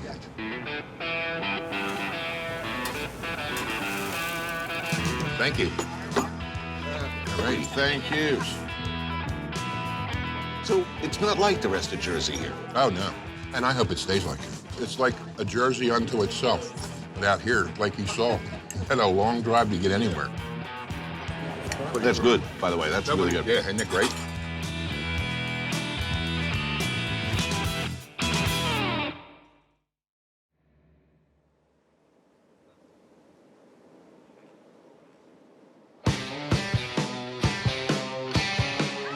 You want to talk mythic, epic, storied, anthemic, that sort of thing?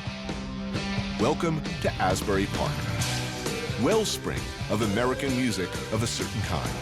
Home to Yes, the Boss, and the Jersey National Anthem, Born to Run.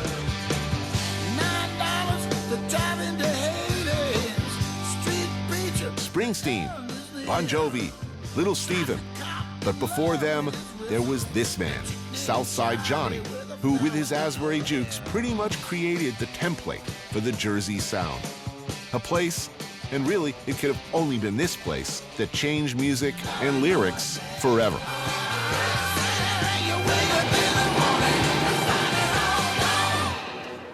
Asbury Park. It's had a reputation as being a happy hunting ground for musicians because what? A lot of bars? A lot of bars. It just was a tradition of bands playing here, which is funny because the town was started not to have alcohol and not that kind of music. But after a while, the pressure just was too much for entertainment for people to come here, and it morphed into an R&B and rock and roll haven. Most bars don't hire musicians. They don't hire bands. They're too much trouble. Well, this is You the can- Jersey you can- Shore, though. Yeah. I mean, the Jersey Shore means people want entertainment. It's not just hard drinking people. There's people here on vacation in the summer. Atlantic City didn't have that reputation. Well, we're not Atlantic City. We're Asbury Park. As I always like to say, good is good forever. Great music, great songs, and a classic Jersey sandwich. And at Frank's, they honor that Jersey tradition of assertive layers of sliced ham, salami, pepperoni, provolone, with some tomato, onions, shredded lettuce. You got your roasted peppers in there, and most important, your oil and vinegar, which soaks into that soft, fresh-baked bread and marries it all together into a soggy, glorious delivery vehicle for deliciousness. Here we go. Thank you. Enjoy. Oh, it's such a beautiful thing that they shred the lettuce and everything. You used to come here as a kid?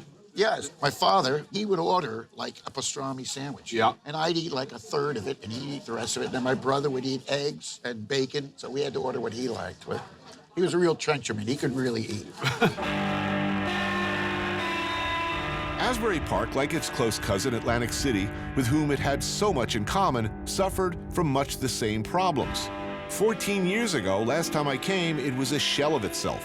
Dying, the beaches empty, a sad and forlorn place. Unlike Atlantic City, though, Asbury Park fought to fix itself to become again the kind of place that anybody would want to live in. They didn't look for a magic bullet like casino gambling. And to a great extent, they've succeeded by keeping alive what made Asbury Park special. They hung on to what was important. Like this place, where any overgrown child still wants to play. Misspent youth. Thank God. What? Tilt all? No way. That's delicate. Come on, hit, baby, hit. Ah, man, these are tough.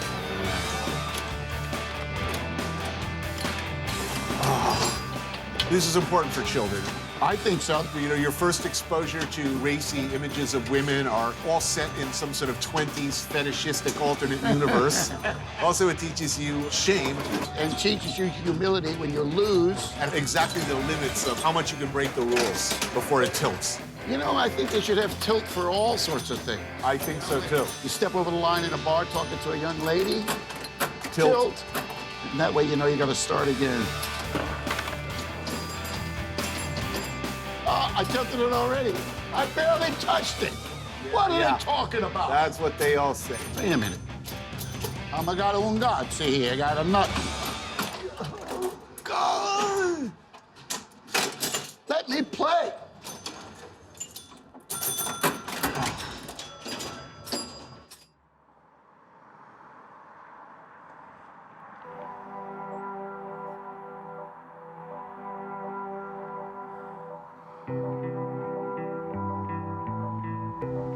As I like to say, good is good forever.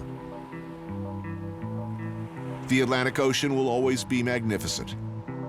Looking at it, always a humbling, even educational experience. It teaches us that men come and go. But no matter how foolish or outsized their dreams, how badly they screw up, what we do here at the ocean's edge, the sea will outlast us. Will always draw us to her edges. When necessary, it will crush us. I mean, look at the Taj. This is completely oblivious to everything going on around it. Yeah. And that has got to be the most butt-ugly building ever. I noticed last night that some of the lights on the sign on the building are out. Yeah, it's like Trump. Something like that, yeah. Or Tump. Or Rump. I mean, it's sort of perfect, actually. If you think of Trump as sort of carnival barker, his operations is designed to attract rubes and empty. Yeah. You've got sort of a perfect metaphor here. Yeah.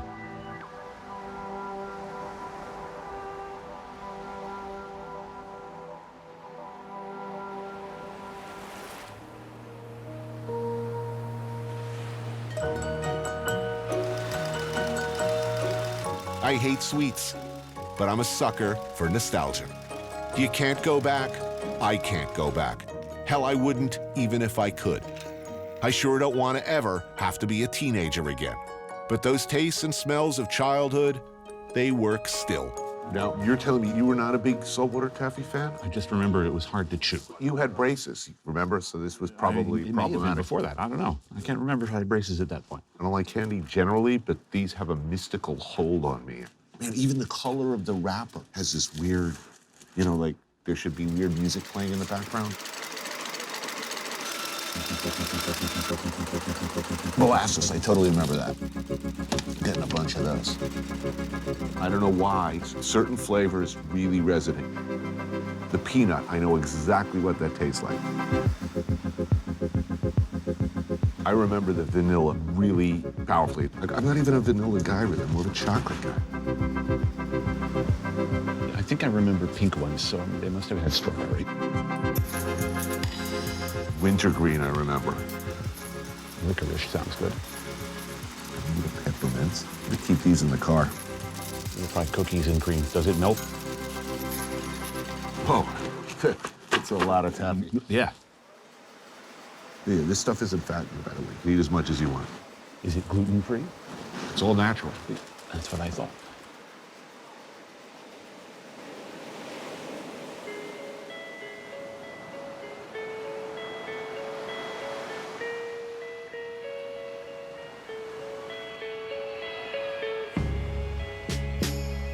Atlantic City will never die. Good is indeed good forever. And Atlantic City will be great again. Asbury Park, Camden, all of my home state.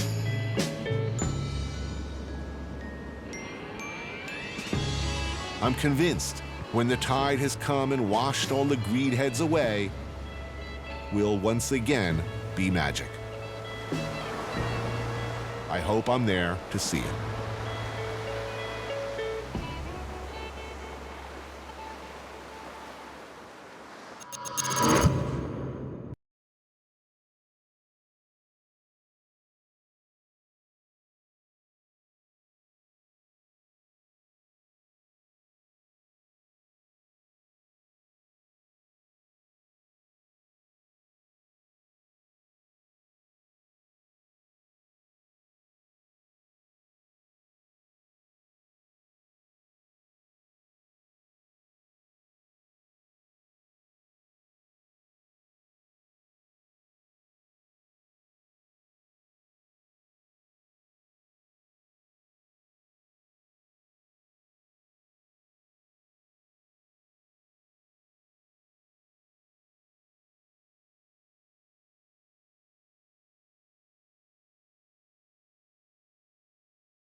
My great fear as a kid was a fear of failing.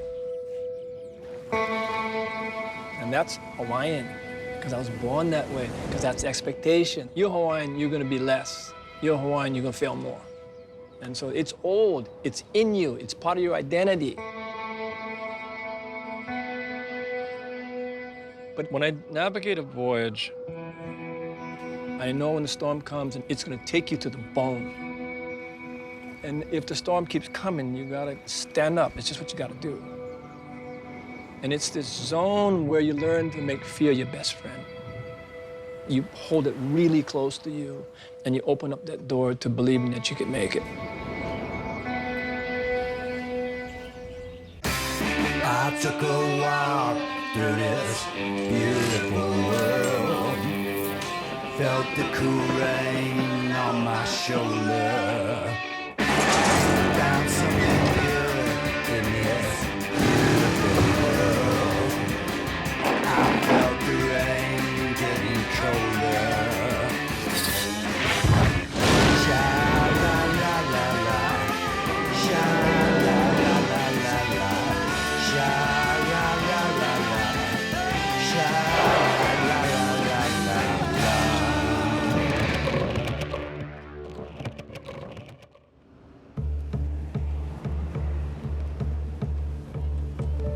Hawaii is America. As American as anything could possibly be. Yet it also never shed what was there before, and the layers and layers that have come since. It's a wonderful, tricky, conflicted, mutant hellbroth in what, for lack of a better word, you'd have to call paradise. Nowhere's paradise. Paradises don't exist. Paradise is kind of in your head. Wait a minute. You look out your window here, you look at those hills, those mountains, all that green, that blue sky, and gin clear sea. It sure looks like paradise to me. This guy knows. He's been everywhere. He's Paul Theroux, novelist, essayist, and legendary traveler and travel writer.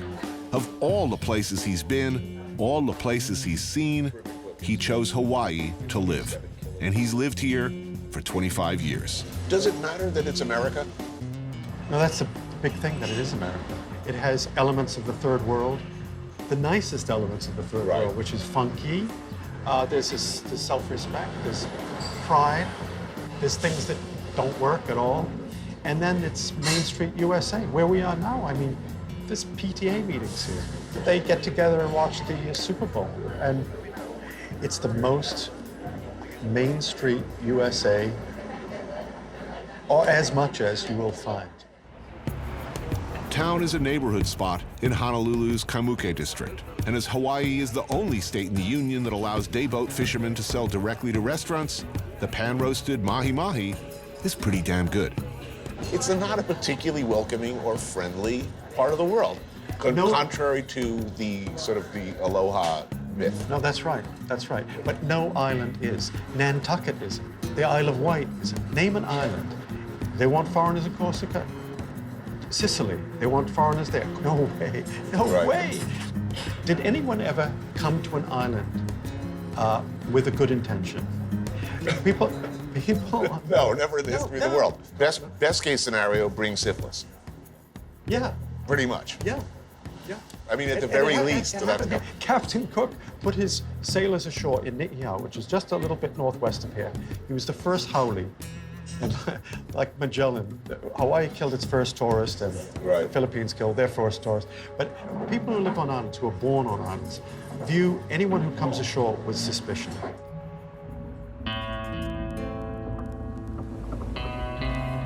Well, to go back to what defines a Hawaiian, maybe we should go back in our imaginations to, it could have been 2,000 years ago.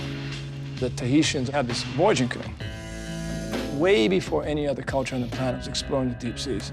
Somehow gets here, someplace in the South Pacific, single most isolated archipelago on the planet. Fast forward to Captain Cook and his identification of native Hawaiians, you get a glimpse of these are very productive people. They were industrious, they were healthy, strong, they had time for the arts. That was a large population, more than half of what we have in Hawaii today, fully sustainable, because there was no other choice. So over time, the native Hawaiian population goes to 22,000.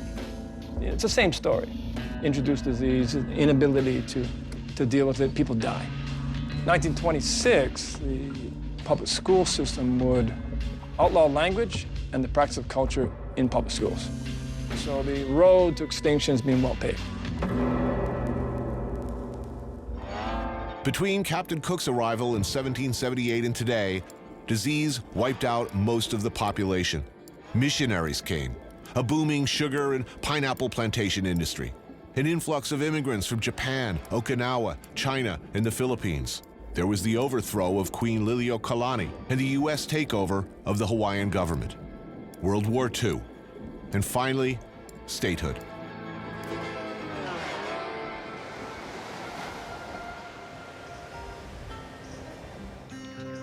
The geographical realities of being thousands of miles from, well, anywhere else has given Hawaii, to some degree, protection from the forces that eradicated so many other South Pacific cultures entirely. In fact, they've arguably been holding back the inevitable creep better than just about anyone. What Hawaii looks like today depends on which island you're standing on, and to some extent, the reputation of the locals. The Hawaiian Islands are not a monolith. Islands, that's plural, and we are talking 8 very different islands with very different identities. It's been over a century since the waves of immigrants began, and things got all mixed up in the best possible way. There's layers, and a simple question like, who is Hawaiian, gets you all kinds of answers. The neighborhood of Kalihi is a far cry from the Hawaii that most people know. And Ethel's has been a go-to of a very specific kind for the last 40 years. It's a blue-collar town, you know. They all come here, breakfast, lunch, every day. I'm joined by 2 local chefs, Mark Noguchi of Mission, known by some as the Gooch. He's second-generation Japanese.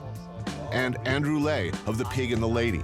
He's first-generation Vietnamese-American, or would that be Vietnamese-Hawaiian? As you'll see, it gets complicated. I actually cooked on the East Coast for 3 years, and people would always be like, oh, you're from Hawaii, you're Hawaiian. And I was like, no, I'm a second-generation Japanese. No, but you're from Hawaii, it makes you Hawaiian. And it was like, no. And then what I realized is like, here in Hawaii, we identify ourselves ethnically versus geographically. Like, there's no way that he and I would call ourselves Hawaiian. We get our ass kicked by a Hawaiian. How many generations does it take? I mean, who qualifies as Hawaiian in your view? To me, a Hawaiian is a kanaka maoli, it's a native of the land, it's in your blood, you're koko. You come from a lineage of native Hawaiian people. Well, what's your feeling here? I do feel like I'm Hawaiian in a sense, you know, because like my place. But culturally, it's a different story. Well, let me ask you this: you say you're not Hawaiian. No. What's your feeling about Spam? I love. So you're Hawaiian. I'm from Hawaii. I'm born and raised, gonna die 808. The owners of Ethel's are a sort of typical Hawaiian mix. Okinawan Ryoko Ishii, aka Mom, mainland Japanese husband Yoichi, daughter Minaka, who I guess would be Japanese, Okinawan, American / Hawaiian, and son-in-law Robert, who is of course Mexican. It's the pig feet. Oh, nice. That's pretty. Oh, wow, look at that. That's the tripe. That's the tripe. That's the tripe. That looks good. Spam and bitter melon. Now we are talking. That's awesome. I just call it local food, you know? But local food just like covers like a wide net. When I look at this table, again, I just see Hawaii. You know, you got Portuguese, Japanese, you got Okinawan, World War II, I don't know, some type of Korean, Japanese, Hawaiian, love child, right? Awesomeness. The food is some bone-deep Hawaiian stuff, my friends, which is to say a delicious mashup of, well, look, take taco rice. It's a dish created in Okinawa to approximate Tex-Mex for homesick American GIs that was then appropriated in a post-ironic way by younger generations of Okinawans and Japanese and has now found its way back to Hawaii. Got that? Going right in there. Wow. Identifying and seeing my best friends who are native Hawaiian helped me to realize the pride of being from Hawaii understanding of the Hawaiian culture, living it, but also being very proud of being Japanese. There's still a movement to a sovereign. There's a very strong sovereignty movement. So if fighting broke out in the streets, which side are you on? I'm getting tear gas. You're getting tear gas. You don't even have to think about that.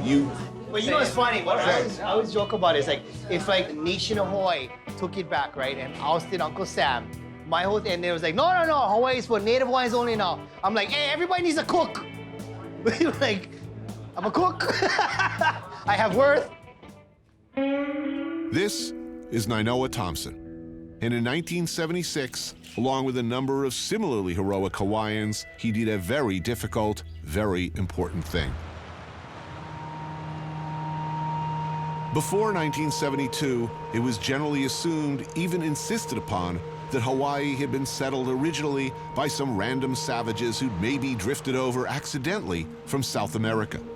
It certainly couldn't have been ancient Polynesians. They couldn't possibly have been the kind of sophisticated navigators who could guide a sailboat willfully across the Pacific, across thousands of miles of open water. Nobody could see the canoe here. Too beaten, knocked out of you, no dreams, no hope, can't see. The Polynesian Voyaging Society, with the help of crew members like Nainoa Thompson, set out to prove that that was exactly what did happen. There were those in the community that loved this canoe, prayed for it, and there was those that feared this canoe because they sensed change. You have a 62-foot, 12-ton voyaging canoe. I mean, it was powerful.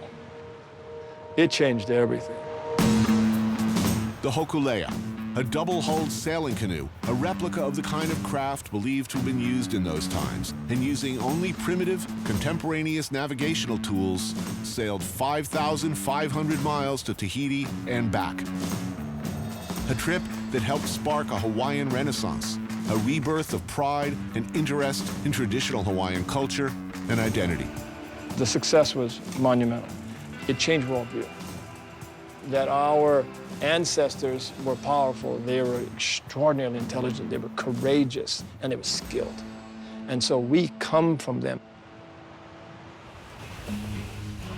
Thompson is a legendary waterman, and he's continued to sail on Hokulea's missions. Native Hawaiian, his roots in this valley go back 200 years. My grandfather was born here.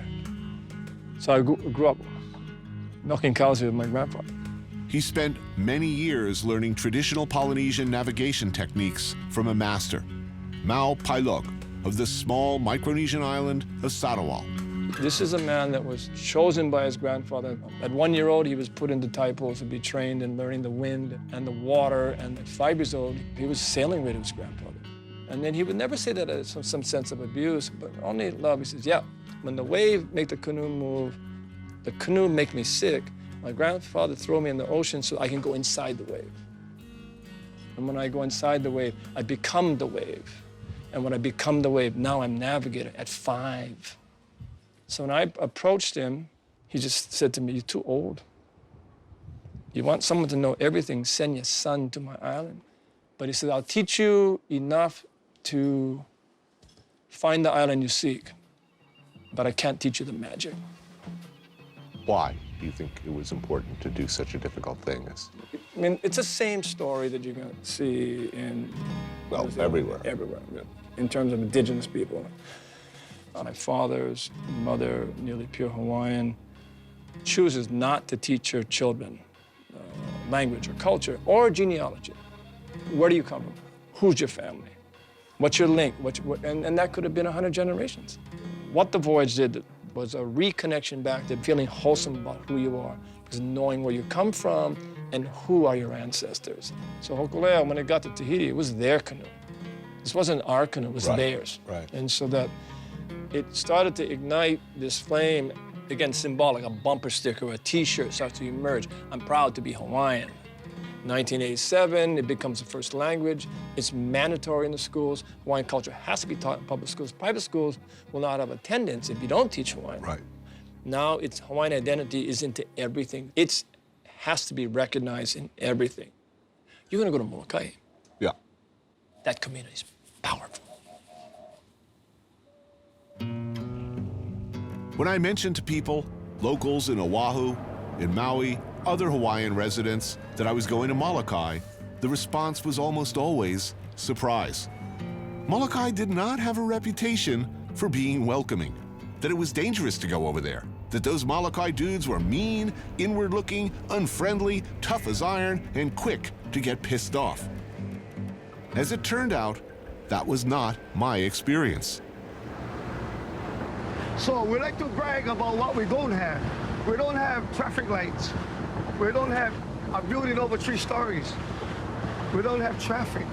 Nice. Walter Naki is a skilled fisherman, and today we're headed out for some octopus. You know Molokai's nickname, right? It's called the Friendly Isle. Yeah, but it's famously not the friendly island. It's supposed to be the most unfriendly island. I mean, that's what everybody says, right? Depends which way you look at it. Traditionally, we're very, very friendly. Now, unfriendly is when you're going to try to come and fix it, Right, make it better, right, or try to take something. right. That's when we become unfriendly. The Molokai people have been protective of what their resources. So we have a lot of our natural resources still intact. Still? Yes. But then there's always other people that want to come. Unsurprisingly, fishing rights is an issue around here. Don't come over here sport fishing the wrong place if you know what's good for you. So Tony, this is basically where we're going to dive, this area. Nice sandy spot. Okay, ready? Go ahead. Let go. Okay, we are here, man.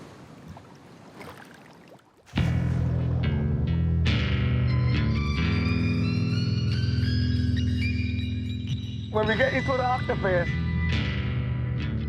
we're gonna coach him out of his hole. So when you stick the spear in there, you're gonna make him feel he's not safe no more. When he comes running out there, you wanna stick him with a spear. Final step. Stun the struggling creature with a sharp blow from a mallet. Or if you want to go old school, bite him right in the brain. In my case, it took repeated crunching to locate the apparently chiclet-sized organ. It's gonna come to you. Take your time.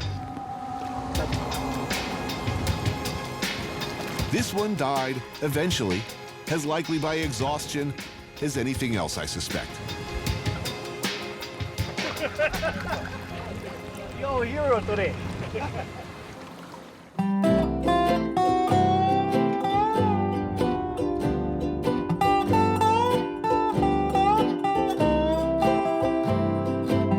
While the sailing canoe, the hokulea, was a powerful spark for the Hawaiian Renaissance, this was what really set things off.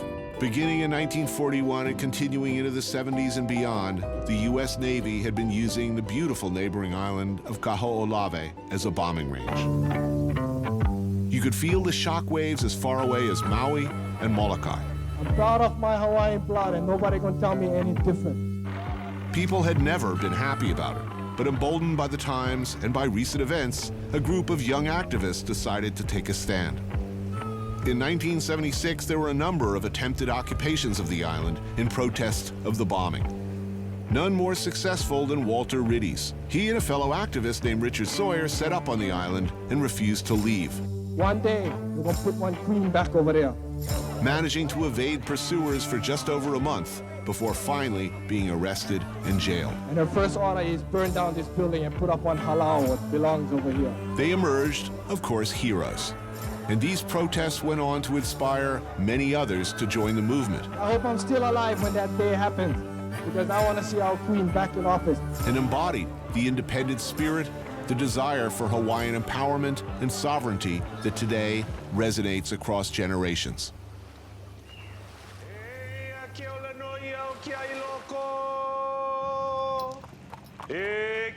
Welcome to what is supposedly the most unwelcoming place in Hawaii.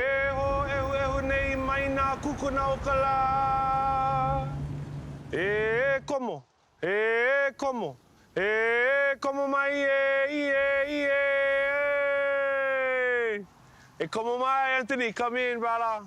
Come into Kavanui. My name is Hano. Thank you so much. Nice to meet Thank you. Please come inside. Hello? Hi. Aloha. This is Keawanui Fish Pond. a shared community space with a sacred history.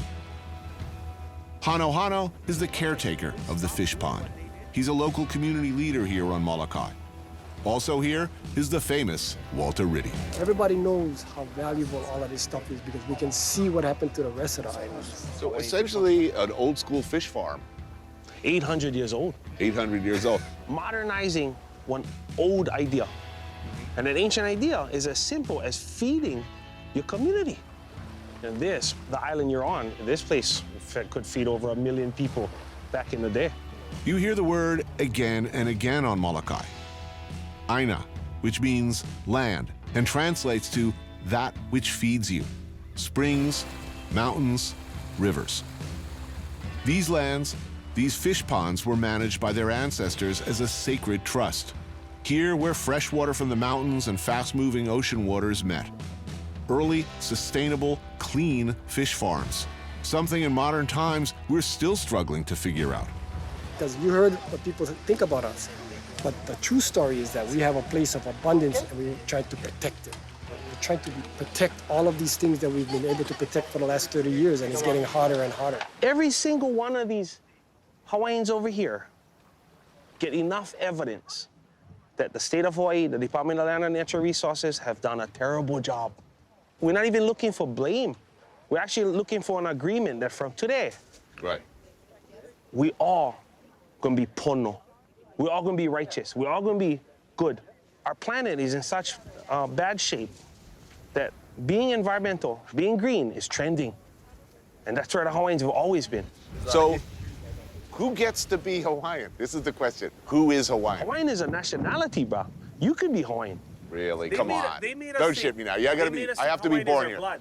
Come on. This is a different story. I can give you the best explanation. Because you cannot be our blood. Our blood is Kanaka. You cannot be Kanaka. Hawaiian is our nationality, and you can pledge for be that.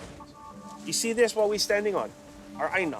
It matters so much that if you love this place and you don't want to develop it, destroy it, abuse it, That's we're on the Hawaiian. same team. Yeah.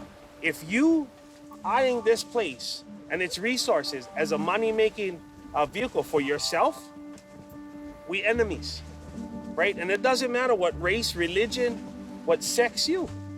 If you love this place and you can malama our Aina the way we love it and our ancestors loved it, oh, we can be more than friends, but we can be family. I'm gonna aloha you. You know? True law. Beautifully played, man. Wow. That's it. Right on. Right on, bro. It's a pretty impressive spread of food for such a supposedly surly group. Slow-roasted pig, grilled calafish, mullet cooked lavalu style. And of course, octopus, known as squid luau. Fresh poi, you gotta have it fresh, believe me, makes all the difference in the world. Freshwater snails called, I believe, hihivai, harvested from streams way up in the mountains. It's a bounty. The bounty. The bounty of our ocean and our mountain. It's a squid, octopus, the one you Oh, come that's to. octopus. Oh, hey, well, You bit its eye. Right there, right there. I recognize you. Wahine ilike ika poli o Molokai no ka heke hey. Anthony, when somebody steals this, it's easy for us to say, you're stealing our stuff, right? But all of this stuff is dependent on a healthy environment and ecosystem. All right, but then let me ask you, just because I'm a bit of a dick, I have to ask this No, I question. love it. No, I have to ask. Bring it on. I have to ask. All right, so we have like 12 more beers, and I pull out some nice Spam Masubi. I'm gonna eat them, right? Look at me, I'm gonna eat them. But that doesn't mean it's right, and that doesn't mean that's what I'm gonna feed my children. Our culture made everything we did the best of the best. Hawaiians are the only one that turned taro into poi. You know what I mean? We did everything to the best of the best. So if you're going to introduce Spam to us, we're going to do them the best. You introduce Christianity to us, we're going to do them the best. Whatever you introduce to us, Our Christianity is better than yours. I love it. So you've really disappointed me. You in no way lived up to your reputation as mean, unwelcoming, inward-looking, hostile. Come on, admit it. It's a calculated strategy. It is. And I'll leave with a message. If you're watching this show, I hope your heart is swelling with admiration. But bottom line, don't come here. Yeah. Yeah! Vahine ilikea ika polio molokai no ka heke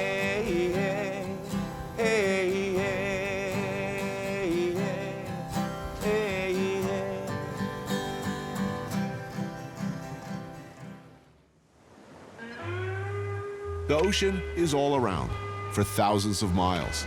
A humbling feeling, knowing at all times that the ground upon which you live and walk and breathe is but a tiny speck in the middle of all this. So in Hawaii, the waterman is an important distinction. It expresses the shared consensus that you are able to handle yourself in the ocean, no matter what it throws at you. It implies that you are capable of almost mythical things, the ability to live in the water, handle its many moods, above or below the surface. Meet Uncle Ross, waterman, a canoe surfing legend and generally accepted ambassador of the aloha spirit. He's offered to share with me a truly ancient Hawaiian space, found only on the face of a crashing wave.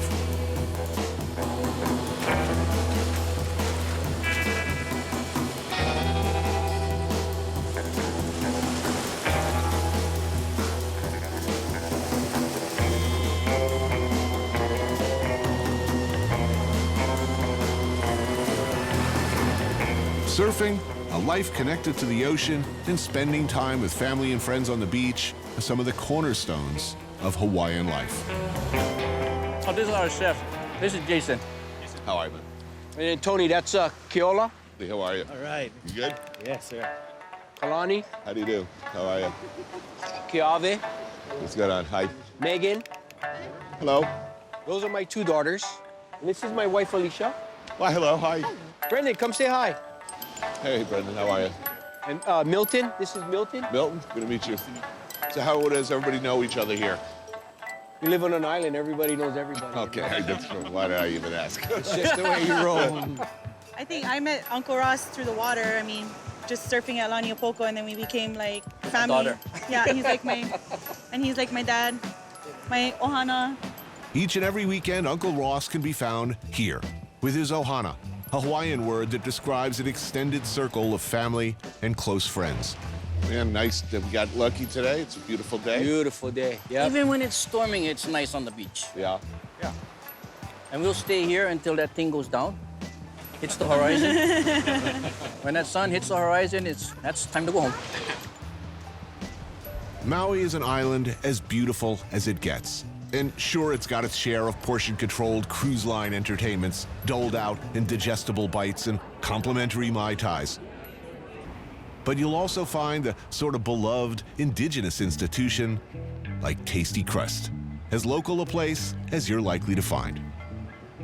Daniel Ikika Ito will explain. This is a menu situation, or I can order for you if you trust me. I think we're gonna hook you up with the local flavor, so. Okay, I trust you. Raised on the Big Island, he's a journalist, the first native Hawaiian editor of a major surf publication and founder of the local Contrast magazine. Local culture is very much so trying to point a finger at anybody coming in and go, hey, you're a haole, you don't belong. And therein kind of lies a little conflict you have being a modern day Hawaiian. And I still think that's something that we forget about these days is how educated and how accepting our kupuna, our ancestors were. It was always built on inclusivity, aloha. Aloha is giving without expecting anything in return. You got this Hawaiian culture that was a product of the Polynesians that populated the islands. Then you got this local culture that's a product of the plantation lifestyle. So the Japanese, the Chinese, the Koreans, the Filipinos, the Portuguese. If indeed all history can be explained by what's on your plate, this is a prime example. Behold, bitches, the plate lunch. The most identifiable and essential feature of the plate lunch is this: a big scoop or two of white rice and potato mac salad. There is nothing more Hawaiian. Served alongside a protein like chicken katsu, or this hamburger steak, a burger-like patty drowned in dark, sinister, sticky, shiny gravy. Or furikake ahi, seared ahi with nori and sesame seed. Oh my gosh, that looks beautiful. Oh yeah, that's gonna work. Oh. All right, let's sit this right on top of the rice. Yep, yep. You want to get some mac salad too on there too. Gonna get that sinister gravy on. Oh, dude, look what we're eating. Okay, they may not be Hawaiian, but they are now.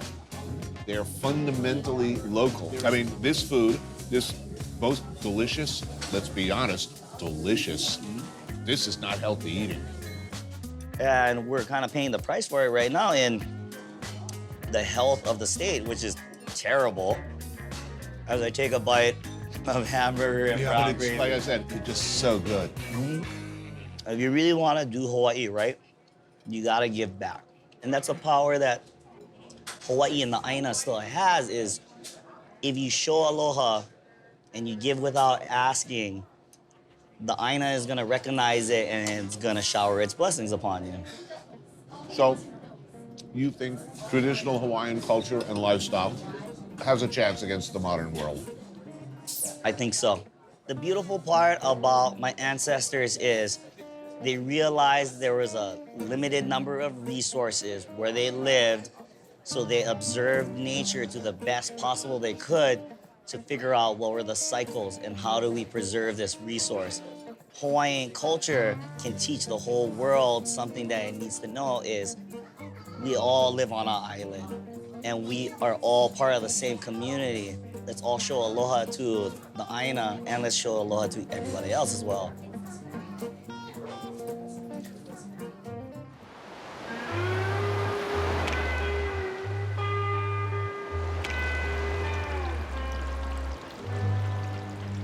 An extraordinary man lives in this house.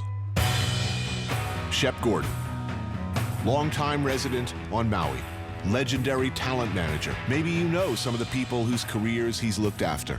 Alice Cooper, Teddy Pendergrass, Luther Vandross, Blondie, Pink Floyd.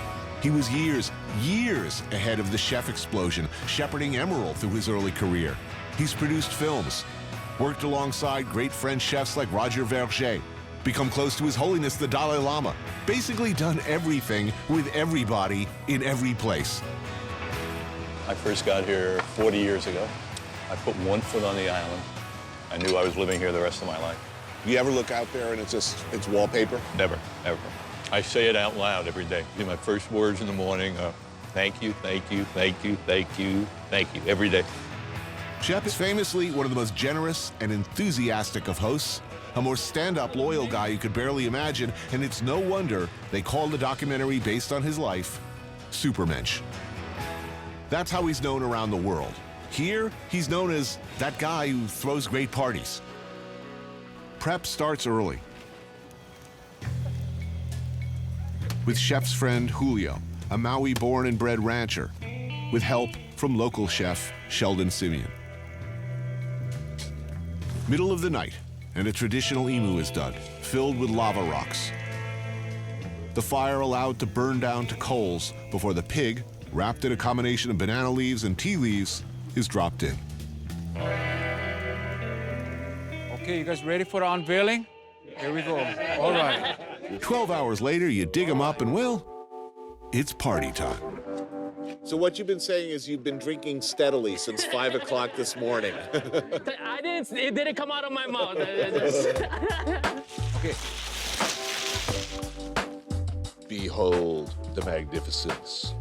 Okay, take this side off. It's a very important part of your childhood. Dun, dun, dun, dun, dun. Wow, look at that. You just lift those bones out by hand. Yep. Right? Chef, you ready?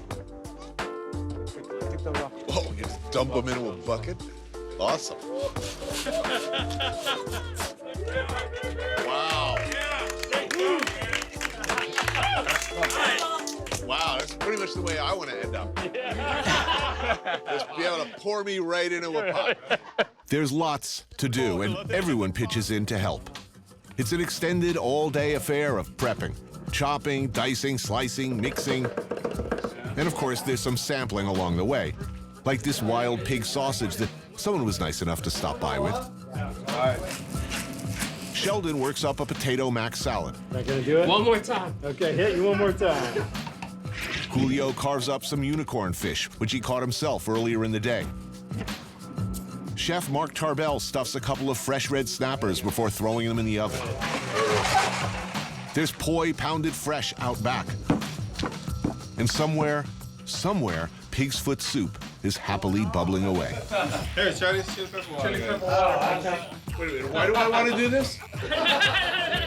There's chili pepper water, used for dipping or taken as an auxiliary shot for regularity or boner medicine or whatever. Oh yeah, there's also Spam noodles. There is no party without Spam. By dinner time, the beer, wine, and festive beverages have been flowing for hours. Also, moods have been adjusted in a completely natural way, indigenous to the islands, of course. How about Julio and the pigs? Yes. Oh, man. I've cooked a lot of pigs. I ain't never seen one poured into a pot neatly. That's what I love. This is what we do in the islands. That's what it's all about. And always bring the ohana, bring the family, bring the kids. You know, you rarely ever see a party where there aren't kids. Ohana means family. Extended family. Extended family. Yeah, like you're now ohana to everybody here. Yeah. Ohana means if you're gonna be a family, we can borrow money from you. And as happens, I've come to find out, things end up in the most natural, just kind of happens way. Song and some dancing.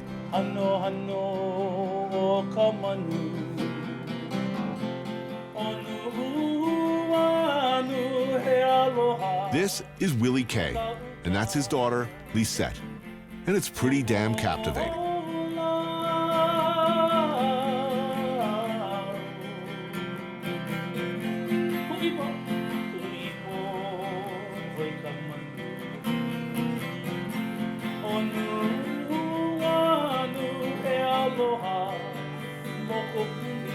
It's getting near the end for me, and I look over at Shep and I see a happy man surrounded by friends, by family really, his ohana.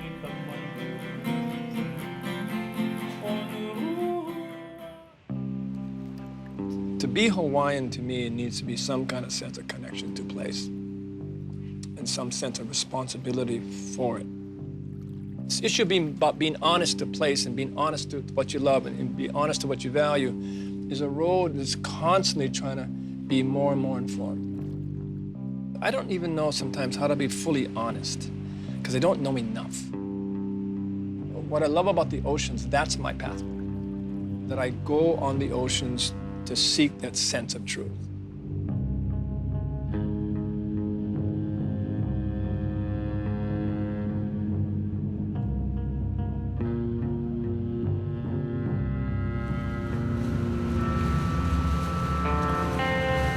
They said I could see whales, like close up. And I had reasons for optimism. All week I've been staring out to sea, watching humpback whales leaping out of the ocean, spouting and frolicking. So are things compared to other parts of the world, our conservation efforts as far as marine mammals in general, but whales in particular, going well? Is this so? That's the one thing on the planet that is. They're talking about taking humpbacks off the endangered species list, but it's good to hear that they've recovered, but then it may make it easy to add to the whaling list again. It's mating season in Hawaii for the nearly 10,000 humpback whales that migrate down from southeast Alaska each year. Dr. Joe Mobley of the University of Hawaii has dedicated his career to studying these whales. Yeah, I guess the song is supposed to be like the most complex display in the animal kingdom. When you're close to a singer, you can actually feel it through your whole body. It's like 185 dB, really loud. Wow.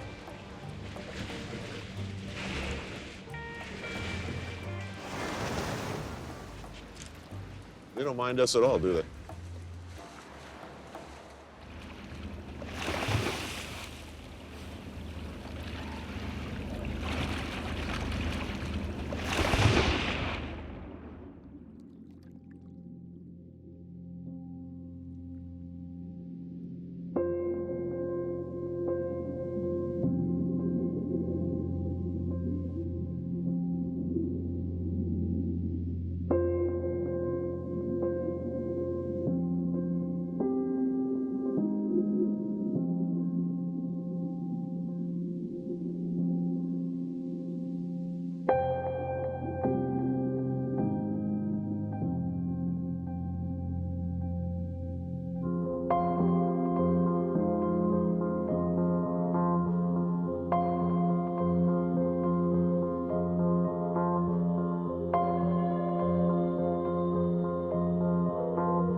Oh, we got it. That was incredible. Unbelievable.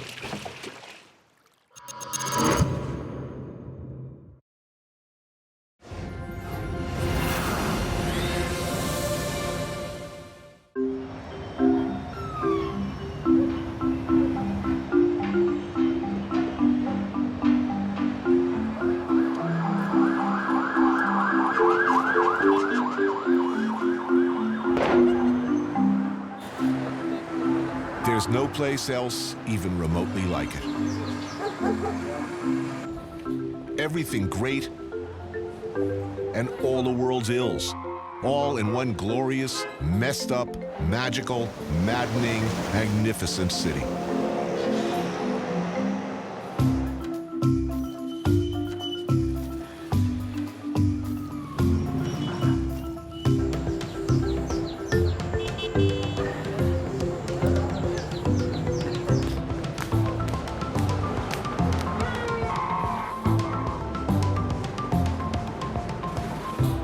Beirut. It's good to be back. I took a walk through this beautiful world. Felt the cool rain on my shoulder. Found something good in this beautiful world. I felt the rain getting colder.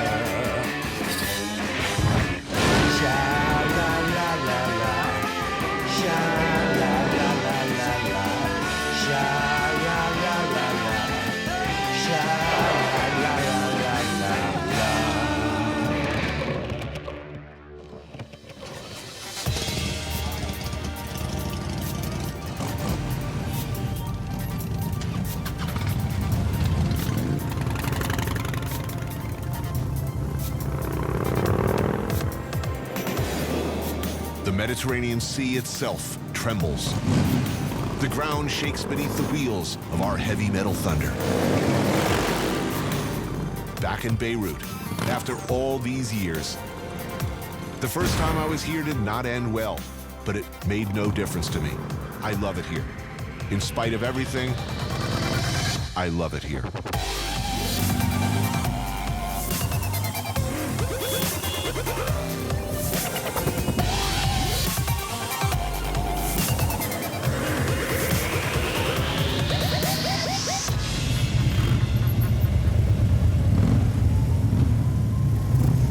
Nice ride.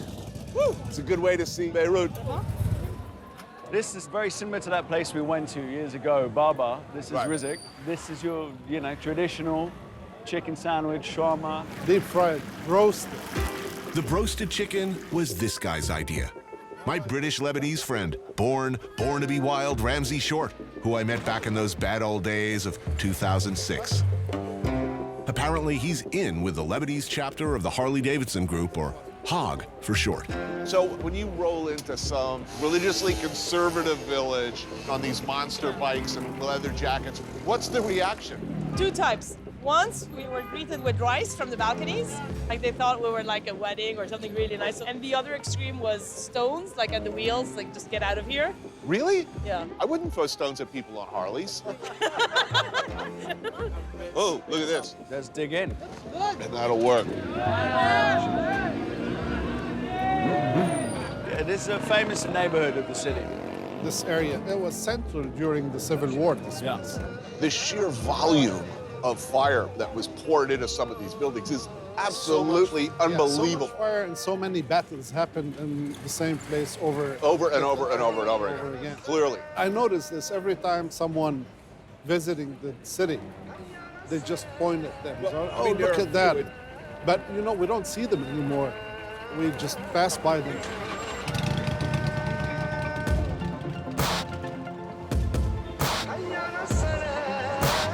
Beirut, seemingly the world in miniature. 18 religious sects recognized. More than 2 million Christians, over 1.5 million Shiites, 1.5 million Sunni, nearly 500,000 Palestinians, and now, by some estimates, as many as 2 million Syrians, all living and somehow getting along, kind of, in a country the size of Connecticut. But along its borders, the country has what you might call serious neighbor issues. ISIS in Syria threatening to expand its so-called caliphate into Lebanon. ISIS, in many ways, is something we've never really seen before. A really large, well-organized, well-equipped terrorist army. Lebanon's been absorbing refugees for nearly 2 years now. The country simply can't take any more. A quarter of Lebanon's population is now Syrian. That is the equivalent of the US taking in 83 million Syrians. This could be spiraling, and as you said, the real fear is the violence across the border in Syria, the civil war now spilling over into its already fragile neighbor, Lebanon.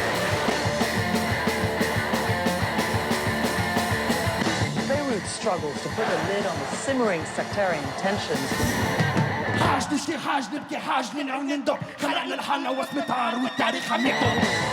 Aftermath of that bombing in Beirut, as well as some of the clashes that took place.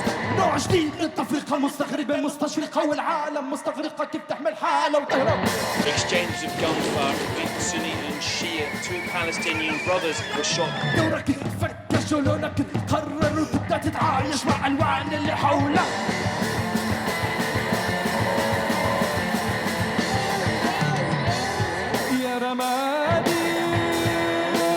Here, block by block, you see the scars from the 15-year civil war that only ended in the 90s. But also nightclubs, discos, beaches, bikinis, where much of the Arab world comes to let their hair down. It is an incongruous mix. All of this is playing into people's fears. The violence is just beginning.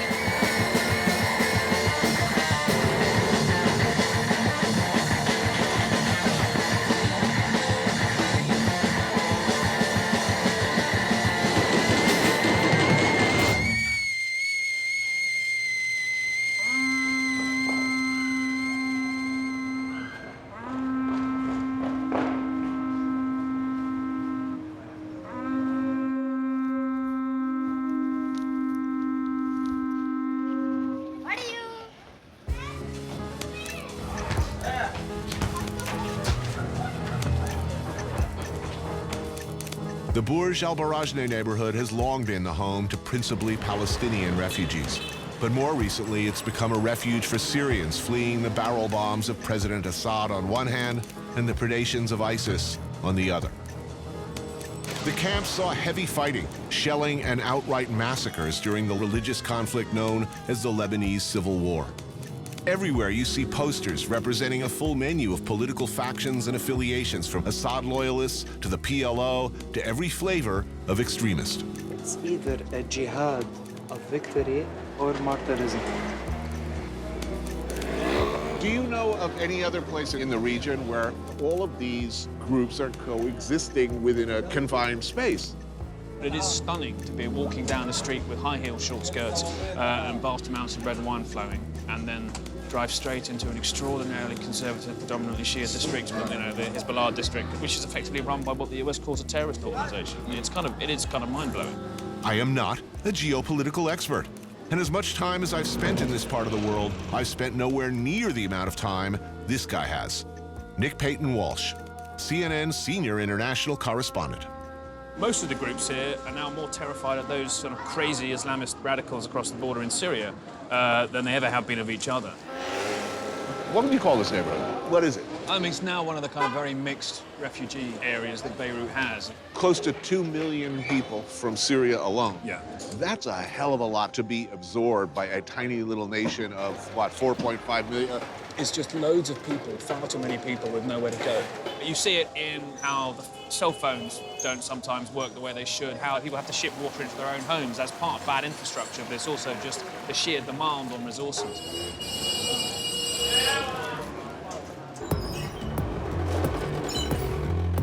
We'll follow you. Okay. For the first time in the history. A Palestinian leads American. That's nice. Don't let the neighbors know about that. Yes.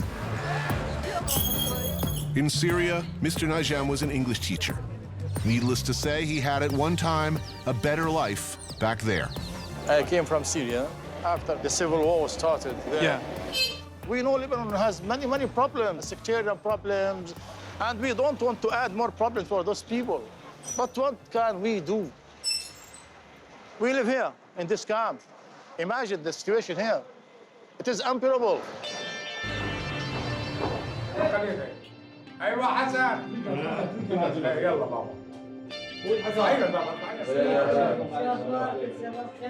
He is married, by the way, and he has 3 kids. Look, in spite of his bones, he works, you know, in construction. His family bought this wood in order to protect us from the rats. Yes. These children need medical operation, but this family can't pay for those operations because they are very expensive. They are waiting for Godot. They wait for nothing. They wait for the help of God. Straining under the weight of all these unasked-for guests, the Lebanese government has begun making it very difficult for them. He doesn't work only because he doesn't have an official residence. So he can't leave the camp. Otherwise, he will be arrested, you know. Being stopped at any of the city's ubiquitous military checkpoints could mean a one-way ticket back to Syria.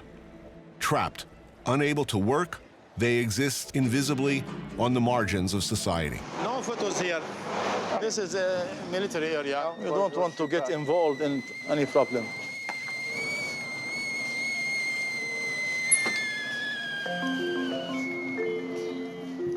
Syrian food? This is Syrian.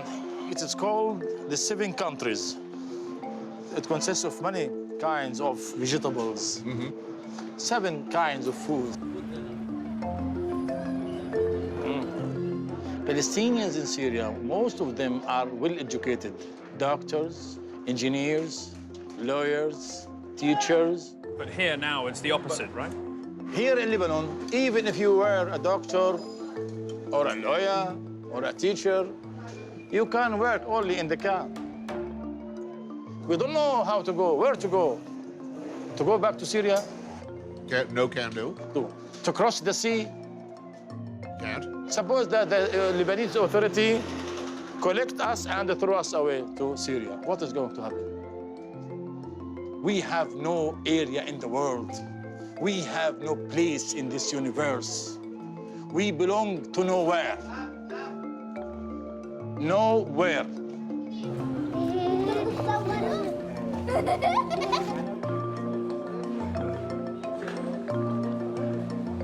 Välkomna till Libanon. Allah.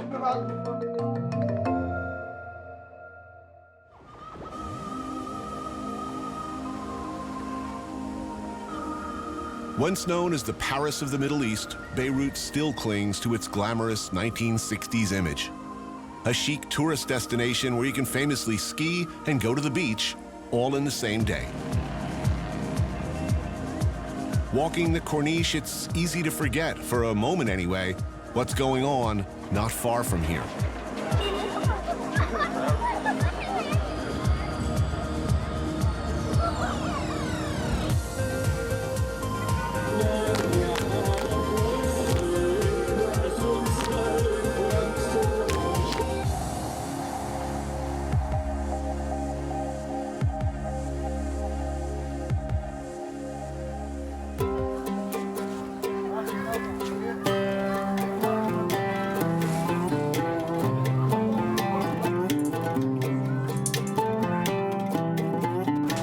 All the people who live here near the coast, they prefer to spend the Sunday outside their houses. And this is one of their traditional places. This is the way I live all my life.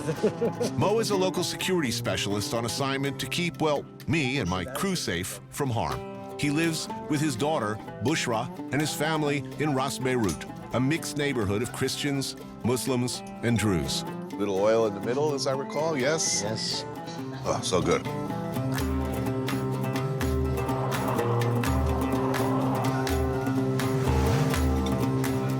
Very good fish.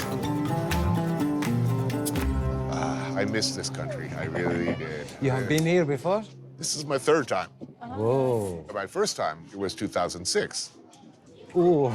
We came here, we had 2 perfect days, and then the war broke out.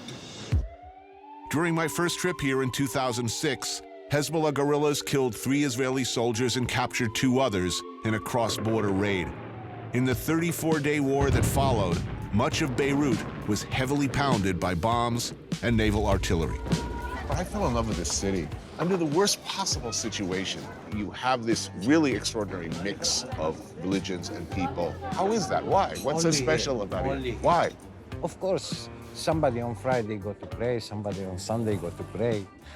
But they go to the same restaurant, have the same food, have the same drink. They have the same tradition. There's no place better than Lebanon. You have everything. People are friendly, beautiful, fantastic. It is a democracy here. Of course. You have choice to sit down and talk. I like this, I don't like this. So, what's it look like now? Yani, we look like we are 2 months before 2006. Oh, wow, that's not good. Tension is a little bit high, but the people, they are very happy. We are very happy. I go with my family outside. I mean, I was watching the news last night at the hotel. It is genuinely terrifying. This is Lebanon. It's raining today, tomorrow is sunny.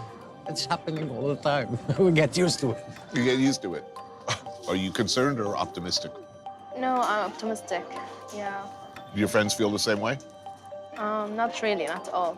Your friends are less optimistic. Yeah. We have only one good neighbor. It don't affect us.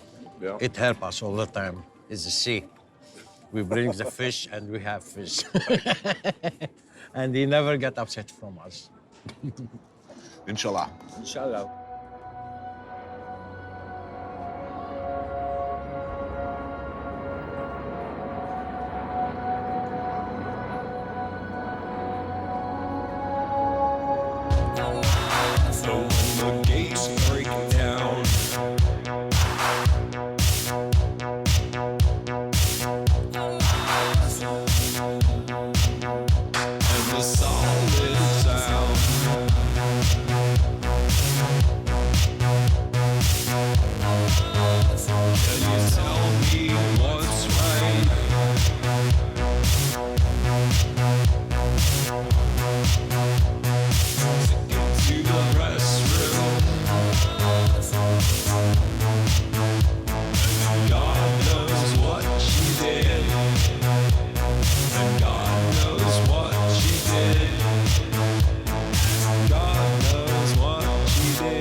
I'm back. We're here. Booyakasha, we are back in his house. Oh, you're here too? Yeah, this is Radio Beirut. Is that why, yes? Yes, I think it is. Ironic glasses, vintage clothing, and neck beards. It appears the Brooklyn strain has spread even to Beirut. Radio Beirut, live and direct. It is, with CNN and everything. CNN has become the most trusted name in use. Same way a broken clock is trusted to be right twice a day. CNN changed their slogan from, this is CNN, to at least, it's not Fox News. Yes, sir. How is it possible, this mix of religions, of cultures? You know, geographically, how it is, Beirut's so tiny. You got mountains, you got the sea. We're surrounded, and then there's so many factions that you have to deal with everybody. I'm going turkey ham in this bitch. That's halal, it's a gift. Now pass me the letter, stack up until I sandwich the shit. Now where is the bread? Where is the chibbas? Where's 80% dipping in hummus while a small percentage get to eat zit? Where is the oil? Where is the wealth? Syrian folks, they easy and chill. They needed not know, just needed some help. Give them the choice. Syrian Filipino rapper Chino. Monday is hip hop in Radio Beirut. And Radio Beirut is like a really awesome place where there's live bands playing all week long. We created a platform for MCs to try their skills in front of people without the prejudice, without the judgments, and although we do judge, we do make fun of them. Green fields and dream fields like Copperfield, then I'm making magic like my name was Copperfield. Lebanese freestyle legend Hussein, a.k.a. Double A, the preacher man. You were arrested? Is this correct? Yeah. That's normal. That's not the first time it happened. For what? Basically, I was profiled. Like, if there's an explosion, oh, the big dude with the beard was bald. That's him. Right. It's him. He did it. We're 100% sure. These are beard-related issues. Yep. Yeah. Let's talk about hip-hop. That's the glue that binds us. What is it about hip-hop? I see it like this. I mean, a lot of people do mouels. In Arabic, it's called a mouel, in which it's a traditional rhyming scheme in which they speak about their problems, about their beefs. It's in our core to be we are poets. We come from like a background where you have governments that are dictators. We can't really voice anything. These politicians can't believe it because they're getting led on to the slaughter while this monster's trying to keep the lid on. Pressure makes it squeal, but it blows the lid off. And we're raw, we're raw, we're raw. We're trying to find our own identity. We don't want to be like our ancestors who always fighting each other. Like, he's Christian, he's Shia, I'm Syrian Sunni. That's nothing, you know. We don't even mention that when we're on stage. So I'm on my own now. The hell with the world. The universe is my home now. Check it.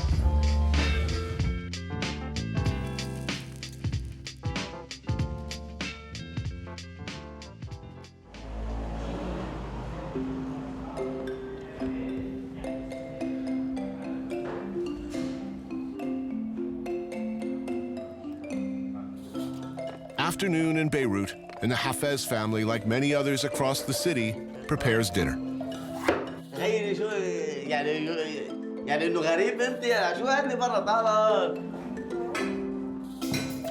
Extraordinary spread of food. Yeah. Chicken burger. All this food, you see, and my son, he's crying because he wants to go to Burger King. He wants some chicken burger from Burger King.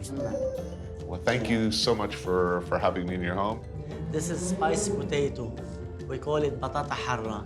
Deep fried potato with red pepper, green chili, coriander, garlic, and lemon juice. And this is kibbi nai, which is raw meat, lamb, fresh mint, spring onion, mix it all together. And this is as a main course. It's called musakka. Minced meat, baked aubergine, green and red pepper, and chickpeas, and tomato paste. Please help yourself. Thank you. I was in Beirut in 2006. This neighborhood was hit very hard. Yeah. Were you here at that time? Yeah. It was a disaster. Why this neighborhood? Because the people in this area, 99% they support Hezbollah.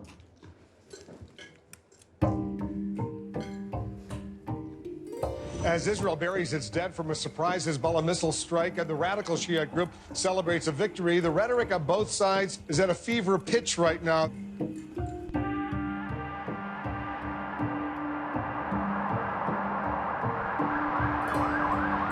It is the deadliest Hezbollah attack against Israeli forces since the two sides went to war in 2006. Hezbollah means the Party of God. They are a Shia military political organization lavishly supported by Iran. The party is more powerful, more effective on the ground than the Lebanese army. The United States officially designates them a terrorist organization. In 1983, they did this, the US Embassy bombing. And this, the Marine barracks at Beirut's airport. 299 United States and French servicemen were killed. All these people, they are Hezbollah. Please put it down now.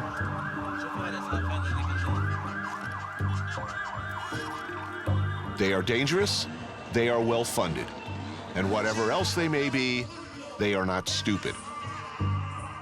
In 2006, I have two sisters, they lost them home. Hezbollah take care of them. Here in Dahi, everybody support Hezbollah, even the people who they are not religious, for one reason, because they feel protected by them.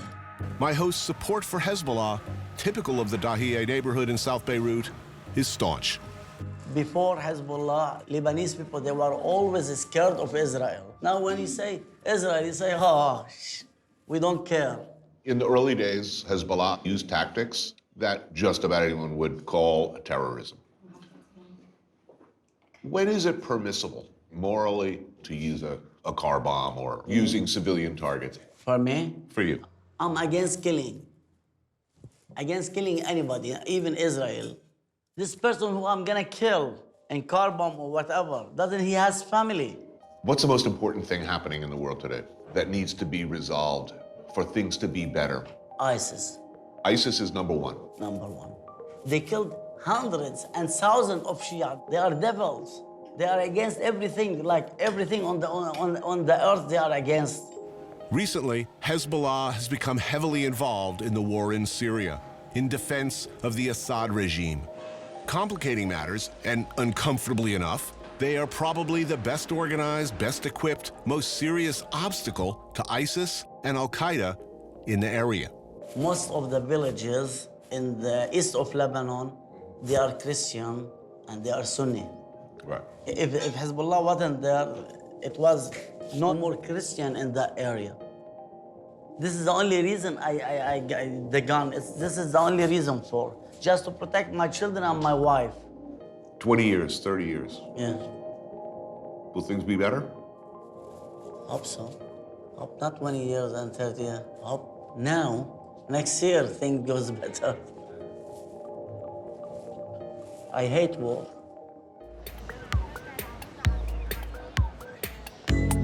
Hier quand je t'ai croisé,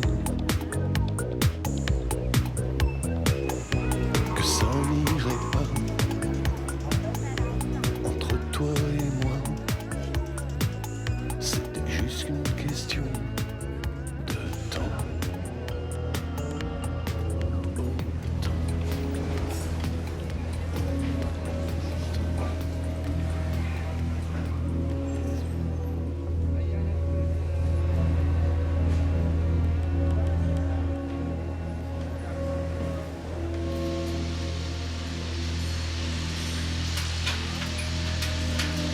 The last two times I've been here, there's just this never-ending building boom. Nobody seems to be moving in, but the buildings are going up. Yeah. Who's buying these apartments? Who are they for? Two kinds of people. Lebanese who are living abroad, or Arabs, especially from the Gulf region. Right. For whom Beirut is a relatively liberal wonderland of permissiveness compared to Riyadh, for instance. Compared to Riyadh, yes, but unfortunately, we cannot generalize this and say that Beirut is a place where sexual expression is encouraged. Her books are banned in many countries in the region. She's regularly threatened with rape, stoning, and murder. She is Jumana Haddad, culture editor of Lebanon's biggest newspaper, An-Nahar. Yesterday, I had my first web TV show about sexual freedom, and you cannot imagine how many hell's doors have opened just because I dared say that girls are allowed free sexuality just like boys. And we pretend to be a democracy.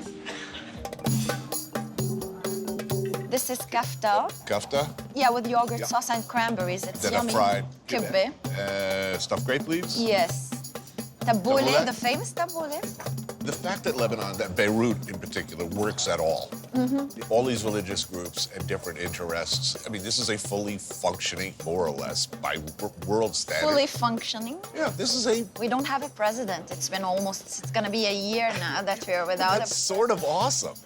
Don't you think that the main reason behind you seeing this as a thrilling, exciting place to live in is that you're a visitor and not someone who actually lives here? Am I wrong to love this place? You're not wrong to love it. I love living on the tip of a volcano, but there has to be some point where I could breathe and relax. I don't want to seem like I'm only criticizing, because I really also, as much as I hate this place, I love it as well. And I know that it's also very precious to have such a kind of freedom in a place in the Arab world like Beirut. I don't need to tell you about the Islamic State. Even though they're not inside Beirut yet, we can feel the threat. We can feel it every day. Should people come here? Yes, definitely, they should come. They will enjoy it as much as you have. I wouldn't advise them to stay more than a month, though.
I often go to the Danieli in Venice, and I ask them there to call me Your Highness.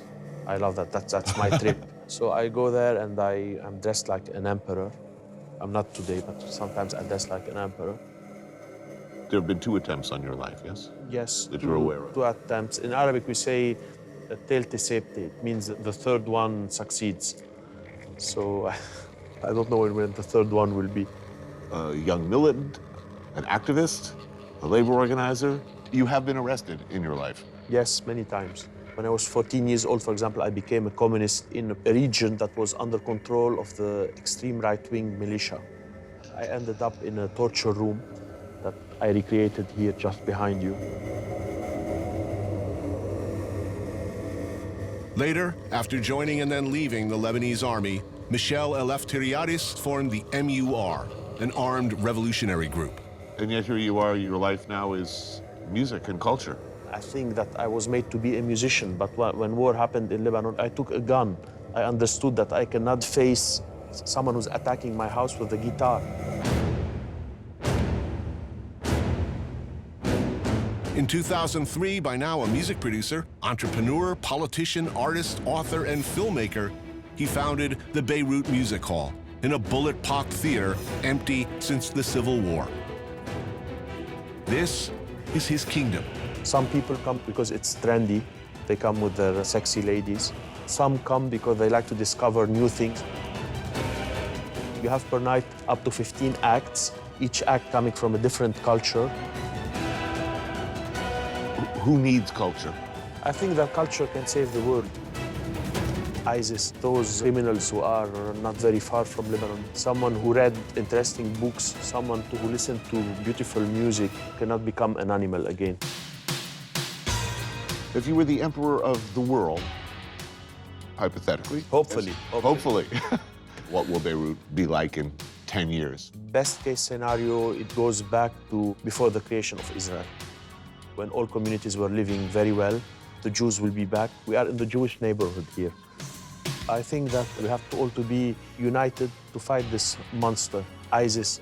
Once the monster is defeated, you can start arguing again about other things.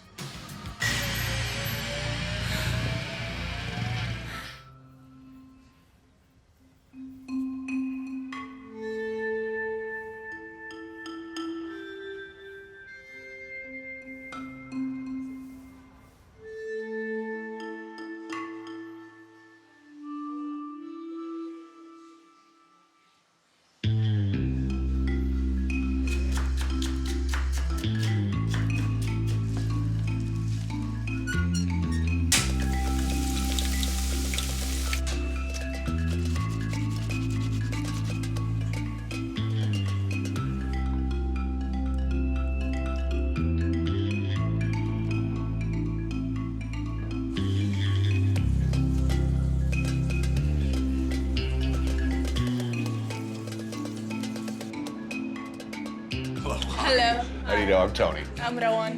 Very nice Thank to you for meet doing this. This feels very formal, but Yeah. it's not, so please relax. I am relaxed. Okay, good. Can I get my beer? By all means, yes, please. Lots of people come here. They're mostly musicians and artistic people. Lots of jamming happens here. It's like more of a family hanging out. This cafe is a typical Beirut establishment with a clientele from Lebanon, from Syria, and any number of other countries. The owners are both Lebanese and Syrian and acutely aware of the tricky political realities with which they must live. They were concerned about us filming here and wanted us to understand clearly that the cafe has no political affiliation and that the opinions of this young lady, Rawan, are not that of the cafe or necessarily even the clientele. You're born and bred Syria? I was born and brought up in Syria, Damascus. One night, 3 a.m., the army entered our house and I found them in my bedroom looking for the Free Syrian Army. My dad knew he couldn't protect us because he was old. 3 hours later, we decided to leave. So we came to Beirut. Oh, thank you. We always eat here. Grape leaves is my favorite food. I saw you went for that first. Yeah. It's delicious. Yeah, it is. We come here a lot and we talk a lot about Syria. We talk about our visa issues most of the time. Actually, now I have 4 months left and I really have no idea what am I going to do. What do you think? Will they renew your visa? So far, I don't think so. Do they arrest you? Do they take you to the border and kick you over the other side? How does that? Send you back to Syria. What happens if you go back to Syria? Most probably die on the way, or to some people get arrested or be taken to the army. How different is Damascus from Beirut? Oh, it's really, really different. In Damascus, I was always afraid of the government. Some people died because they cursed the president. I left Syria and I found hope here and I screamed in the streets, cursing all politicians and everything. It's all right. Nobody's gonna come and arrest you. I really love this place with all my heart. Is all of the chaos and the violence worth it for change? Is that worth dying for?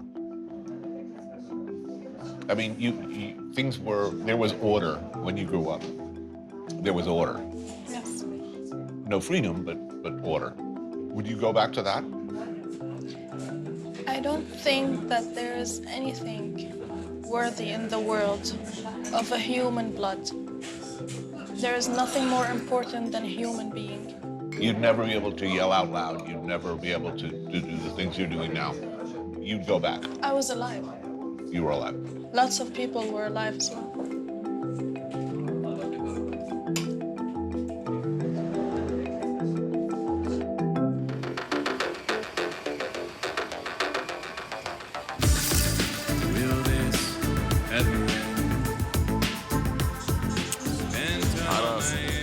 One day after a shocking daylight bombing in Lebanon, we're seeing widespread anger and finger-pointing. This blast has set off a tide of civil unrest in Lebanon. Damage has been done. Flame keeps circling.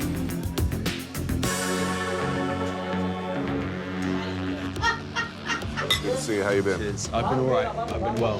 Where better for capitalist imperialist pig dogs like Ramsey and myself to spend a last evening in Beirut than Abu Eli? It was opened by a guy called Naya. He was an atheist member of the Lebanese Communist Party.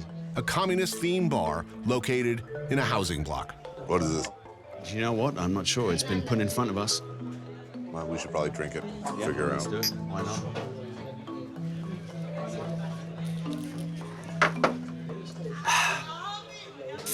Vodka. Vodka. You know, I actually had somebody who lives here tell me, oh yeah, the place is great. Just don't stay here for longer than a month. Yeah. And I was like, what? Oh, yeah, you're trying to kill us, man. And who is this man? He's trying to hurt us. Cheers. After more than a few indigenous beverages... Oh, arak? No, now we're talking. Cheers. Cheers. Enter Ernesto. How's it going? Hey, Tony. Yeah, I got something for you. Oh, yeah? It's a Cuban cigar. In the words of Vladimir Ilyich Lenin, let's get the party started. Or was that Rick James? Ernesto is the son of the owner of this bar. I know. This is my mom. She made some shanklish here. Oh. Shanklish is the cheese. It's kind of rotten cheese. There we go. Cheers. I called my dad. Yeah. I told him there's a guy called Tony, CNN. He said, I don't watch CNN. And then I told him, but he's a cool guy. He wants to make the best food for you. This is some of the best kibbeneh in Beirut. Lamb? And spices. Oh, man, that's good. Hypothetical question. ISIS are coming now. Are we picking up a gun or not? I pick a gun. Yeah, we will fight these people. No, I'm not drinking. No, we have to have it. Nick Knapsack. Yeah, Nick something.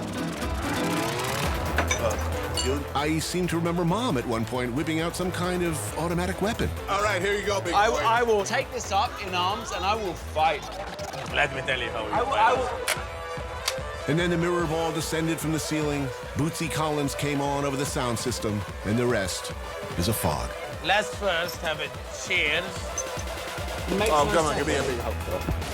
This is a country with the worst neighbor problems in the world. It's amazing that it persists. I've been around and I've seen places.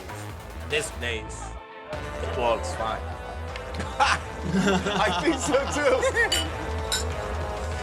Cheers to Tony, man.